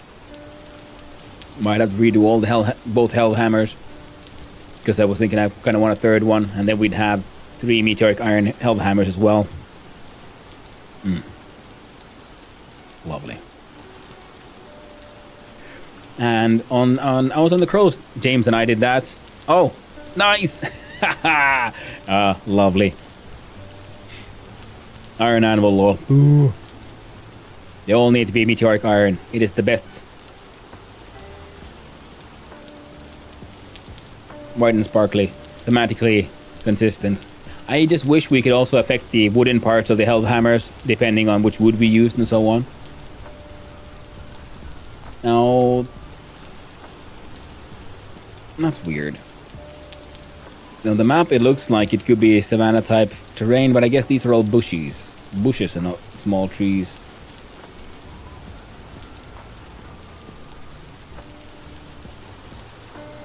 Because it's way too verdant. Now, I think almost all the time, yeah, we're in some more soggy parts of the world. We have so much meteoric that we just started harvesting it with a chisel and pick instead. Yeah?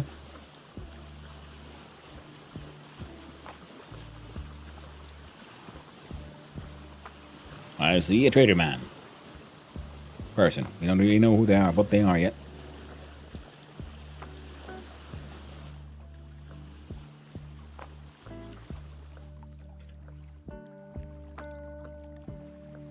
Then beep, beep, beep, beep, beep.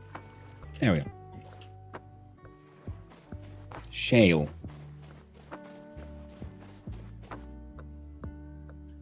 There's a lot of red clay here.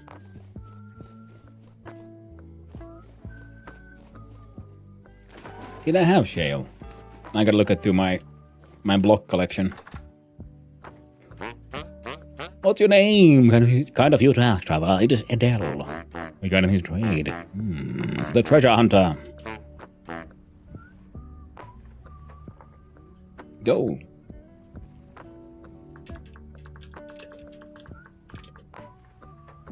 Shave.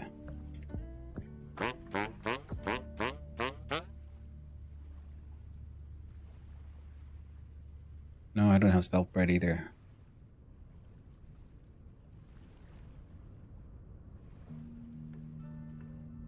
Oh, flax bread. Yeah, I got nothing to sell to this guy. Goodbye, my good man. I'm 1 meteoric block short to finish the floor in the smithy. Oof. I got 22 of the blocks at home.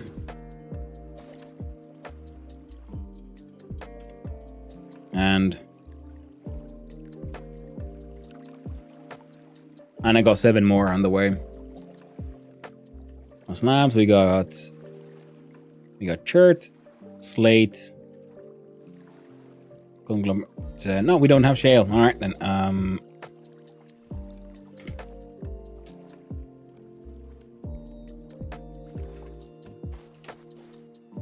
Off we go.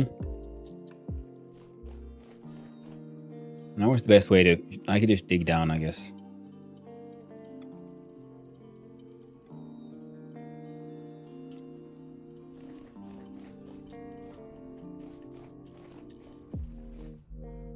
Yeah.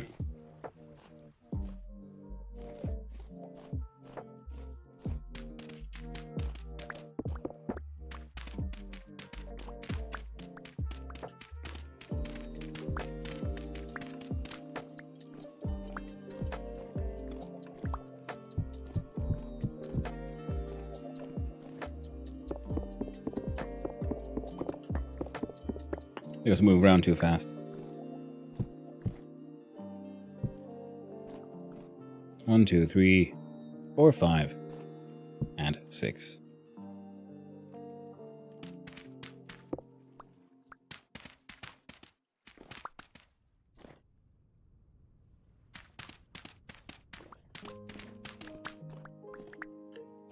It's 2, 3, 4, 5, 6.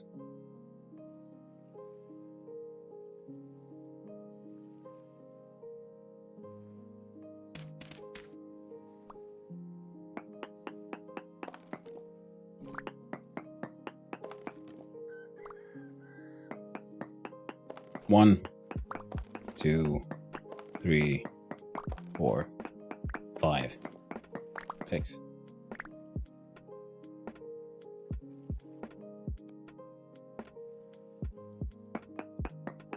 Two, 3, 4, 5, 6. That's unfortunate. We don't get a full block.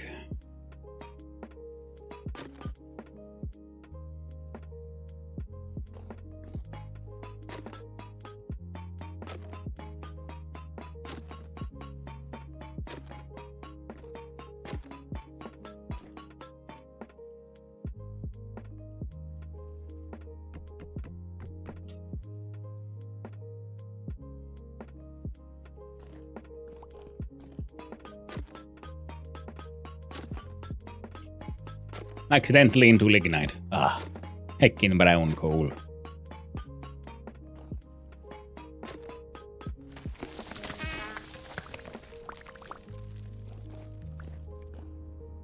Oh well, could be worse.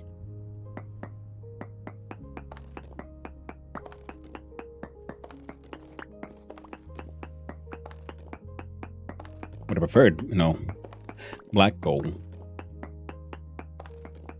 Can't always have what we want.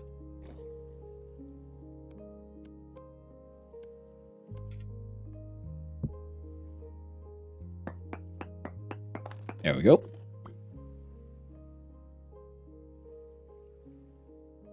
Oh, and there was flint too. Huh.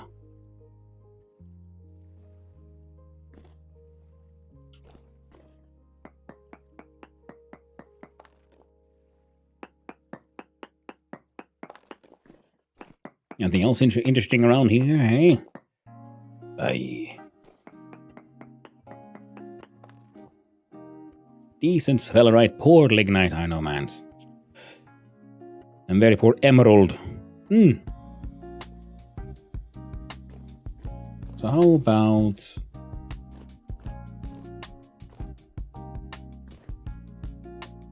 another direction?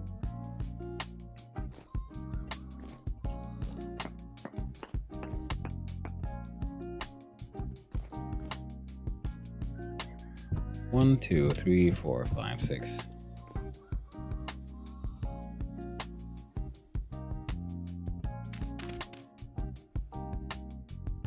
Alright, that's 2, 3, 4, 5, 6.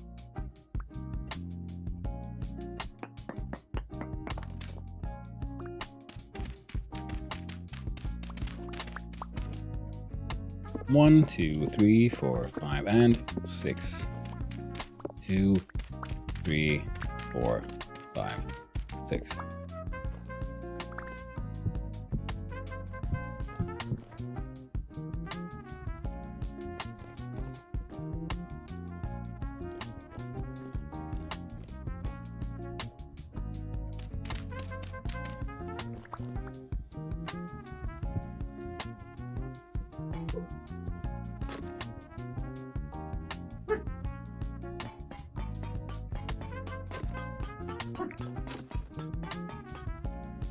Okay, sleep is calling. Good night, and I hope you find good ease. Well, thank you, Blocky. I hope you have a lovely rest and get a good sleep. You might have been running into our goat pen we kept for just in case the other died. I quite like your emergency goat pen.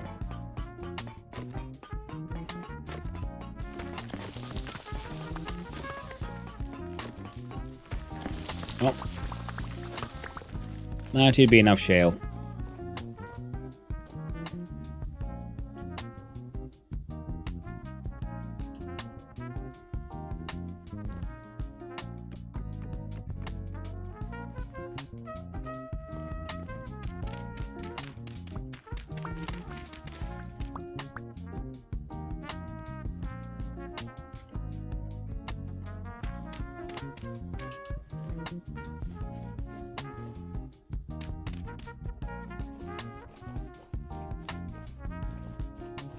There we go.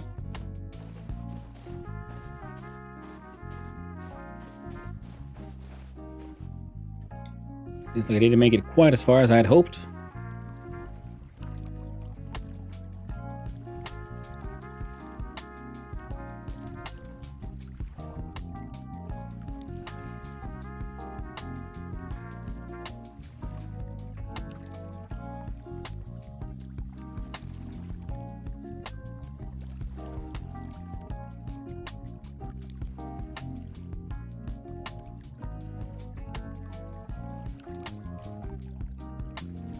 There you go, this one looks like you take the brown coal.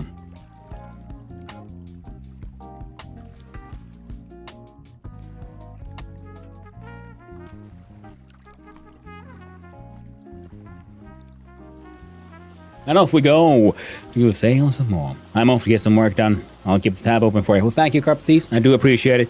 And I hope your time with the work goes well. You never know. Hope everything works out and everything behaves the way it should. We shall continue south still for a while. Or not. Maybe if we go around here, eh? Oh, where's Carpathes?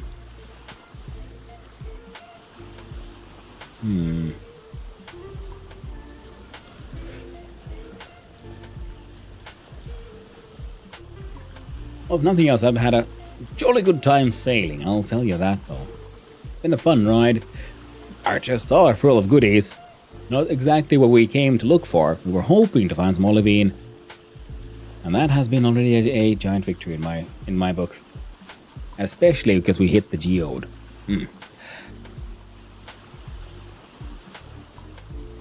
Okay, now let's go take a closer look.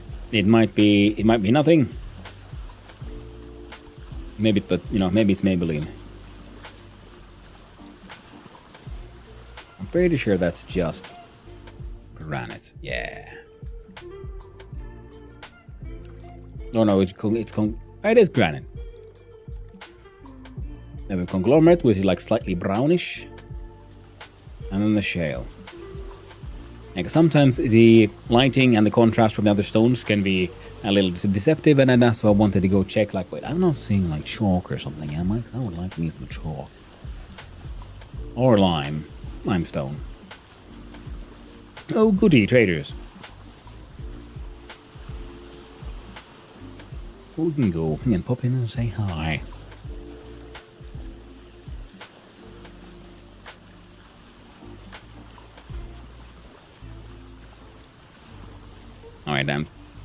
We're just getting heck, so freaking far west.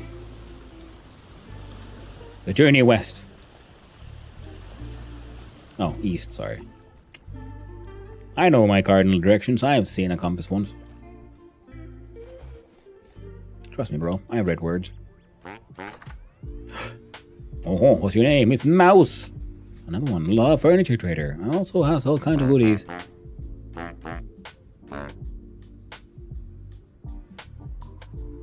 Yeah, no, I'm not wearing anything you'd sell. It was fun to like sell the clothes off my back to these fellows.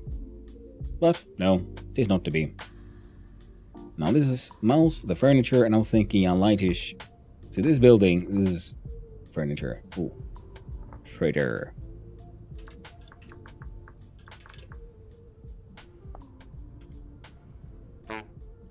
Goodbye, Mouse. Have a good time, my friend.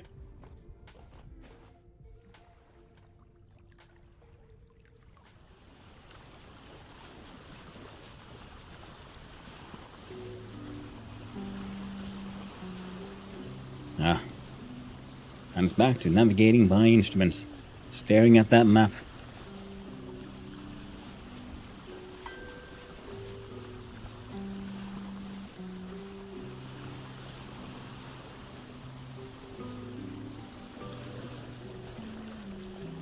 So.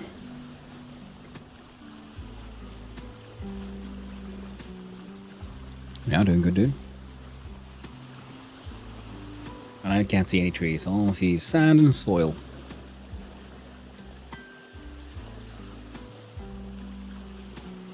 I'm only 24 blocks south. Last time when I found those acacia tree seeds and so on, we were even. I was at closer to 30k. I was like 5k further south. So yeah, no wonder we're not really finding anything here. Wow. Quite the adventure, yeah. See. Oh, nope. I tell a lie.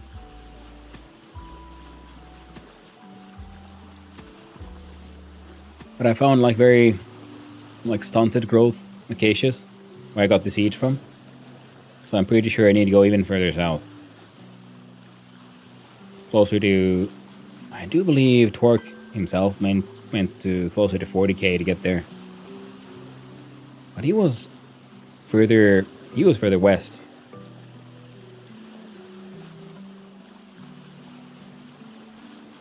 So I'm assuming there might be a better path that way.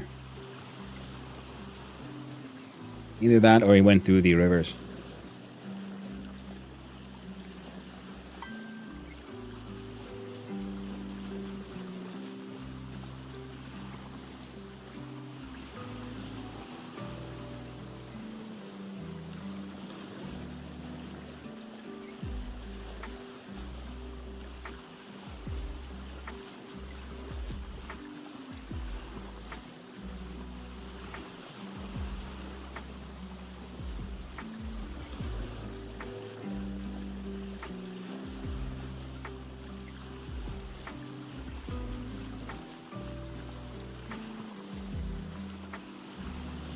Son of Hanu, seafarer of Hanu.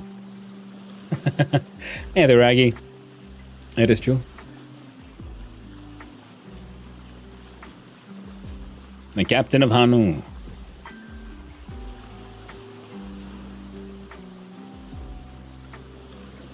El Capitan. Hanunu. Hannumainen. Hannu, kapteeni Hannu. Captain of Hanu? Boat of Hanu?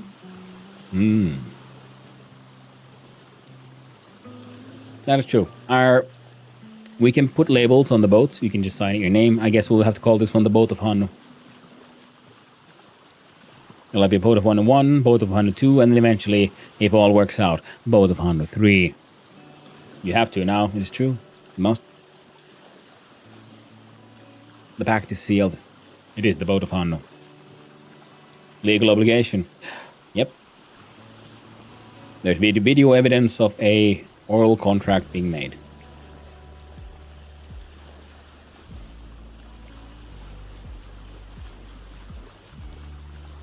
It's kind of funny how the map doesn't really update live in the dark somehow. But when you open the map, you get a sort of like scouted area. But then we see as we're moving, the map isn't sort of, oh, I lied. I have misunderstood how the game works. Well, that's okay. I misunderstand many things.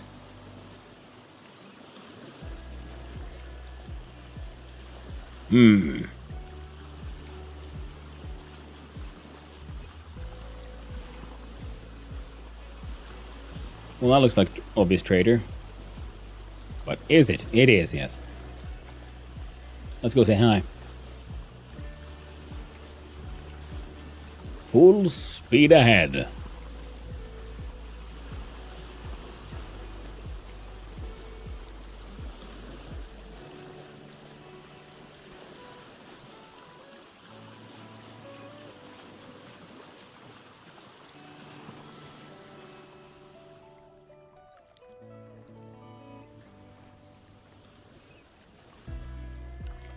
Perfect. What is this?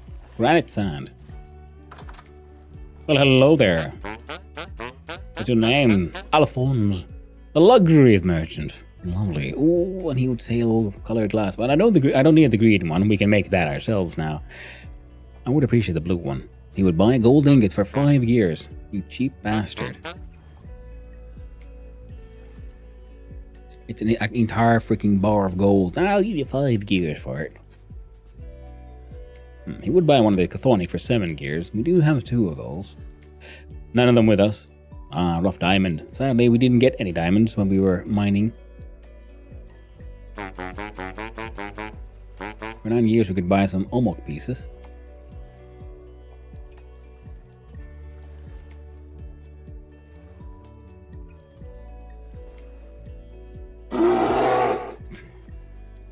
Well, thank you, Raggy.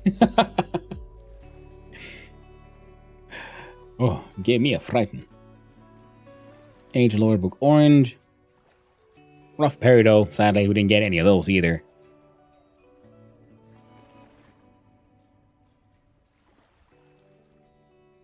A fancy royal belt.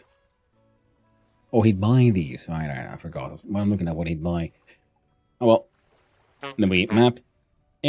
Zoom. Trader. Nice royal purple. Luxurious trader. Also very important to find. We found plenty of artisans. And we wasted all of our... We spent all of our money on... with the artisans. I saw you reach your... where you puukko. I have that genetic memory. Yeah.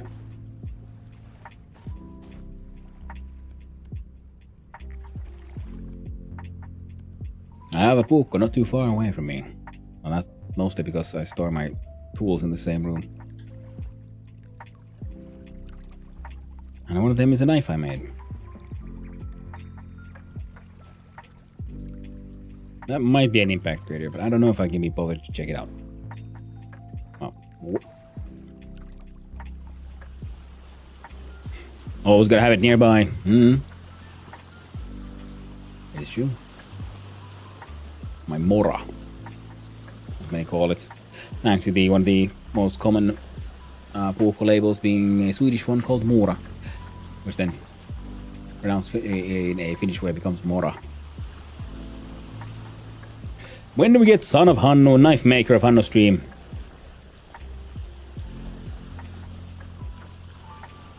I don't know. I was hoping to make a blacksmithing stream, but we never really got around to finishing the smithy over at Mum's. I think she keeps on getting in the way, and there's always more stuff to do. Could be a fun one though. So that one does look like it could be.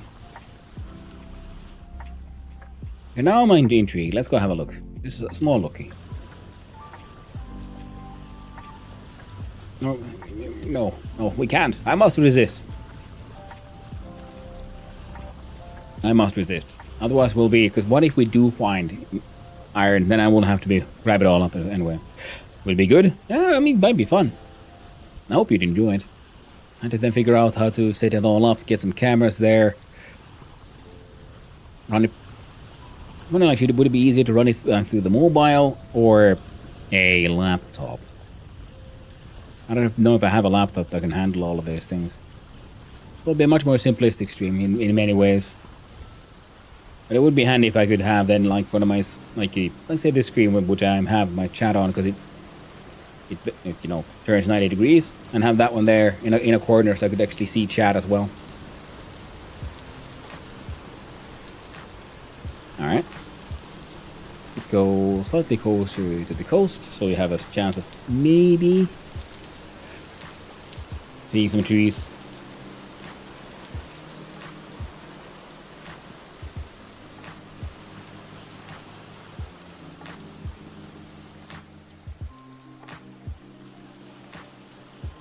Oh, fucking pine. Do that then. We'll just go blindly south, full speed. Only stopping for, you know, traders. So mark them on the map.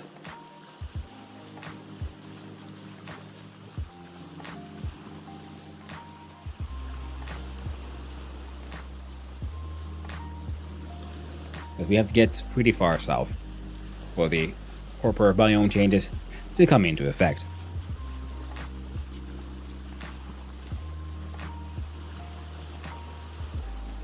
And I'd say we're doing pretty okay.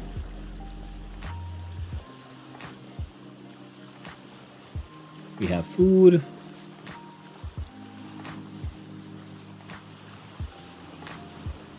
And if I don't make it all the way, well, I've got some stuff to do today, so in the evening I have to do some off-stream sailing, I guess, to try to get this dude back home. Because tomorrow will be more stationeers again. And the day after tomorrow is usually not a streaming day, but there's a chance we'll do a stream. Depending on how things look. And all the other things I need to be doing. And then on Saturday will be the 6th. And the 6th of December is Finnish Independence Day. So, naturally, I'll have to play some silly Finnish games. Not entirely certain what yet. That is obviously an impact crater. You can see it's sort of round, and again it breaks against the logic of the terrain generation. So that's an impact crater, 100%.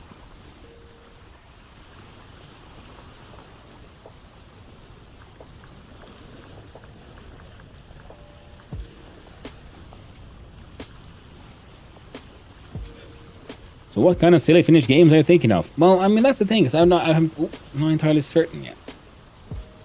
Oh, that looks like a trader. So I was thinking it would be either something like Finnish Cottage Simulator would be fun, because I own it, but I haven't really played it. The hell is this? Ah! I know what I found. This is where Blocky and James came. You think I came here during the night, I guess. The lights are still on. That's a lot of rots. I'm guessing some kind of food.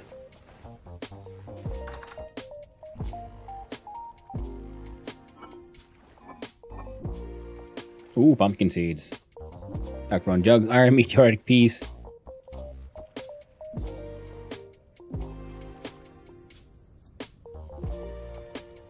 Nice collection of random stuff. And I did hear a goat sound. Dark purple volute. I might steal those. Ebony door, just... I guess we can take that as a hint that there might be ebony around here.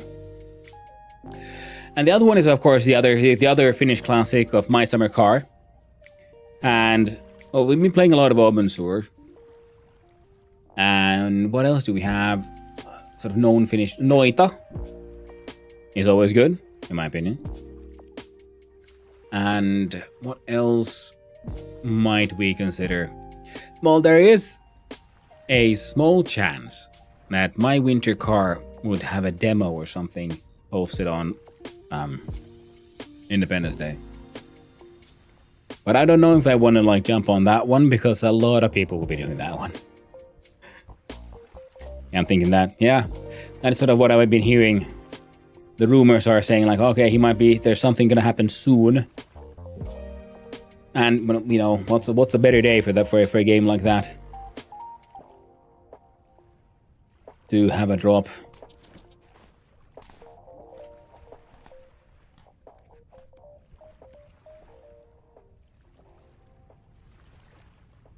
Oh, that looks built. We'll do a little house, home. We'll mark it with something that sticks out enough. Orange.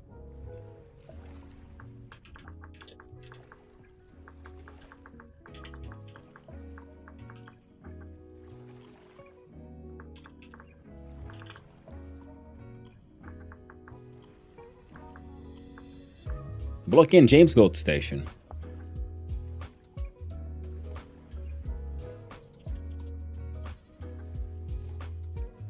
Yeah, some pomegranates.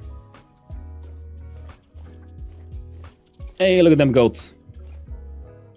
A goat hole. Or Christmas, it's true. I'm glad it's 16 and it's already getting dark outside. It's 4 o'clock, yeah? Well, it's 5 o'clock here, so it's already dark. Lovely parts of living in the north. I mean, look at this. It's 4 a.m. and the sun is rising. Now, this might feel like oh, it's the south, but this is also Finnish for me, even here on the south. 4 a.m. Yeah, the sun has risen during the summer. Well, I'm gonna do my DDO thing. Well, if I hang out, man, away. I hope the DDO is fun. You know, it's in my experience, usually it's always good times. Most things D&D related. At Grand Adventures, that's a trader over there. Let's go say hi. Oh, I thought like someone had built something funny here, but it was in fact... Oh, nuggets! Oh, that scared me. Ooh, fuck. Oh, that scared me. See, there's 2 graves at the ready here. Bulky and James. Just in case their goat adventure would not have succeeded. That's the goat pit, yeah.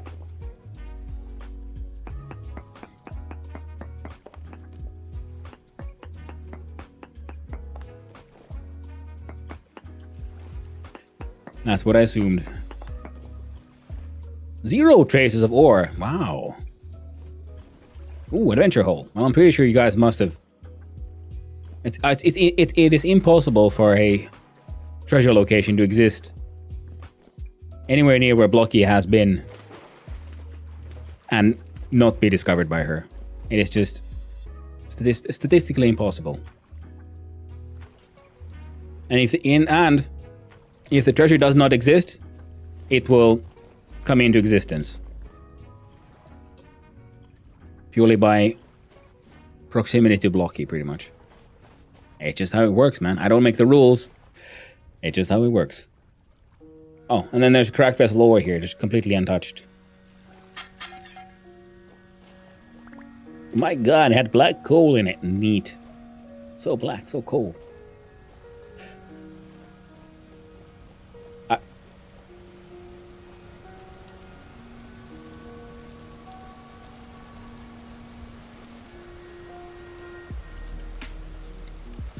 I like a marker here.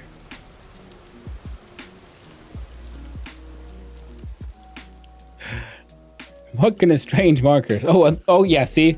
I knew it, see? It wasn't even a cave entrance. Blocky just like she felt it in her bones. There's treasure to be found. Oh.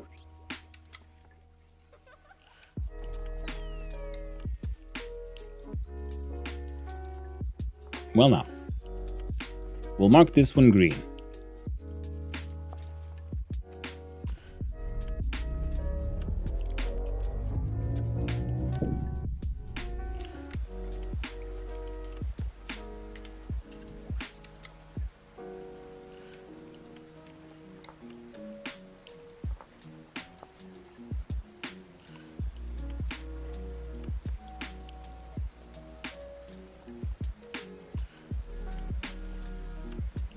Okay, neat enough, I guess.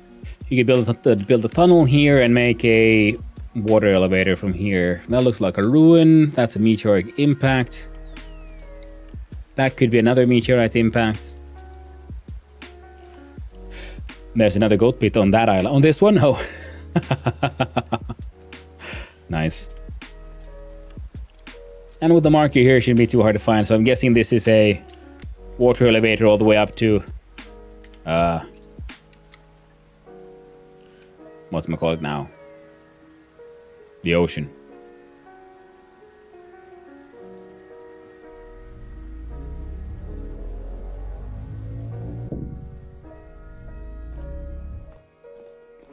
Neat.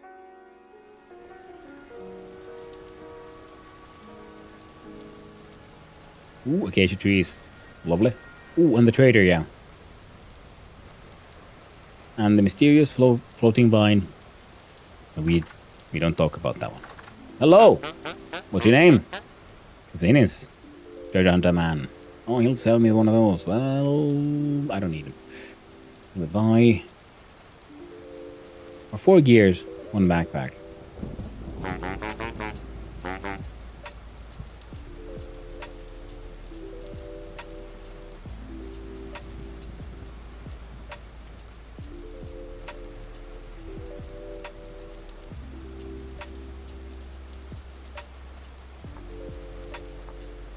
And treasure hunter trader. Yes. If only I would have brought my thingy, the frickin' the tool, the thing, the shears. Oh, don't mind if I do. Always need resin.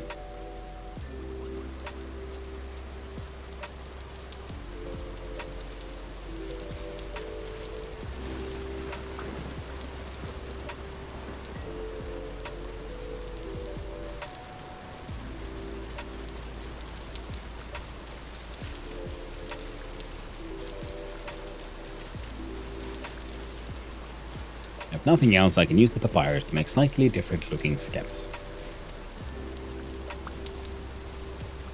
For decorative purposes.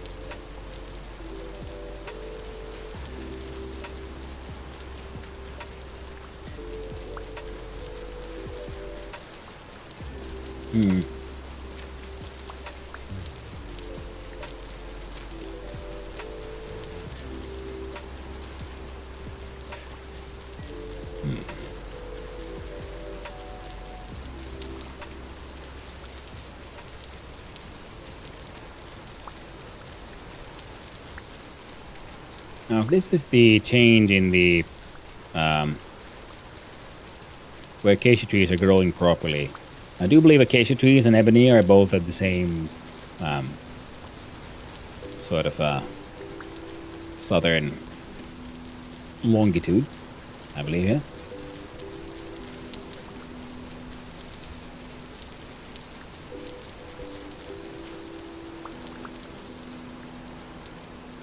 There we go.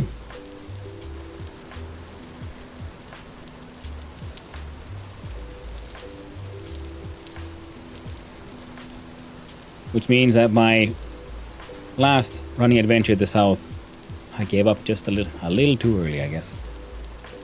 That was a seed, that was a seed. Yeah.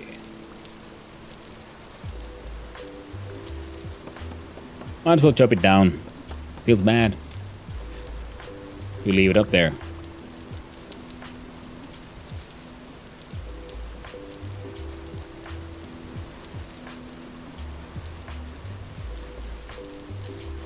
Hi, Hanu. Don't tell anyone, but I'm lurking. SSSSH. Hey, thank you. Oshug. I hope you have a good time lurking. I won't tell a soul, I promise.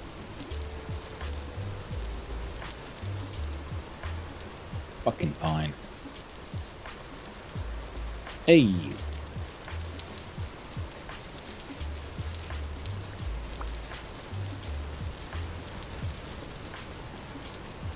I'm tempted to bring some of those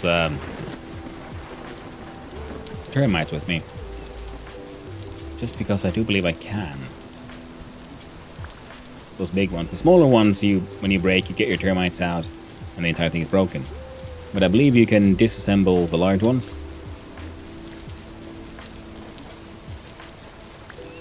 It would be fun to find like a basalt termite bones that are black that would fit in with where I live. But a granite one will do.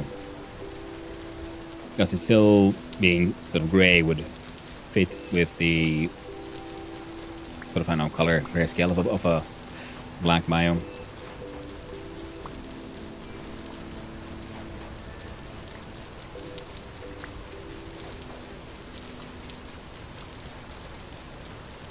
Is that a cave right in front of me?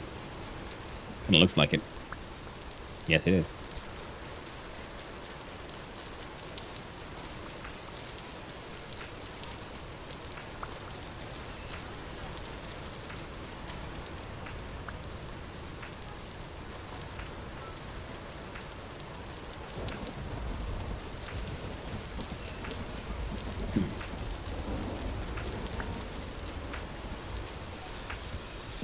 Okay, the granite termite mound does look kind of funny. Because, you know, it's speckled like that, so it had that sort of a... Looks like it's made of a concrete or something.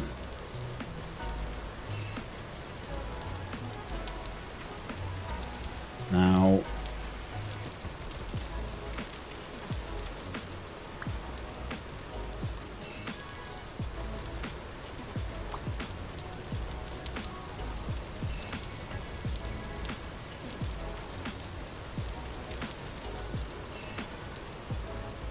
Well, no termites came out, but that's okay, I guess.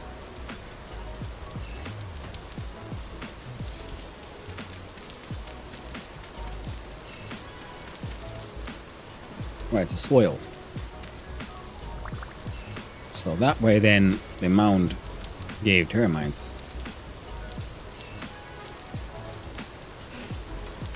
Well, it's okay. We can enjoy some tasty termites. Get that protein in us. We've been eating a lot of bread lately. That's a hyena. Hey there, Mr. Chucklefuck. I found loose meteoric iron again. There you go. You got friends? No, what would you? So, another sign, more meteoric iron. I guess we'll have to dig it up. You know, it's like leaving money on the table. Leaving meteoric iron in the hole. You gotta dig it out. We have more than we can technically use already. So we have to come up with all kinds of decorations we can make from them, and one of them would be making more of those lanterns.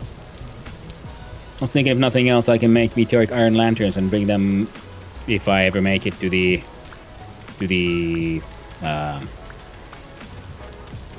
farmer's market. I was sort of hoping to make clothing and things, but I never got my hands on making mordant. Because I do believe I need crushed either alum or cassiterite or something. And I don't have a crusher. It is a crushing defeat. Now we have made one anyway because of the olivine and for the bauxite. The steel has its needs. The good thing is, all the tooling we'll be making in the near future will all be hacking meteoric iron. Because we can. Now, the treasure hunter, I don't think, buys diamonds. But there was that other guy we saw. So let's just... We'll gamble for one of these layers. Nothing too fancy. Nothing too far. Just enough.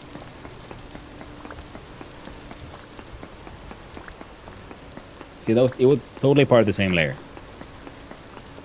Trust me, bro. I'm the one cutting it down. And if we get some diamonds, well, we have something to sell for, if not this guy, then the luxurious guy. Sadly, no diamond. Not this time.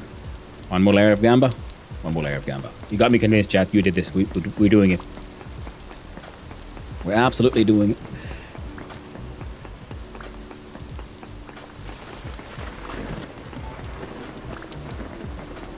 I mean, also, it's kind of fine. Like, I was thinking, like, well, what else would I use my pickaxe for at this point?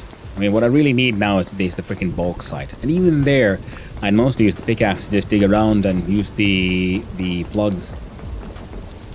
to get what I need. Alright, then to get out, we'll have to build some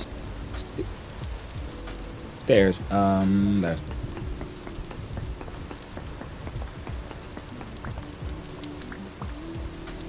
Oh, Gamba failed.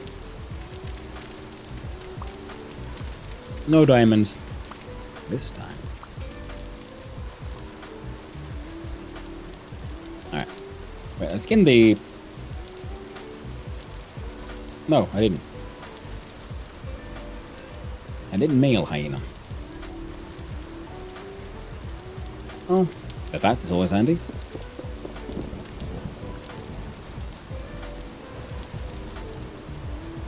Now, I think, yeah, the twerk went further, oh, the chair flanks, why not? Ooh, yes. East, and he found sort of Asian areas as well, so that could be a good place to head to as well for neat things. Oh, our pockets have been filled.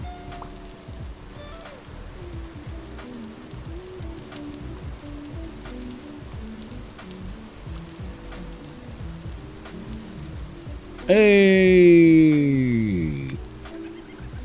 that's what you get for giggling. That's what you get for fake laughing at my jokes.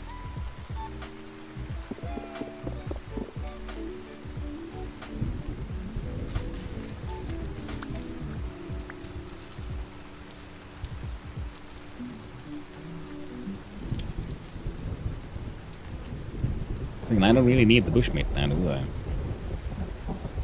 Fucking Maple. Everyone hates you. No one likes you, Maple Man. Giant, massive fucking oaks.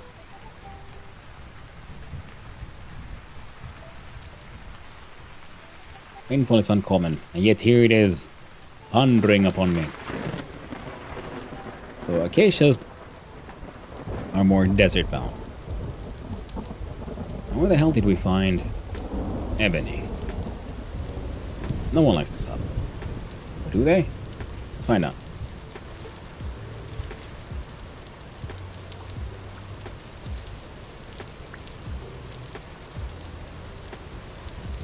What do you need for this one? Cold resistant until +4. Heat resistant until +44.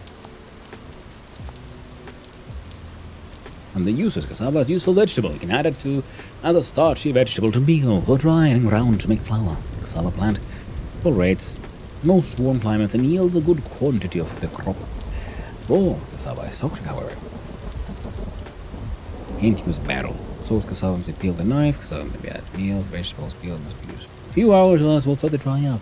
And when dried, it's only used to be ground to make cassava flour.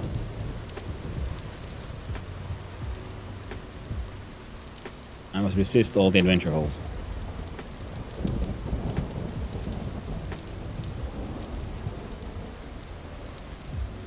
As well, there might be treasure to be found. Most likely there won't be. Seems that I am currently into meteoric iron. What blocky is to pretty much everything. Ooh, freaking defrac rice. Oh, hills, bells, yes. Directly south of Trader. Gotta remember that one. We have to get that rice. We need them for the farms. Ooh. These guys we most need because, you know, they birdie. Yep. The train here is a little wild. Soybeans. I think I just murdered those soybeans for no reason. My inventory is full. Full of hiking junk. You got rocks. I don't know, I have some more sugar. You, of those things, you... Another one. Have those. Have these. You're empty, you get seeds. And fats, I guess. Could you put... Thank you. And this termite mound. And there's papyrus. And there's papyrus roots. Acacia seeds. Count the seeds. Resin. Tons of random shit. Leather stuff goes here. So stay fresh for slightly longer.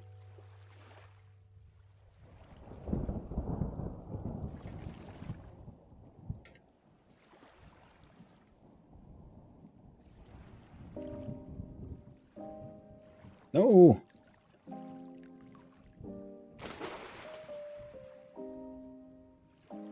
Random blocks, you get the wood as well. And some sticks and some grass. There we go. Getting perfect. Almost like I knew what the hell I'm doing. I assure you I don't.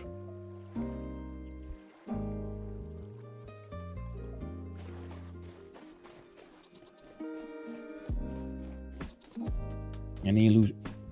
Jesus. As far as I know, also the game, the lightning can set stuff on fire. Which means if you have fire spread on, which we don't, you could have some proper like wildfires happening. Okay, now we're south of Trader. There we go.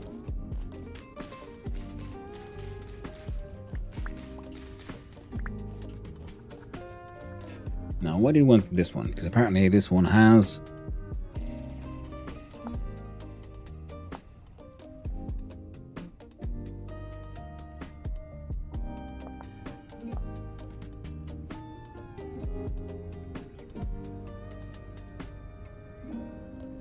would make good porridge. Rice porridge is actually quite tasty.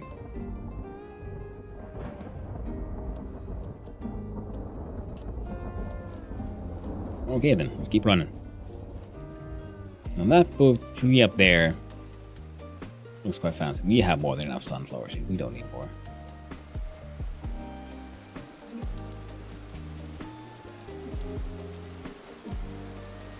Lahina seems to be doing mostly okay. We can let him be.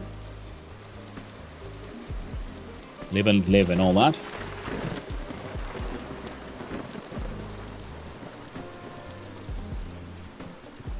And have a little bit of a look-see here in the forest here to see, is it all oak? It does look quite oak-centric down here. Ah, walnuts. Maples. It's like I never left home at all.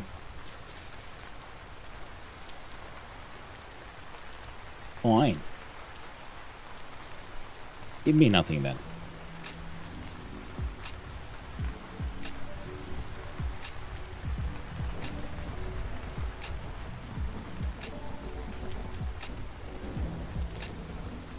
Bald cypress. Okay, rainfall here is common. I do believe common rainfall is okay for, like, purple heart. It's more of a rainforest kind of tree.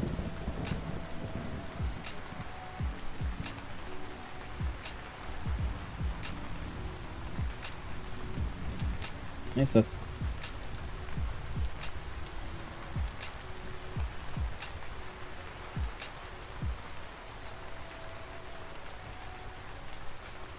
I found the portal to hell. A hellscape of eternal night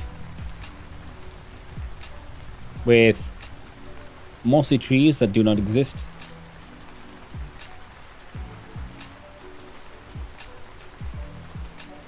It's best we do not linger. We must run. Flee.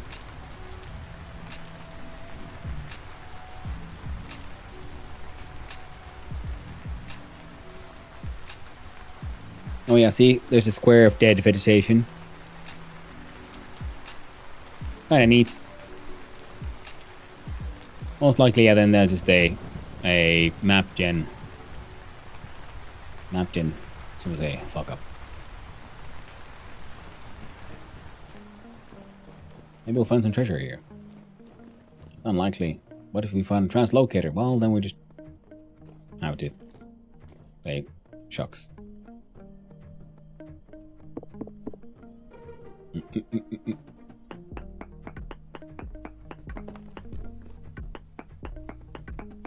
we don't have the gears. Poor bismuth. Minuscule hematite. Pum pum pum pum pum.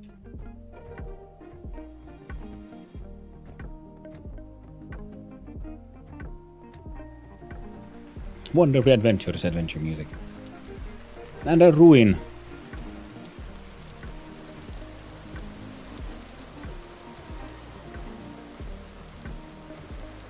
I don't care. Got excited about the ruins and then I remembered, oh yeah, I don't give a shit. Because, you know, it's, at this point, they not likely to have anything I want. The underground ones are the ones that are more interesting, or the ones that look like they might have a basement. Because what I want is, you know, furniture and stuff. Ceiling chains, these kinds of things.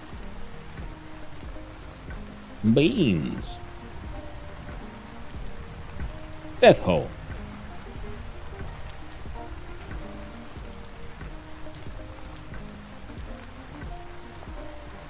Hall of endless adventure.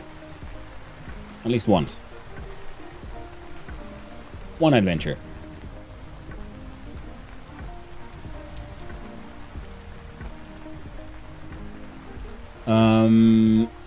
Wait.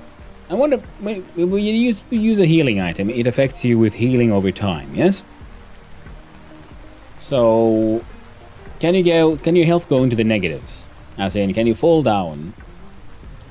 Your health hits 0 because you fell down so far. But if you had an ongoing healing over time effect, and that seems like such a rudimentary thing, that they surely must have figured that one out. Spelt.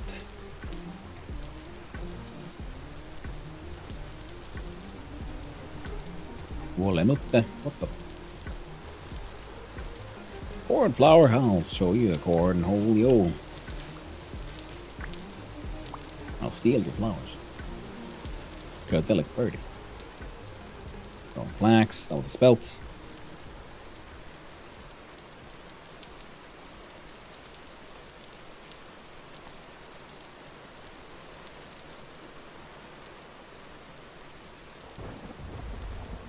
Get some berries while we run around. And take the lamp off your offhand, that's why we're so hungry. Yeah, wrong kind of biome for what we're looking for.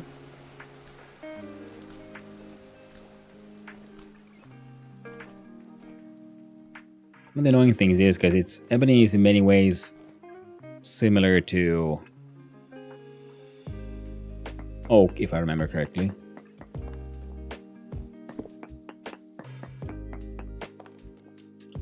And like how it grows, because it has that wide shape at the top, so sometimes a little tricky finding some, recognizing like, wait, that's an ebony one.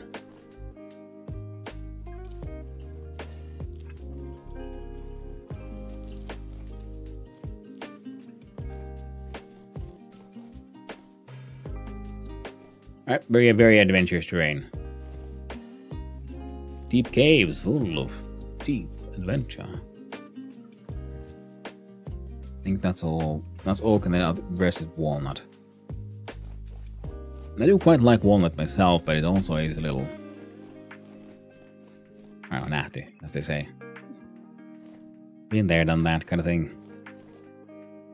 Mostly, I guess, because, well, there's a lot of walnut where I live with my house. And that's amaranth. And it can grow at least most of the year. Now, if I build a greenhouse for my orchard, which is a thing that has a name, which I can't remember. I'm looking at, oh, another one of these mystery cubes. So there's one and there's another. I've adventured pretty far, actually. The acacias we found were here. That's walnut.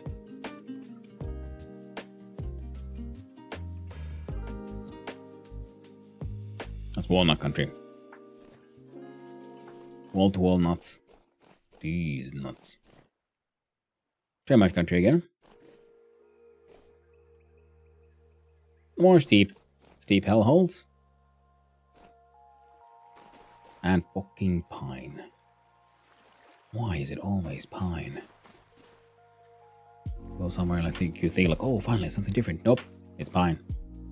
It's always pine. I'm gonna have some of these orange mallows though. I don't think we have those around where I have my house.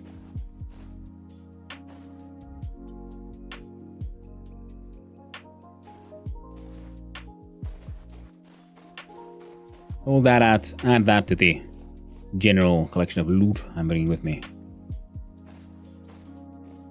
Goatees.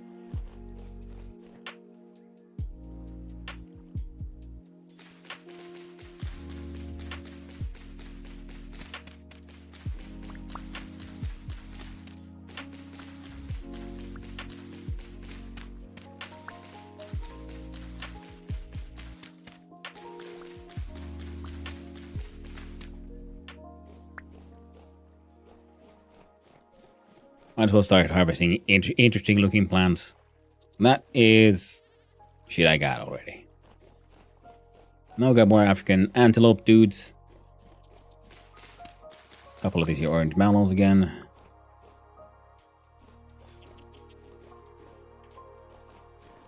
Oaks and walnuts. No, that's maple. So this is the wrong kind of forest. So if we head from here south, it looks slightly more, should we say, Africanized. And you rice spelt.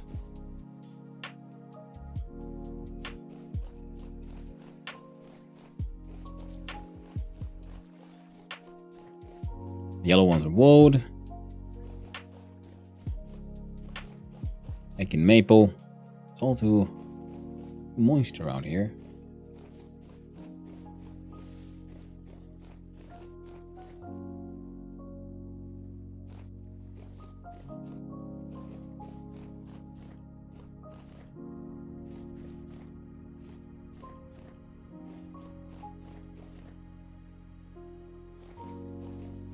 What am I seeing there? Is that it's woad.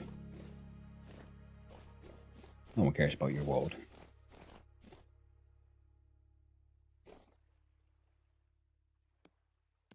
Lantern goes back. Falx comes out, and we'll find the boat and we'll head further south again. I seem to have misunderstood the value of this location. I will check out the mystery cube, because why not?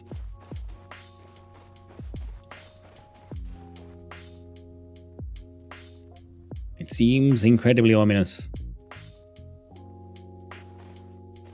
And aren't those the most fun things?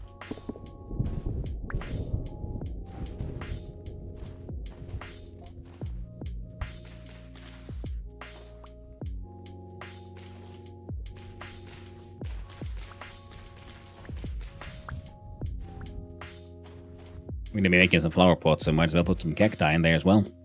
Just because the barrel ones we can actually gather. Then there's the large ones, the saguaro ones, and they, as far as I know, can't really be like... Can't really do anything with those. Apart from just wait for them to fruit naturally.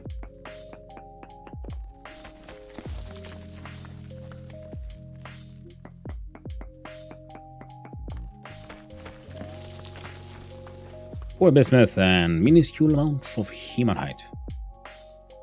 Hematite. Ooh, nice and red. On the map, shows me strange shapes here.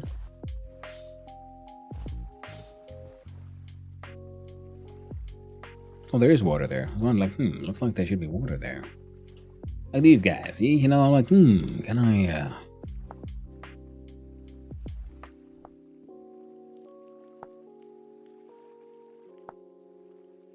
Nope. No instructions on how to plant those. Ah! Deep, dark, mysterious magic.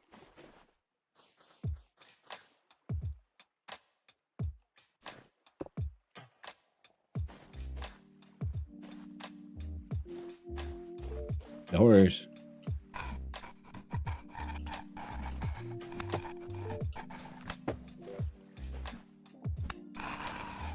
No swimming for you, friendo. He tried. So, that guy's been cut in half. Oh, does that mean...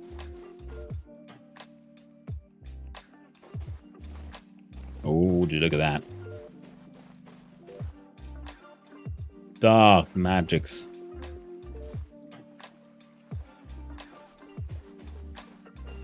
Don't you hate it when your lake just stops? You know? Thinking, oh, look, I know there's lake over there. I'll go for a swim. Oh no, it's all dry in the middle. Tragic. No one likes a dehydrated lake. But maybe I do.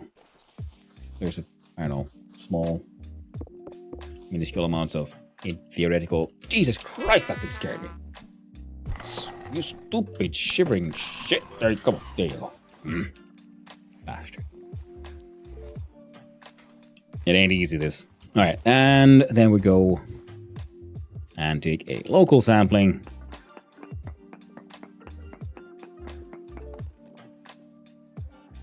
You see, the game claims that in places like dried riverbeds, you might find some halite or salt. And I've never found halite in the wild. I've only ever bought it, or, like on this server, received it from someone who actually found the halite.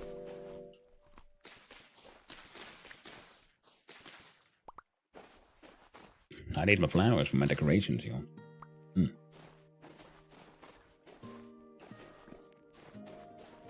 I'm running in the wrong direction.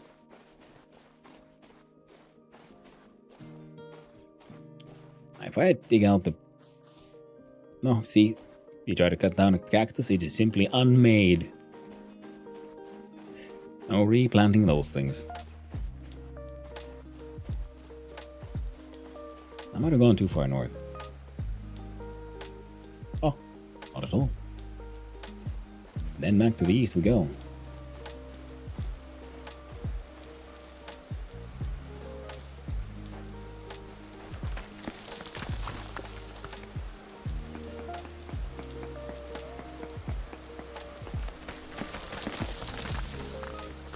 Oh, that was not... Alright, fine.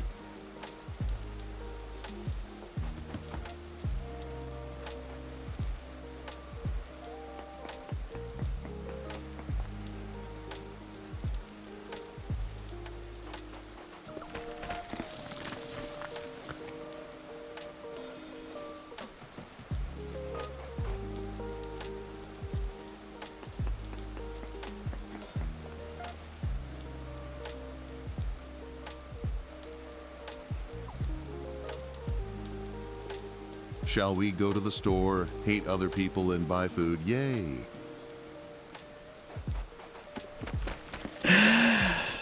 Oh, that's lovely. That was amazing. That was good use of the TDS. Yes, the potato. We will soon enough. I need to get to my boat. Give me like...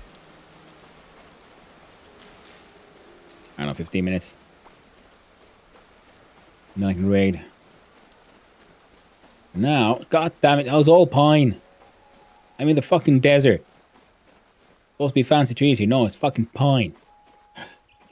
I'm glad people's happy with the long times.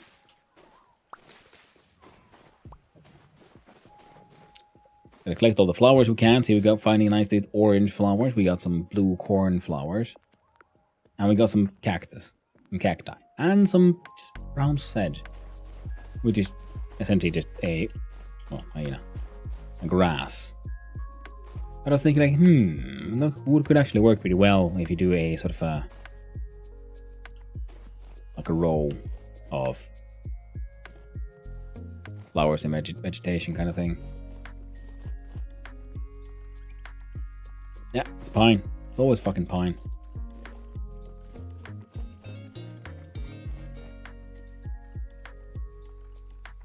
Oh, wrong one.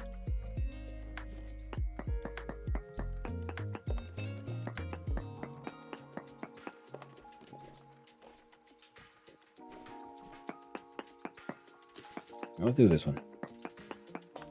And I think we can, in theory, back up. No. Not this time, please. Oh, that one. Perfect. 0 traces of ore.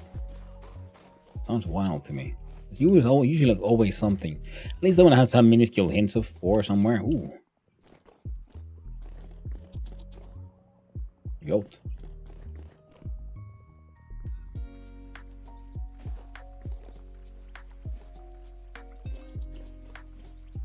Here we go. More of these bronze edges. So it'll be neat because it looks different from much of the other grass. So I'm thinking we can do some interesting things with this when we do finally make some flower planting experiments.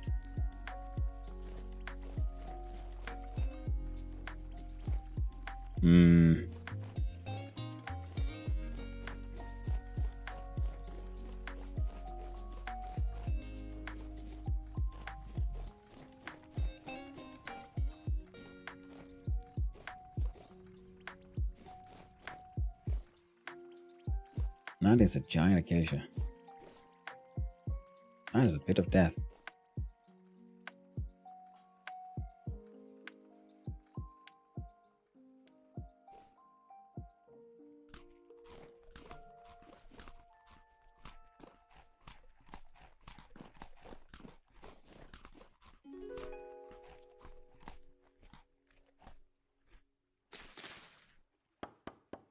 Oh, hell yeah. Acacia seeds.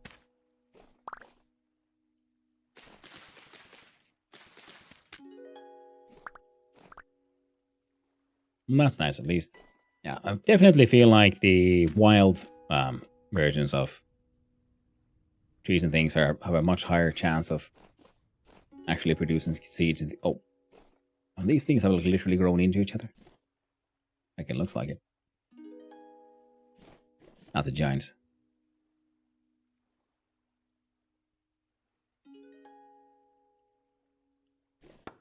We'll cut down the giant and hope for the best. Because gosh darn it, the main landfall. I need something to take with.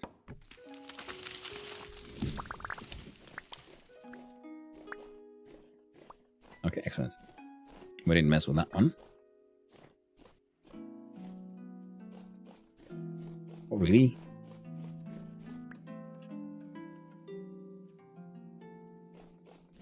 All of that, no seeds? Man, I definitely need that. Freaking the correct tool for this kind of adventure.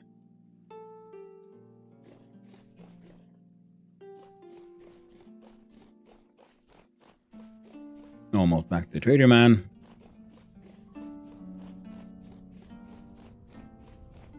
What time's the in game? Oh god damn, it's only past midnight. Okay, I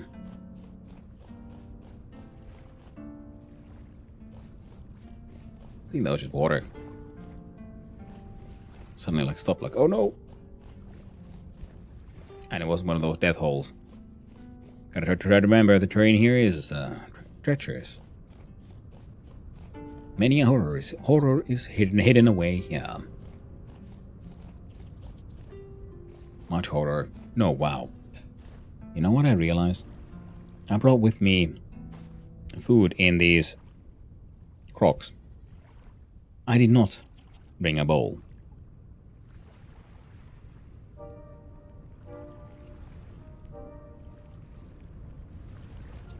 do believe that is known as fucking up. Fucking up. Oh, we got some more acacia seeds. This is good. We'll might as well put other plant-related things like the flowers and the cacti. The brown sedge.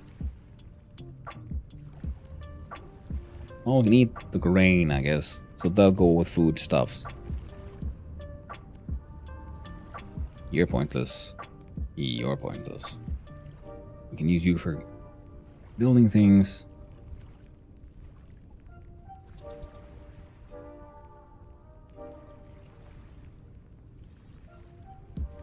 No, we can always throw the grass away. There you go, put that there.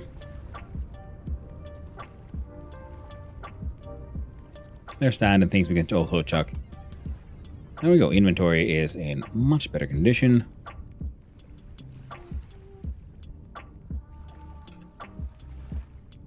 Let's enjoy the joys of this pie.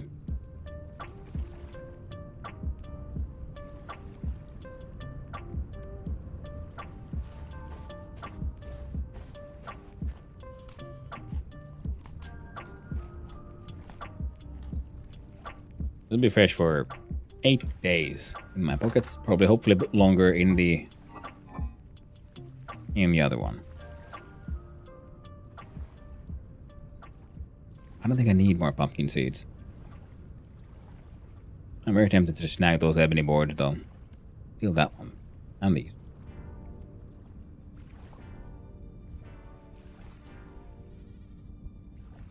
And the lupins. Don't tell Blocky. Stole her flowers. Or she'll stab me. As she does to everyone who dares touch beautiful, wonderful treasures. Like these purple shells.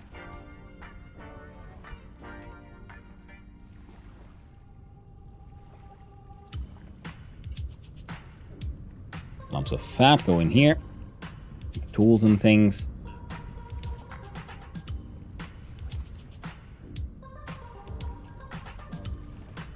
You go there.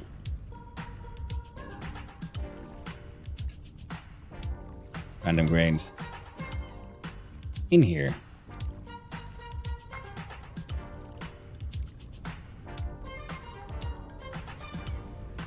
Why? Are you telling me?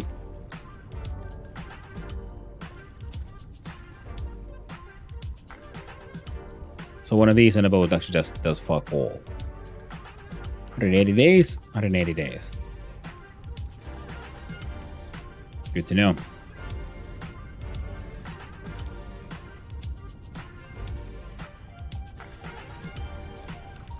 But yeah. Sadly, I need to go. The doggos need walking. Stores need visiting. Chores need doing. Well, I was hoping for 10 more minutes we'd get that full 8 hours together, but alas, they will be not a full 8-hour one. That's good at point, I guess, as any to jump out here. Now look at this. And consider the fact that we have achieved quite a lot today.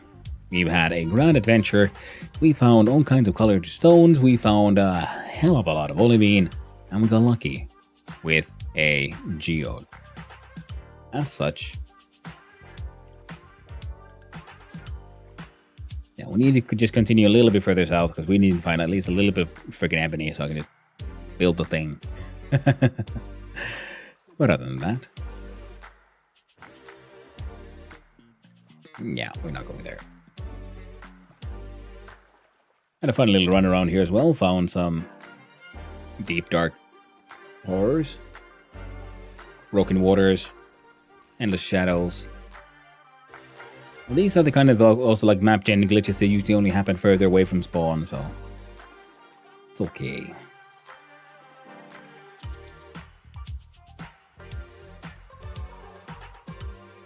And I'm pretty sure I'm pretty close to where I want to be, where I need to be. It's 4 a.m. See the sun's coming up now. Well, thank you, EasyXTTV, for that follow. I really do appreciate it. I hope you have a wonderful day. Now, we'll be returning to this game either the day after tomorrow, if I do a stream on Friday. And so far, looking like I should be able to do one, but usually I take Fridays and Saturdays off. Saturday is Finnish Independence Day, so we will be playing something interesting on the 6th, on Finnish games. And tomorrow we'll be returning to Stationeers. Now, if you don't do a Friday stream with Vintage Story, then it'll be most likely on Sunday after the game jam.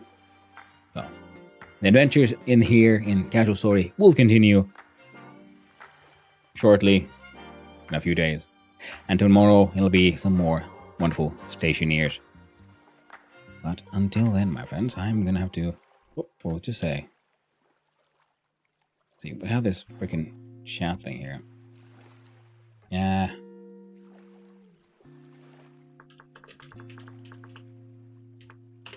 I'll say bye, everyone. There we go.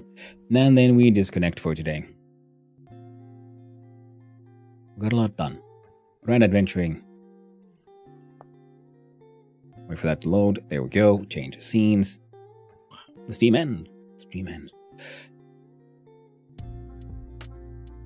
We open up the Dwarf Fortress soundtrack. Look for that one song I will love so very much. There it is. We pause this one. Drink and industry. And then we see who is out and who's about. What are people doing and where are we raiding? If anyone is on the casual server. And, well, there is both Urban Adventure and a Discount Engineer. And, well, last time we raided Urban, so well, let's keep casual and send it over to Discount Engineer. A wonderful streamer, cool dude, builds amazing things. Not only in this game, but also Stationeers. He's one of the ones who inspired me to get into that game. And I'm sure you will be well entertained over there. So, starting that raid. So thank you, everyone. Thank you to all the chatters, all the lurkers, and all those who just wandered on in. I hope you had a good time. I had a wonderful time with all of you, and I hope all of you have a wonderful day. Until next time, my friends, stay awesome. Ta-ta.